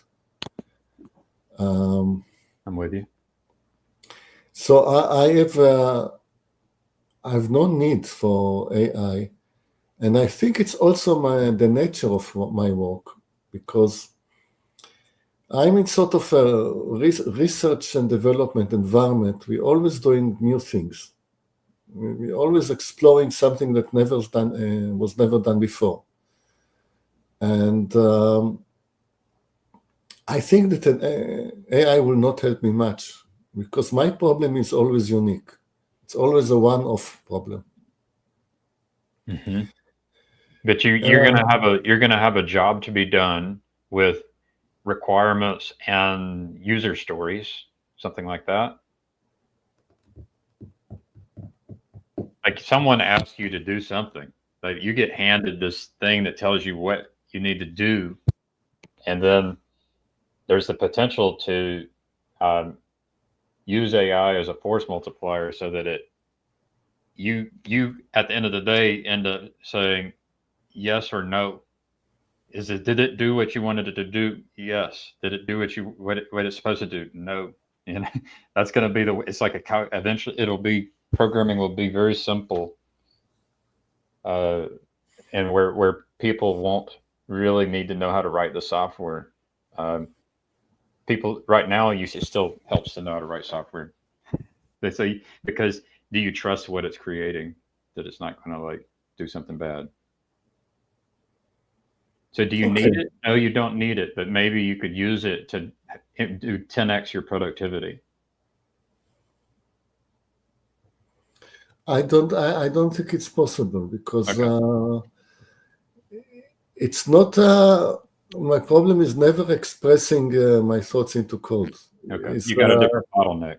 Yeah. The problem is actually finding a solution to a problem, which is innovative.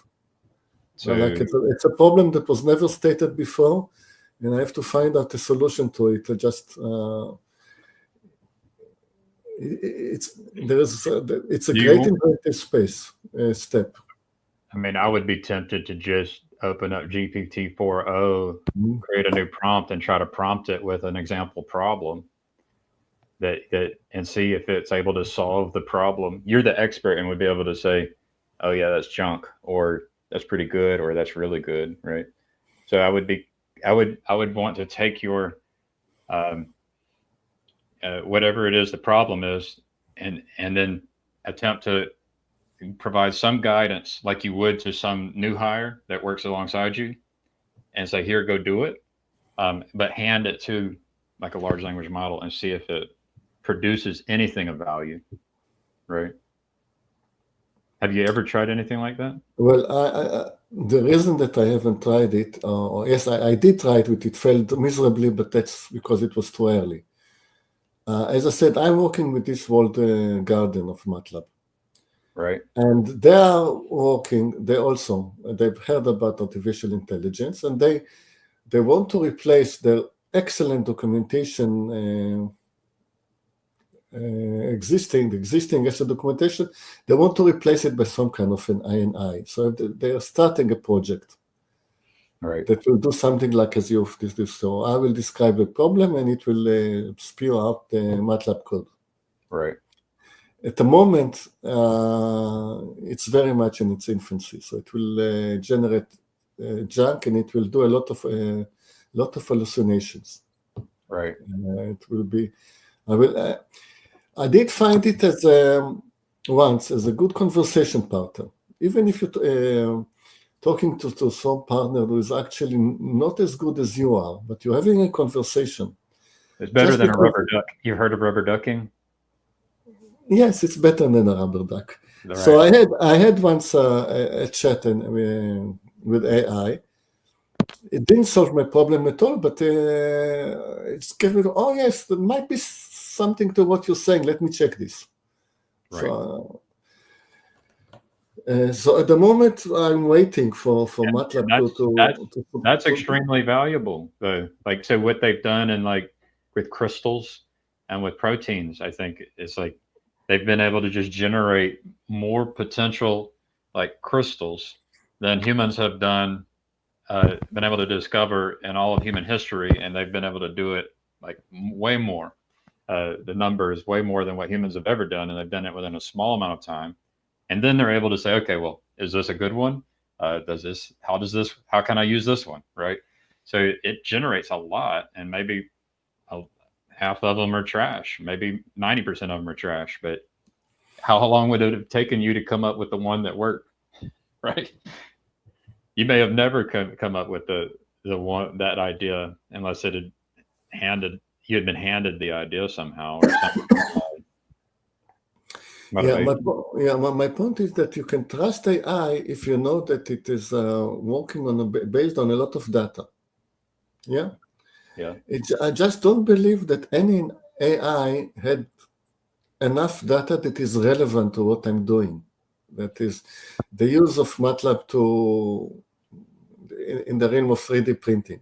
So it builds on, so what it does, you can train it on language, and then in MATLAB, you're basically, the documentation is like the contracts and the interfaces, and then it can use its large amount of training on language as a whole, plus the context of the documentation, and then all of a sudden it can start generating code for you based on the documentation and examples. Okay, so what I'm hearing is that it might be possible to transfer knowledge. Hello.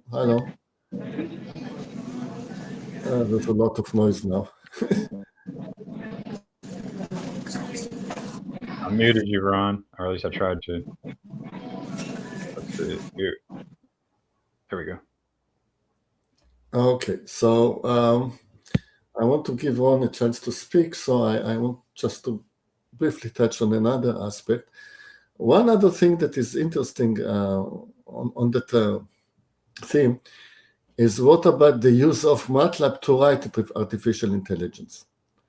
So MATLAB is, in the last few years, they've done a lot of effort. I mean, they put quite a lot of their effort as a company to enable me to do AI, to create AI, rather than use AI on my computer.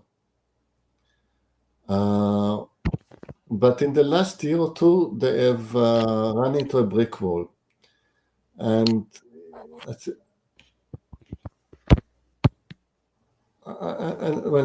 if Ron comes back, I will let him speak. And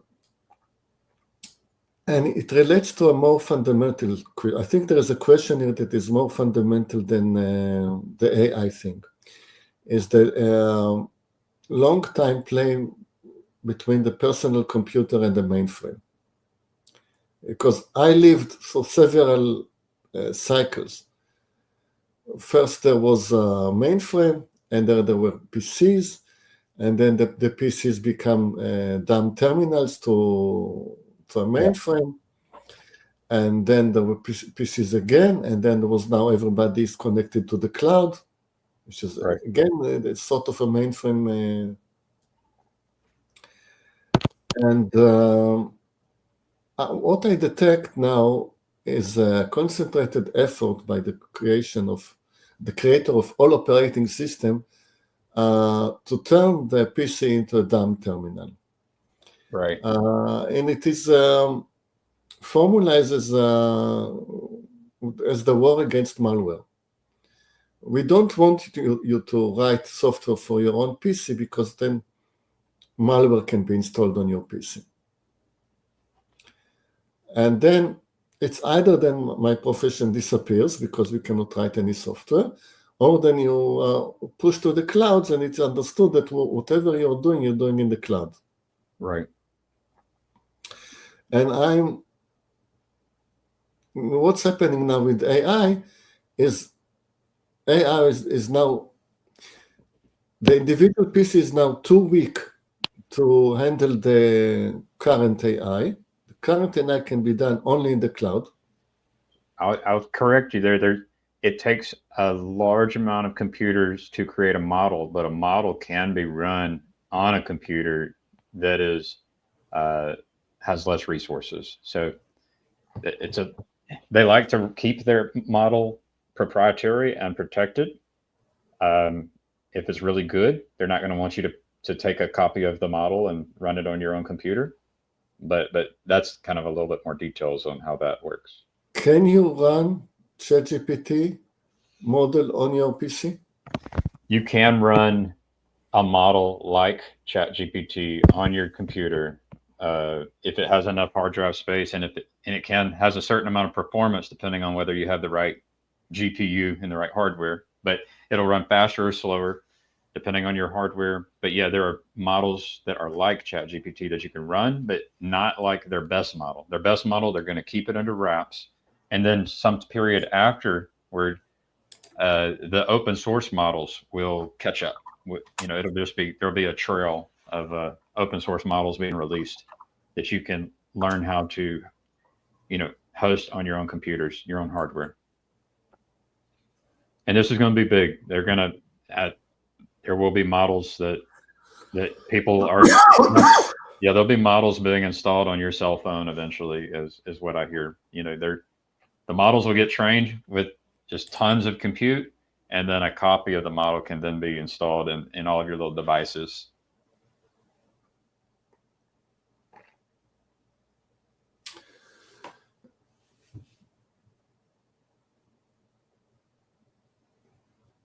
I've actually installed a model once on my own personal computer, and I've taken an open source model and deployed it in the cloud myself.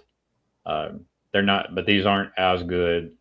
The people who are making the models, they want to protect their best models and try to make sure they're funding their operations right. They're not going to just release their best model.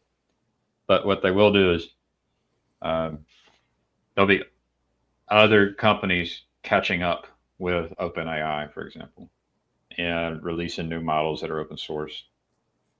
But they just aren't funded as well, so their rate of progress will be slower, and they'll be behind. And it requires some way of getting the money to buy the resources to train models through donations or some other outlet. It's the amount of resources needed to train these models is ridiculous. Okay, I will know when that happens, because MATLAB now they have a problem. They cannot import the latest models into MATLAB because of them being proprietary. The minute there will be an open source good model, then I will get it through MATLAB. So I can share a link to a website where we download open source models. It's called huggingface.co/models. They have different models that do different things. And some of them will specialize in the chat, but some will have other things other things to specialize in. But it's an area that I'm not an expert at. It's just, like I said, I know how to use these and host them and test them out and, try to create something valuable with them. I just don't use them often day to day.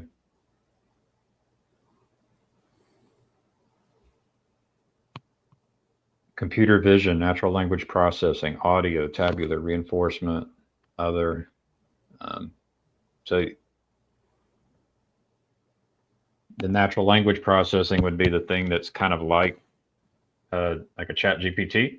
But what they have, what the technology is getting into, having multiple models, and then having software that make use of those models. And then that software, they call that an agent, and then allowing the coordination of many agents communicating with specialized agents in order to essentially have something like an organization of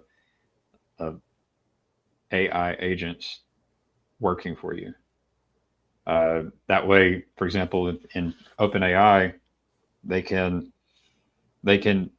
reach out and connect with and interface with a model to create images And so the large language model doesn't create the image, but OpenAI can interface with a large language model, figure out how, and then figure out if the end user needs an image, and then generate a prompt in order to interface with human natural language with another model that specializes in generating images.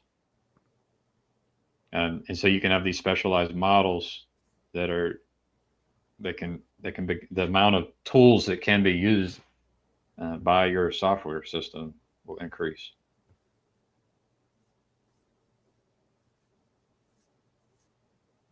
We're going to get put out of a job, Yoav. Well, I'm going to retire pretty soon, so I'm not very worried.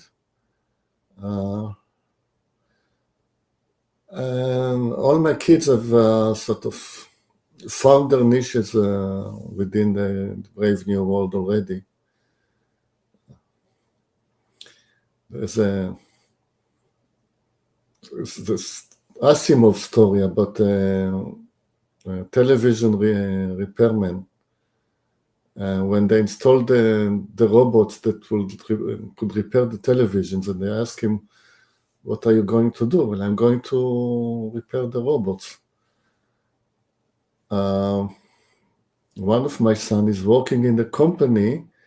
This is generating AI models to find faults in AI models. Yes.